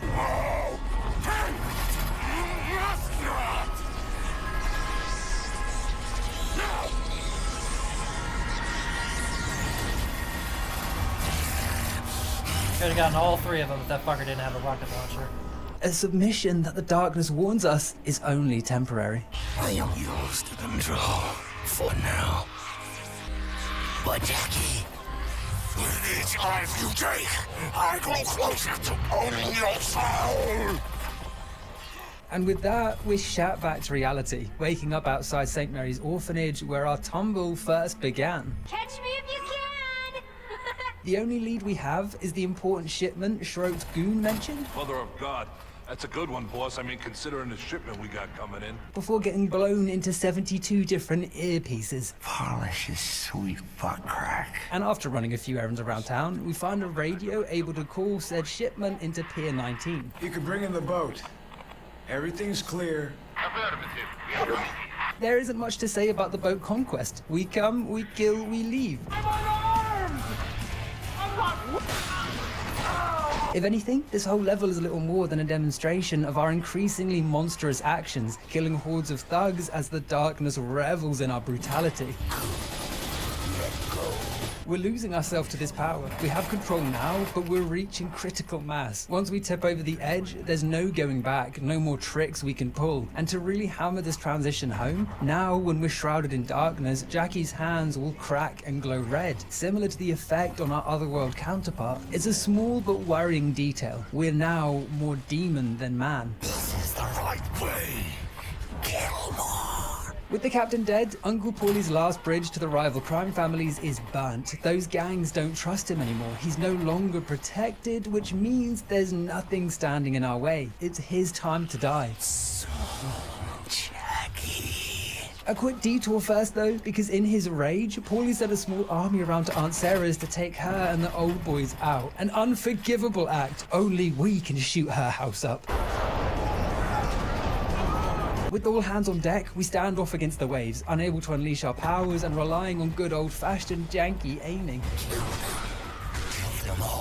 And where, I hear you ask, are we getting the ammo for this standoff? Well, the whole time this is unfolding, a human chicken nugget is chilling at the back, reloading an infinite supply of handguns. It is brilliant. McNugget, you're a real one. Oh, Jimmy will never have stood for this, and neither will I!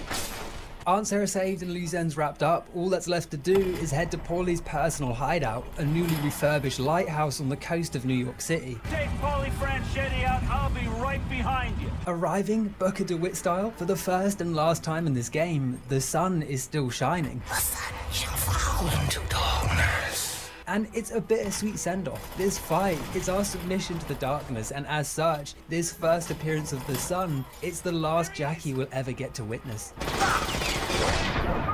Making our way uphill, lights shatter at our approach, and slowly sunlight fades, with an almost apocalyptic moon setting in front. Feed me, and your dogs will belong. This allows us to unleash our full power and tear our way through, something the darkness is loving. Your dead is better. Feed me with wonder. A subtle touch here is that without our input, Darklings will be summoned ahead of us to assist in our advance. It conveys our increasing loss of control. The darkness is making choices for us in real time, and while it's working in our favor, it's only a taste of things to come. Give me my power. Reaching the estate, we make our dramatic entrance, bursting through the front doors in a scene reminiscent to when the darkness first revealed itself.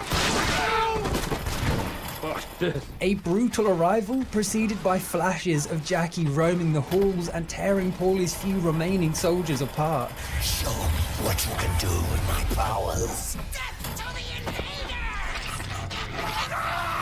It's a strange fun level because most of it's not actually spent under our control, with chunks of violence being interspersed with a few moments of lucidity. These are easily some of the best and most disturbing visuals in the game.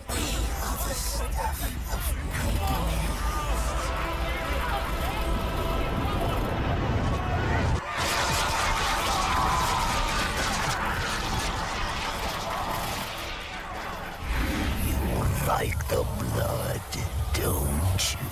From people choosing to throw themselves from windows rather than facing us, to the darkness giggling while it hunts down its prey. It perfectly captures our total loss of control, adding a sense of confusion and maybe even frustration as we jump around at random throughout these acts of violence. It does, however, highlight the ongoing control issues, just in that I wish the game was fluid enough to allow our gameplay moments to feel as badass as those looked.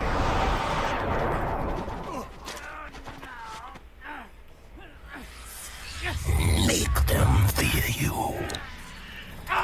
Chasing Paulie into the lighthouse, this tale comes to an end, ironically, in the cupola, a chamber of light. You ain't gonna kill me! You know why?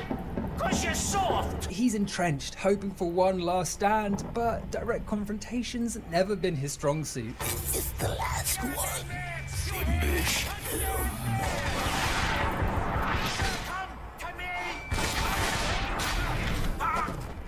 With Paulie bleeding out, all that's left to do is put him out of his misery, an act the darkness warns us will utterly subjugate Jackie. When he dies, I own you. And standing there, with Paulie acting like the coward he is, I'm serious. Anything you want, you just ask. I can get it for you. the first thing you'll wonder is, do we have a choice? By this point, we care about Jackie, we like his character, and we know that finishing Paulie won't bring Jenny back. She wouldn't want us throwing our life away. Maybe we shouldn't pull the trigger. Take his life so that I can take yours. But try as you will, there's no leaving this scene. No Far Cry secret ending is waiting for us. Maybe now we can finally shoot some goddamn guns. I even tried eating no hearts for an entire playthrough to prevent the darkness from growing stronger, but no, there's only one choice, to pull the trigger. You want to cut? Just say the word. Or to anticlimactically flick Paulie's nipple with our tendril. What are you doing to score? Yes, the cut. Now you are mine. Submitting to the darkness, we're plunged into the abyss, and after a moment passes, a voice calls out. There's always a little light in the darkness. Opening his eyes, Jackie's finally able to rest for a moment on the lap of Jenny. Jenny? We get one moment, Jackie. It's all they can allow. It's a chance to say goodbye, a chance to apologize. You were everything to me, and all I ever did was kill you. I'm so sorry. A fleeting moment where Jenny claims there's nothing to apologize for. How can I forgive you when it wasn't your fault? You have to go now. I don't want to go. I want to stay here with you. Before telling us to wake up. Am I dreaming? Yes. You have to wake up now. Oh, that sucks. That's sad. And this is where the game ends, with Jackie's soul lost in a sort of purgatory and the darkness in full control. Now you are mine. As far as endings go, it's abrupt, and some could argue unsatisfactory. We have a sequel to tear into right away now, but I remember being frustrated at the time to have so little conclusion with Jackie's story. The biggest saving grace about this ending is the beautiful farewell between Jackie and Jenny, where Jackie is finally able to find some forgiveness. How can I forgive you when it wasn't your fault? Which, in terms of closure, having an opportunity to express how much you love someone and truly say goodbye, it is a touching ending. And it might also recontextualize all the moments spent monologuing between loading screens. It thrives in the madness. While at the time, it appeared Jackie was narrating events as they were unfolding, with what we know now, it's easy to play the game a second time and instead see these moments as the aftermath. Maybe this is Jackie recounting after his soul is lost. End of story. Except I'm not the one lining up for the last rites. It's my loving Uncle Paulie. He knows the end of the story as well as I do. Leaving him floating in purgatory with nothing but the memories that led him there. Trinity Cemetery. I hate this place more than hell itself. You were buried here. I never even made it to your funeral. What will happen to Jackie? Will he find a way to regain control, or is he lost forever? Well, don't go anywhere, because I'll get to that in just a moment. Am I dreaming? Looking back at this first entry, it's a very rough diamond. It has so many aspects that are like no other, and when it works, it's a destructive, emotional, and visually unique work of art. I'll boil your eyes. But the issues are glaring. Between the pacing, underdeveloped areas, and poor fidelity, even with my adoration of the franchise, it's easy to see where people's frustrations were coming from. Putting down the score! The main upside here is that if the game does get the remake treatment, it would be so easy to turn it into damn near the perfect game. Jackie's story, it's not pleasant. From his orphan birth to his submission to the darkness, nothing but pain and misery followed his life, consuming him and anything that got too close. Jenny was avenged, but at what cost? His life? His soul? Was that a trade Jenny would have wanted?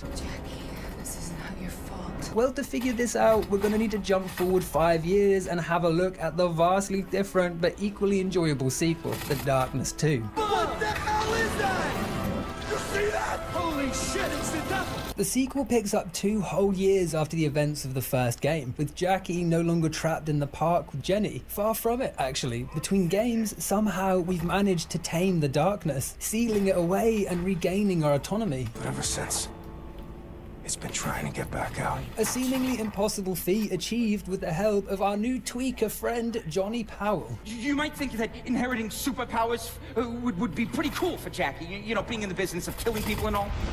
And if not for the demon living inside of him, you'd be right. A darkness fanatic who spent his life researching the darkness and its origins. That's how the darkness liked it. After applying this knowledge and helping us regain control in an unspecified but likely brutal way, he disappeared, afraid of remaining near the darkness, fleeing from Jackie and his evil influence in the dead of night. It doesn't matter how hard he tries. No one can hold back the night. The massive disparity between the ending of the first game and the start of the sequel is glossed over real fast. But aside from his lingering misery over Jenny's untimely death, what's clear is that Jackie is living the high life. Jackie, it's good to see you. Come on in. With Paulie dead and no one to stand in our way, Jackie's trench-coated ass soared to the top. Now, he's wearing a fancy tailored suit topped with a voluptuous mane. Oh yeah, and he's been turned into a cartoon. I should probably talk about that. Eventually, I found a way to bury it. Gone is the grungy semi-realism of the first game, and in its place, cell shading, moving the game closer in appearance to the comics that originally inspired it, and you best believe this was a point of contention for a lot of players who were shocked at the drastic change in direction. Check out the rack on the brunette to your right. Now, as I've said before, this approach, if done right, it can help a game age like fine wine. It's the Mads Mikkelsens of graphical designs, if you will. Shut up. But much like the shift with Deadly Premonition to its more cartoonish sequel, the bizarre grungy realism of the first game was a huge part of its character. Here goes the civilized world. To remove that was a blow to a lot of players, myself included. The first game had its issues, sure, it's far from perfect, but between the dirty bin-filled alleys to the almost spiritual glow of the subway, I don't think I've ever seen a game capture New York in such a mesmerizingly grim way. And again, to reiterate, the art direction of the sequel is still wonderful, and I'm sure countless people will prefer it hands down. But for me, the first game was a flawed, clunky, gritty, laggy, golden standard that I long to see more of. Of course, you have to bear in mind, the sequel was developed by a different studio after the collapse of Starbreeze, with the sequel being developed by Digital Extremes, who had just treated the world to a little known, and in my opinion, highly underrated action game known as Dark Sector.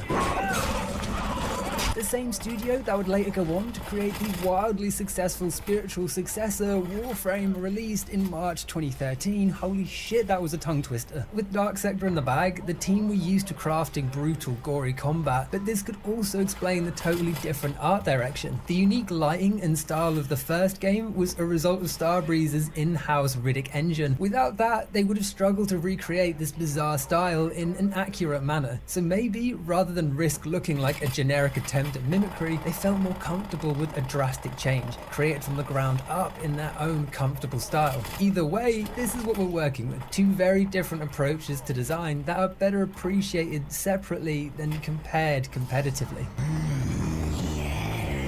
On the upside, despite being set years in the future, he now looks closer to his canonical age. This version looks like the son of the middle-aged man from the first game. Arriving at our local spot, our bellies are rumbling and we're ready for some dinner. It's a classy introduction that demonstrates not only the financial power we've gained, but also the social clout, swanning about in a high-end restaurant in full display, hiding from no one. Oh, sorry about that, Gaston. Behavior we've seen countless times in cinema. It's a statement. Here I am, a criminal, rubbing shoulders with the rich, the powerful, the elite, and there's not a goddamn thing anyone can do about it. So say goodnight to the bad guy. Reaching our table, we're greeted by two scantily clad young ladies, a couple Jackie might have had some rough and tumble with in the recent past. Remember us from the Candy Club? But despite his charm, since Jenny's death, he's detached from it all, going through the motions, having zero recollection of who these girls are. Sure he does. Trust me, ladies. I wish I did. Unmoved by Jackie's lack of recognition, they proceed with their evening of pasta fazool, sexual tension, and limoncello when their conversation grinds to a halt. Death is arguably a stopping point for any conversation. Jackie, get down!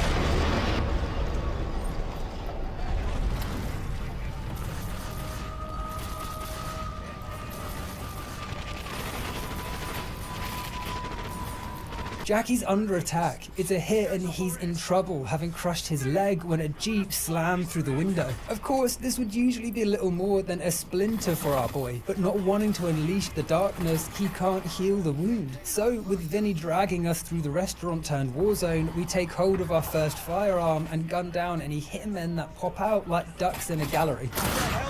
Throughout this journey, Jackie is tormented by the darkness, who goads him into finally using his powers to unleashing the darkness and undoing years of dedication and hard work. Come to the dark. And you have to put yourself in Jackie's shoes. He's in agony, his leg is torn to pieces, the pain would be unbearable. Not only that, but he's still under attack. The enemies are relentless and his friends are dying. Hold on, Jackie. Pick up the stairs. The pull to give in would be tantalizing, yet he resists, sticking to his guns, literally and metaphorically, as we're dragged into the kitchen and dumped on the floor by an out-of-breath Vinny. Not that there's much oxygen to be sucked up around these parts, because a gas cable's been cut and the room is filling with the flammable good stuff. Oh, Jesus. Smell gas. Hurry up, Vinny. Something our pursuers are quick to exploit. Burn in hell, Estacado.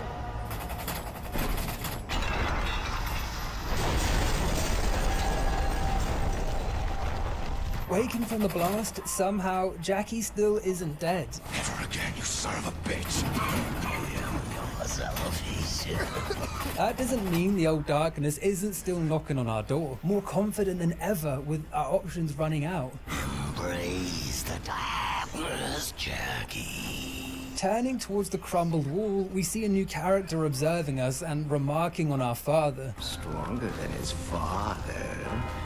Clearly, this is an important character, and he knows our papa, a man who played host to the darkness long before our fine selves. But he doesn't stay for long, leaving a thug to clean up the mess that is Jackie Estacado.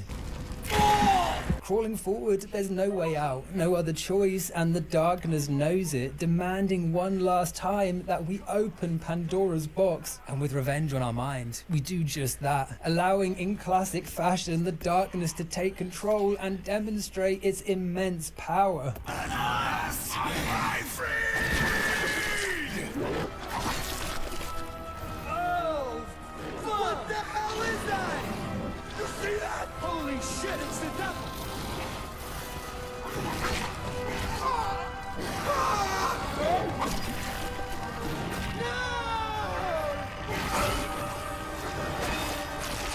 We're in the game proper now, with full control over Jackie, a newly healed leg, and the darkness serpents returning over our cold little shoulders.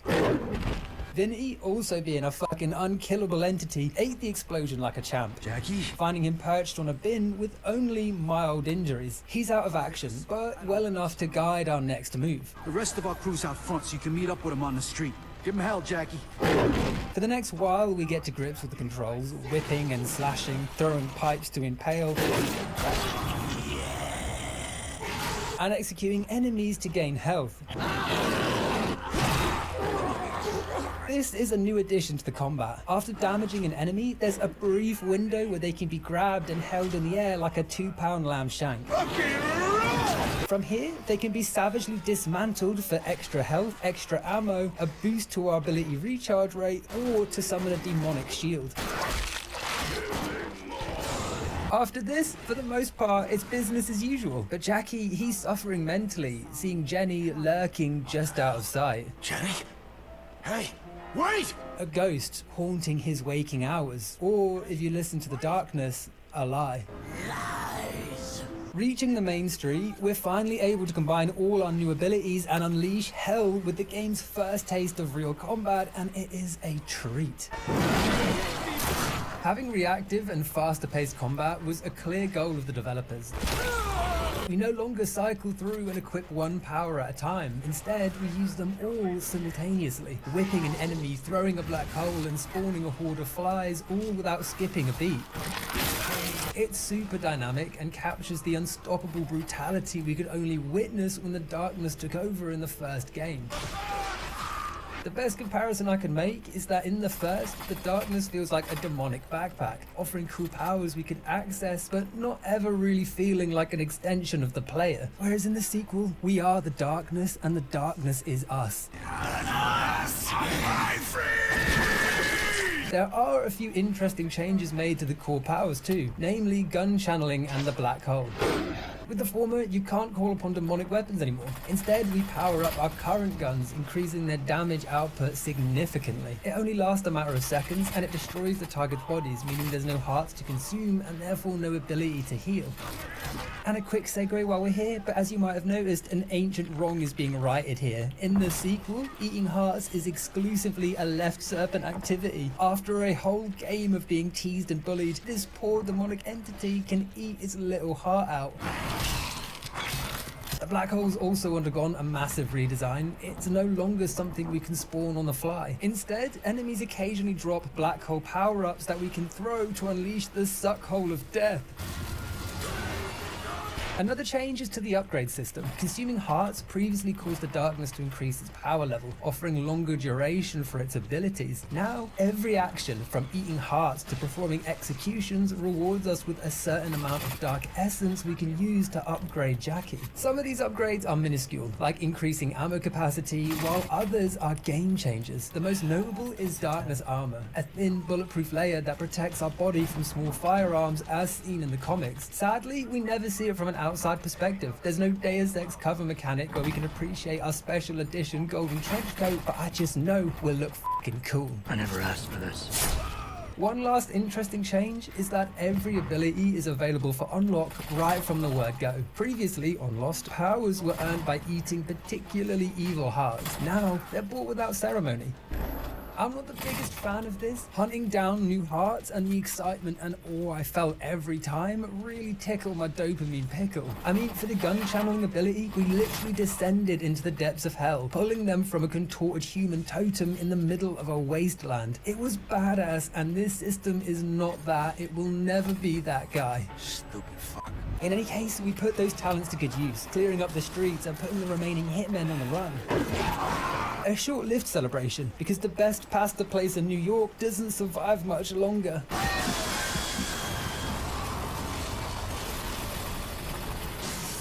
We're down on our ass and someone's approaching, thinking he can get a cheap shot in to kick a man while he's down. But we're not alone. An old friend is waiting in the wings to make a dramatic entrance. You're not so tough now, are you?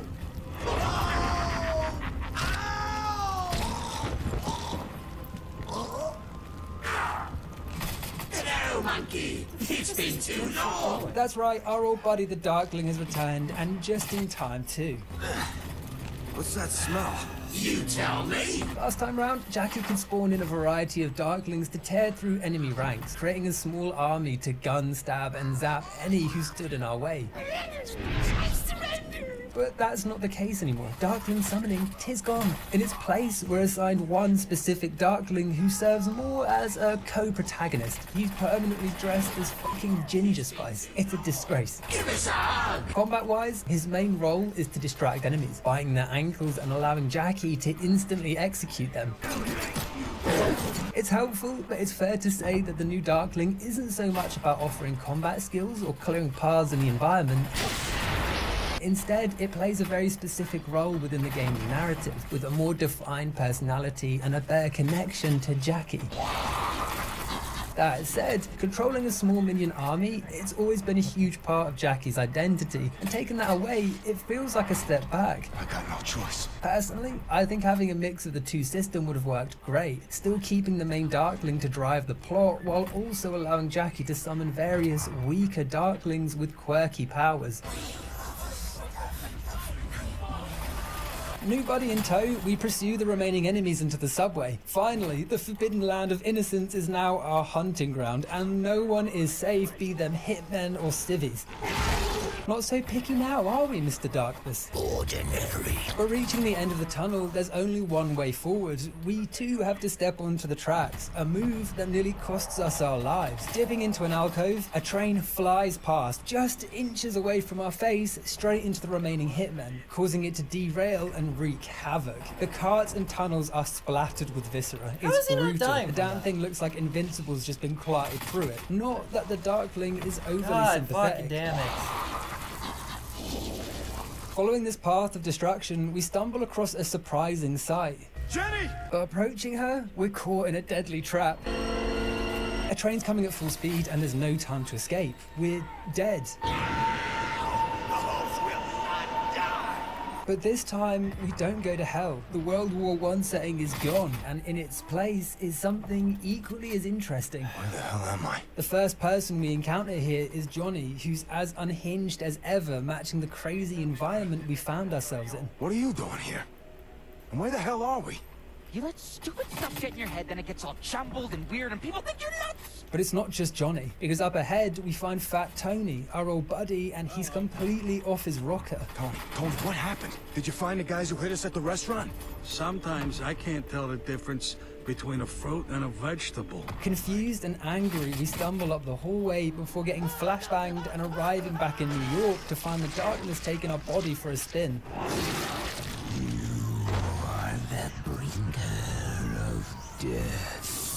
Waiting for us up ahead, the crew's ready to take Jackie home, including Fat Tony, who's back to his normal self. Jesus Christ, Jackie, we thought you was dead. I handle things, like I always do. Look, we gotta get out of here. You go in your limo, and I'll go ride in the car with Vinny. Agreeing we need to get the hell out of Dodge, we hop in our limo and speed homeward with three big questions playing on our mind. Who are the group behind this attack? What are their nefarious plans for the darkness? And what on earth was that insane vision we just had? The first time you use the What darkness... in the fuck is going on? Every time I fucking spawn! But once you've tasted it, you can't stop. Entering our home, I'm forced to make another Scarface reference because Jackie clearly owns the world Chico and everything in it. Gone is the shabby apartment that I assume he was residing in. Being a criminal legend, his new home is a sprawling penthouse mansion. All marble arches, African blackwood detailing, and croft-style gardens overlooking the peasants of New York from afar. Damn it. It's not just highfalutin spaghetti appointments, we're asset-rich too. Still not convinced? Well, we even have our very own English butler. I'm so glad you're still alive, sir. Now all we need is a freezer to lock him in, and we really are living the Tomb Raider dream. This is our hub space between each mission where we can level up Jackie, practice our shooting, and interact with the fan favorites. Butch, Fat Tony, a freshly healed Vinny, even our old Mima is here, Sarah, who's ready to guide us if ever we stray from the path, which since Jenny's death is pretty much every day. It's like she's not gone. But she is gone, Jackie. You buried Jenny years ago. I know. Not everyone's on the same page though. Walking around, some of the muscle are understandably unsure about their demonic leadership. You think the boss is a nut job? What, you don't? What did you say? Of course, what you should be realizing by now is that the free roaming, it's the fuck? completely... Of course, what you should be realizing by now is that the free roaming, it's completely gone. We no longer explore the streets of New York between missions. Once we're done a level, we hop in our whip and cruise home to lick our wounds. Personally, I was really disappointed by this. Walking around the hard streets was a big part of the first game's personality. It is more coherent and the action is faster flowing with less confusion on where and when we should be heading places, but I miss those moments of reflection after we've torn through an apartment like an animal, only to calmly sit on the subway and ride amongst the everyday man to our next destination. Much like the art style, this issue is a matter of preference. These are quite different games that will appeal to very different types of gamers. But right now, there's more important business to deal with. So we head to our office and confer with Jimmy to plan our revenge. Whoever did this to us is dead. You hear me, Jimmy? There's the Jackie Estacado I know. A meeting that outlines one clear target. Some guy named Swifty. Oh, Swifty. Yeah, I know that prick. He left as soon as I got there. Swifty, a gangster moving in the same circles that likely stabbed us in the back, fleeing the scene just before the attack, all skittish-like. Chap, I gotta run. Let's move. Oh, sorry about that, Gaston. So, it's time to pay him a visit. But before that, seeing as the darkness is back, we need to track down our old buddy Johnny Powell. So, we task Vinny with bringing him home, something he claims the new guys will deal with. Go bring him by for a visit. And hey, you don't have to be nice to him. Whoever they are, hopefully they're up to the task. Seems like our big responsibility for some unnamed thugs, but hey, we've got bigger fish to fry. So we hop in the lift and head downtown. There I was, hiding under the sheets, trying to convince myself that whatever was out there wasn't real. Thank God I outgrew that shit, huh? Arriving in yet another dirty alley, we find Swifty pinned down at a dive bar. And much like RoboCop securing a shootout, we tell our boys to stand down so we can begin our rampage. Tell Vinny and the boys to seal off the exits. Nobody leaves here alive until I get some answers. There's not much to say about this mission. It's all about revenge. Point us at Swifty and let us loose. A new age of darkness has arrived, ushered in by the hit track Wild Things. It's 30 minutes of pure destruction, broken up by two interesting encounters. First is a boss fight against Swifty, who, after escaping through the back of the pub and playing kissy couch through a junkyard, hops into a fucking bulldozer in what is probably the most pathetic boss in modern gaming, second only to the mechanic from Jedi Survivor. Although I have to imagine that this is somewhat of a conscious decision, it demonstrates that not only is the art style different, but the tone is as well. It's not grounded in any sense of reality. These gangsters are coming at you with cheesy construction machinery in impromptu arena fights mid-chase. Although this isn't the end of Swifty just yet, he flees the wreckage to be pursued further, leaving us dazed and wondering if that encounter actually happened or if it was some battle construction vehicle's fever dream. Hayato Congo. The second key moment happens right after this pseudo battle. Hi, Ratface. What took you so long? Jenny? Were you expecting some other girlfriend? Jackie is stunned, not knowing what to say and realizing he's losing his grip on reality. I must be losing my fucking mind. She speaks about their plans for his birthday, the excitement around becoming an adult, and even the pink cake we find in her apartment in the first game. It's the calm before the storm, and there's nothing we can do, only embrace the fleeting moments he has with Jenny, something we'll never be able to do again, holding her close even though we know it's not real. I think about you every day, Jenny. Every minute, every day. And just as we're getting our belt unbuckled, Why don't you come back around here for a minute? reality comes crashing down. Jenny? A reality the darkness is quick to reinforce. It deceives you. Leave me alone! Are alone, Jackie. After this, there's one last romp through a series of warehouses before Swifty is finally cornered. There's nowhere to run and we want answers. Your boss, your leader, whatever. I met him in a brothel, the Brimstone Club, all right? Answers that are quickly cut short. These guys are some kind of... Hey! What the fuck are you doing? Stop it, you miserable fucking rat! What did you do? I needed him! I needed answers! Was nothing. But we did get some decent information. The weird cult in question, they're based out of the Brimstone Club. And believe you me, holy justice shall rain down upon them. But before that, we did a little rest-a-poos back at the mansion. You know, dry clean the suit, clean the giblets out of our hair. And while we're there, we're told that good old Johnny Boy's been picked up by the gang. Johnny Powell, you look like shit. He's quick to plead his case, not wanting to incur our wrath. Jackie, I did what I could to help you control the darkness.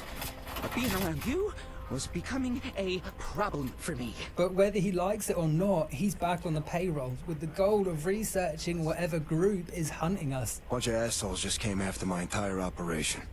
And whoever gave them this envelope is connected to the darkness somehow.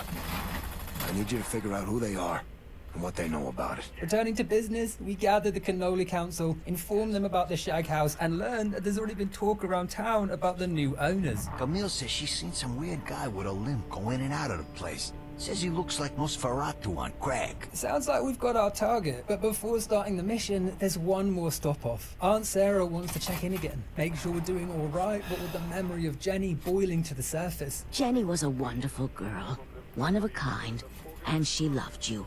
But if the roles had been reversed, would you want her to not go on with her life? A truly lovely lady she is. No matter how bad things get, at least we have her warmth and wisdom to guide us. Oh, I miss her so much. We all do.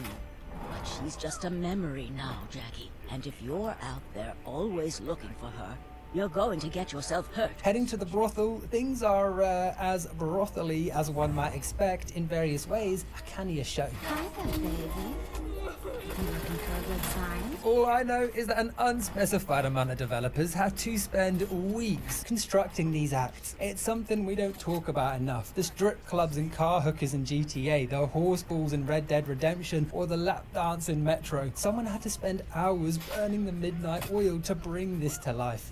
And healthy. A contact's been arranged to meet us, a woman named Venus, and this lady of the night is quote-unquote friends with Vinny. And after our highly demonetizable tour of the office... Are you listening to me? Yeah. She leads us up to her bedroom, arms us, and tells Jackie that the mysterious hunchbacked man from the start of the game, he's residing on the top floor where women are disappearing. We figured they was just shooting porn or something. But then, Chantal went to go see that hunchback guy on the 3rd floor. Now we haven't seen him in a month. Ominous warning delivered, it's our time to shine. And if the brothel wasn't filled with enough misery and bodily fluids as it was, it's about to get a whole lot worse. Tearing through the makeshift cubicles that are almost certainly not up to workplace safety standards, we encounter an impassable door. The fuse box is blocked by an unbreakable light source, and the only way to get through is by playing as the Darkling. How does it play? Well, I was stuck in the vent straight away, and to get through, I had to turn on VSync and jump at the vent exit repeatedly until I frame glitched through. This is a great example of how complex video game development is. Because what even is that glitch, and how does turning on VSync fix it? Other than that, it's a great addition. It's primarily stealth-based, with the Darkling lurking in the shadows waiting for a thug to show their back before pouncing. Although you can still go in hot and kill anyone dumb enough to run around the corner you're hiding at. And now this is a little bit OP, because you're invincible when executing, and it's an instant kill even when the enemy is facing you, which means as a Darkling, you are canonically stronger than he who controls it. This serves as a bit of disconnect to the gameplay sections with Jackie, wherein the Darkling can do little more than nibble at a thug's ankle, but is a god-tier killer during their gameplay sections. Damn it! Another great example of this is the Mary Jane sections from Spider-Man. All the hunters take several hits from actual superhuman to put down. Then along comes Mary Jane, able to insta-kill the strongest of them with a wee little taser. Now, I understand that it has to work this way for the plot to progress smoothly, and it's miles better than the pure stealth agony from the first game, but it's so hard to ignore the sheer disconnect this serves within the story and the roles these alleged badasses serve. It's the entire reason I struggled to enjoy the Avengers game. They had to balance everyone's power out to make it play coherently, meaning the Hulk was able to damage a mech just as much as Black Widow could with a quick jab and pistol whip. I bet that's gonna hurt tomorrow. Insane levels of Hulk slander I cannot abide by. Crawling through the vents, we get a rare opportunity to observe how this group operates when they're not fighting for their lives, making serious claims about the darkness and their desires to tame and control it for their own nefarious purposes. You really hold it. Once we have it, the world will be ours. Slashing the generator, we return to Jackie and face a new wave of enemies. Although these are no ordinary thugs. Their faces and body are covered in a corrupt armor that significantly increases their damage resistance. This marks the addition of a new breed of enemy to contend with, cultists who are suckling at the teat of the darkness. And given how much more powerful we are in the sequel, the addition of the increasingly abnormal and powerful enemies was a necessary and welcome touch.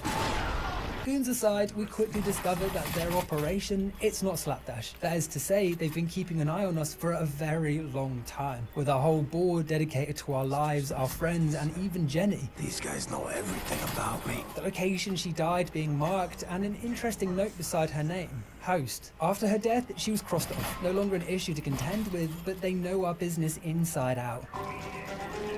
Fighting our way towards the top floor, our path takes us into a seemingly abandoned room, and reaching the center, floodlights blast us as endless waves of armored thugs rush in. You're losing it, Jackie! We open fire, but with our abilities dampened, it's not long before we're overrun. So predictable. Prepare the cipher. Waking moments later to the old Jesus Christ treatment. Nailed to a cross, we find several men toying with a device they refer to as the Siphon, a relic that appears to be draining the darkness from Jackie. You've been keeping something that was once lost. Something that doesn't belong to you. Now you have to choose to give it back.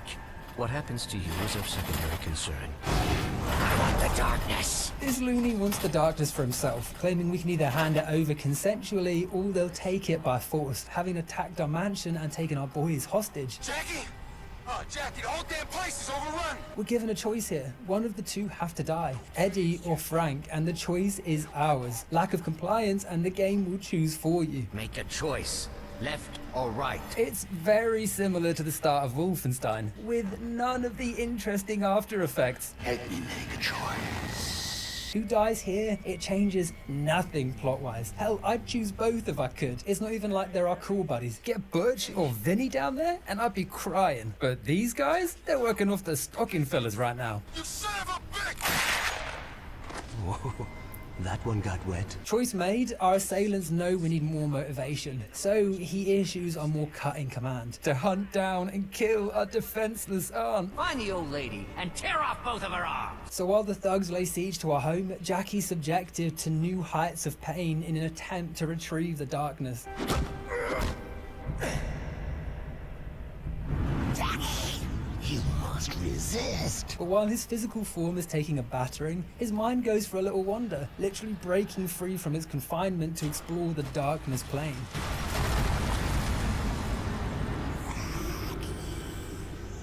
Project the darkness. Never! Arguing that the darkness has nothing to offer us, it pulls out one last trick to keep us in line. Will do my bidding. Give me one good reason.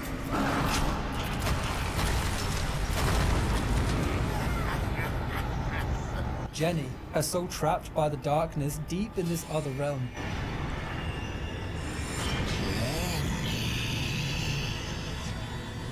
Her soul is mine. You will do my bidding. It's the ultimate control over a man who would do anything to free her. Jenny. Jenny's dead, idiot. Focus. Even if it is a trick, Jackie can't take that risk. He has to keep the darkness. So while they're preparing a ritual, You leave me no choice but to use the siphon. Mr. Peevish? The binding rituals are nearly prepared. we resist, calling upon the power of trench coats and breaking free from the spike to pin down our torturer. He's free. The host broke free.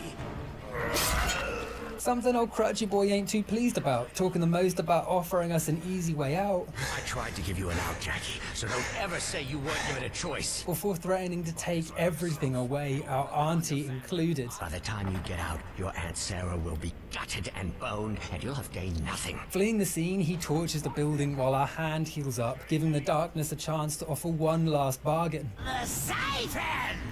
For Jenny. Easy trade, baby boy. Just let me quickly escape the burning building and save my family first. Flying through the collapsing ruins, we barely escape as the building explodes.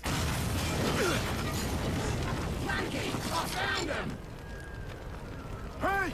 Butch!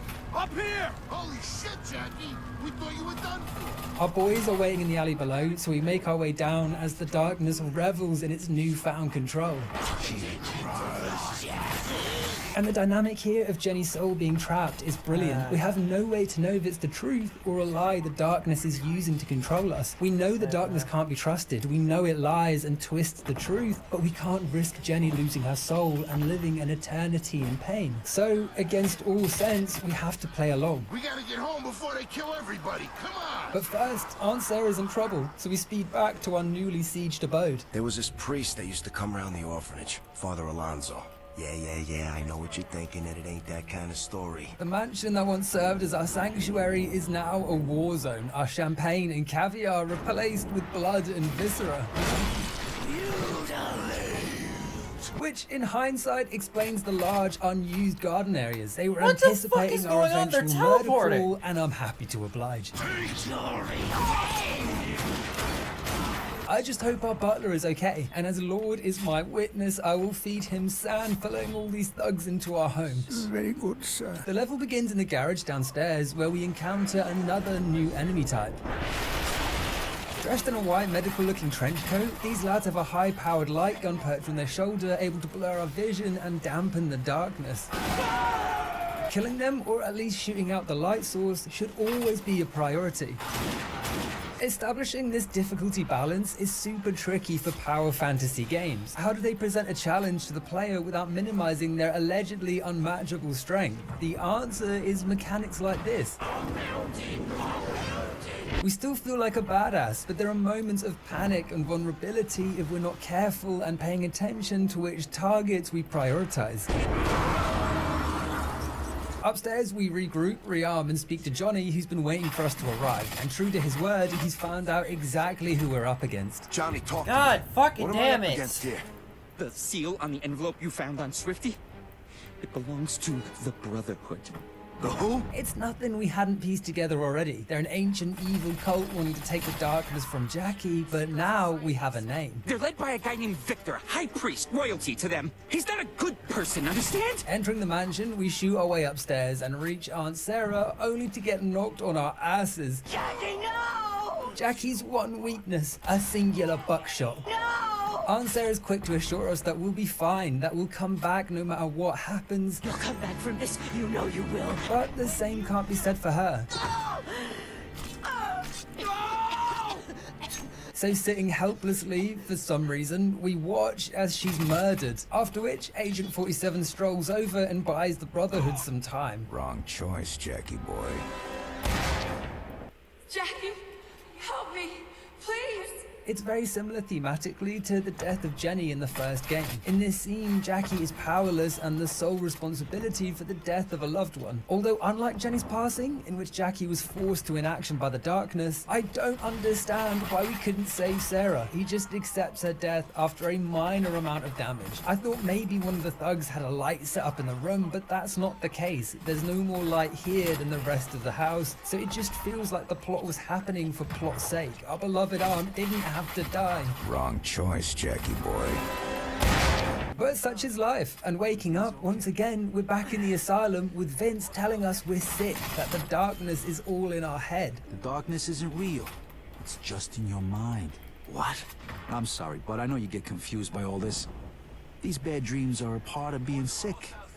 You gotta help us get you well again. And once we're alone, we walk over to the mirror to discover a very different Jackie. Head and shoulders be damned, he's gone full American History X. We're a patient at this institution, with official Darkness comics by our bed and scribbles all over the wall outlining several plot points from across the games. This is the most interesting question the Darkness presents to the player. Is Jackie an insane man, one who's reading the Darkness comics and living a fantasy, or are we really a mafioso hitman wielding unspeakable powers in the dark of night? It's an important question to ponder because the darkness whispering in our ear, suggesting awful, wicked things, it could easily be seen as an analogy of various types of mental disorders that would land Jackie exactly where we find him now. What the fuck is happening to me? Either way, we need answers, and walking to the lobby, a few more regular faces appear. Dolfo, who now views himself as Adolf. What I really want to do is paint.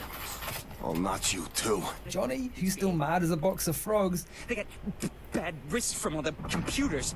I tried to get your rocket in here, but it was too big. And a new addition, Tom, with two snake-like hand puppets that I'd wager represent the serpents lingering over Jackie's shoulders. We're working on a plan to escape this place. God damn it! Disguised as a Band-Aid. Yeah, but we're not sure if we can pull it off.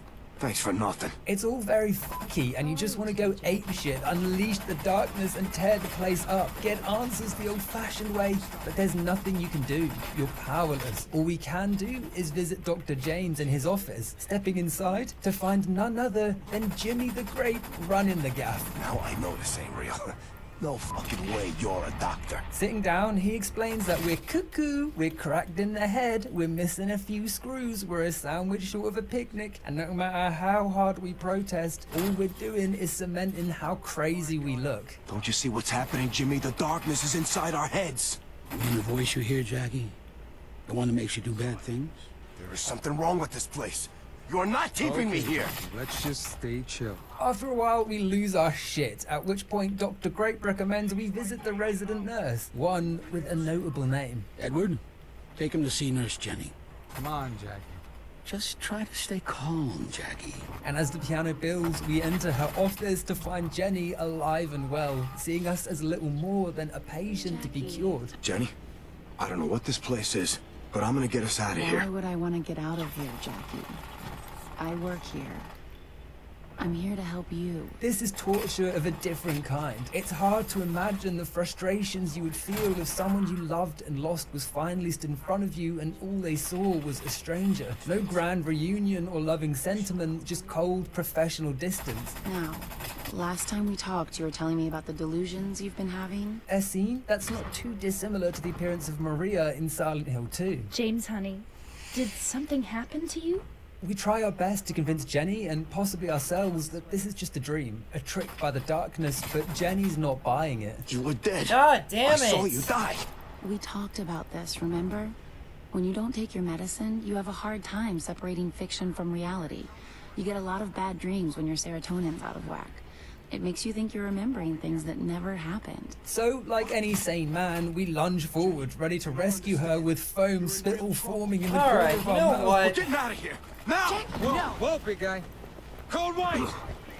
Easy, Jackie. Let go of me! God. Come on. You were doing so... But we're quickly dragged back by security, pulled away like a madman, but before we're medicated, Johnny Why jumps is no on one Jimmy's fucking back, hunting him? allowing us to break free. Geronimo! Johnny, cut it out. So as the staff hunt us down, we dodge, duck, dip, dive, and dodge our way through the facility and burst out the fire exit, There's nothing out there for you! only to awaken our penthouse study with Johnny hovering over us. You said the doctors won't let you die, but I never believed you.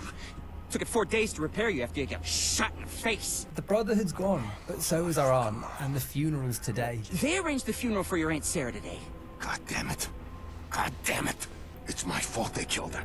It was that prick Bragg. After he shot you, your Aunt Sarah, Jackie, I'm so sorry. Jesus. It's all going to shit. Burial aside, we tell Johnny about Jenny and our plans to work with the darkness to free her, and it's an idea Johnny isn't sold on. If I don't play ball, it says it'll keep her forever. Not that I blame him for his suspicion. Jackie, that siphon in the darkness's hands is not good. It's too powerful. With the siphon, it could overwhelm you. Take control completely. I don't have a choice. I won't let it hurt Jenny. Walking around the mansion, it's in tatters. Bullet holes in every wall, plants smashed, and the lobby chandelier shattered.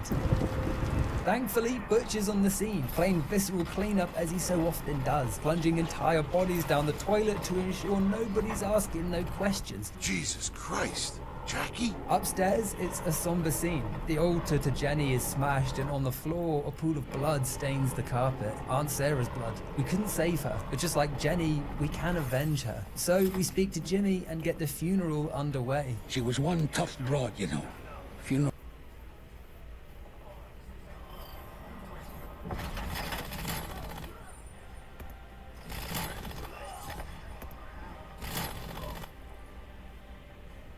Whoever internet is shit, fix it.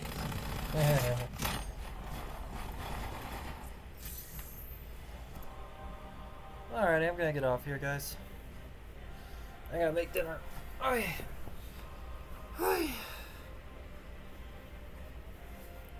We'll see if YouTube lets me upload it. But yeah, thank you everybody so much for watching. If you liked what you've seen, hit that follow button on Twitch and subscribe. And if you're watching this on my YouTube channel where I archive my streams, hit that subscribe button and that little bell to be notified when I upload. But yeah, love you, appreciate you, and as always, stay strong no matter what. Bye, guys.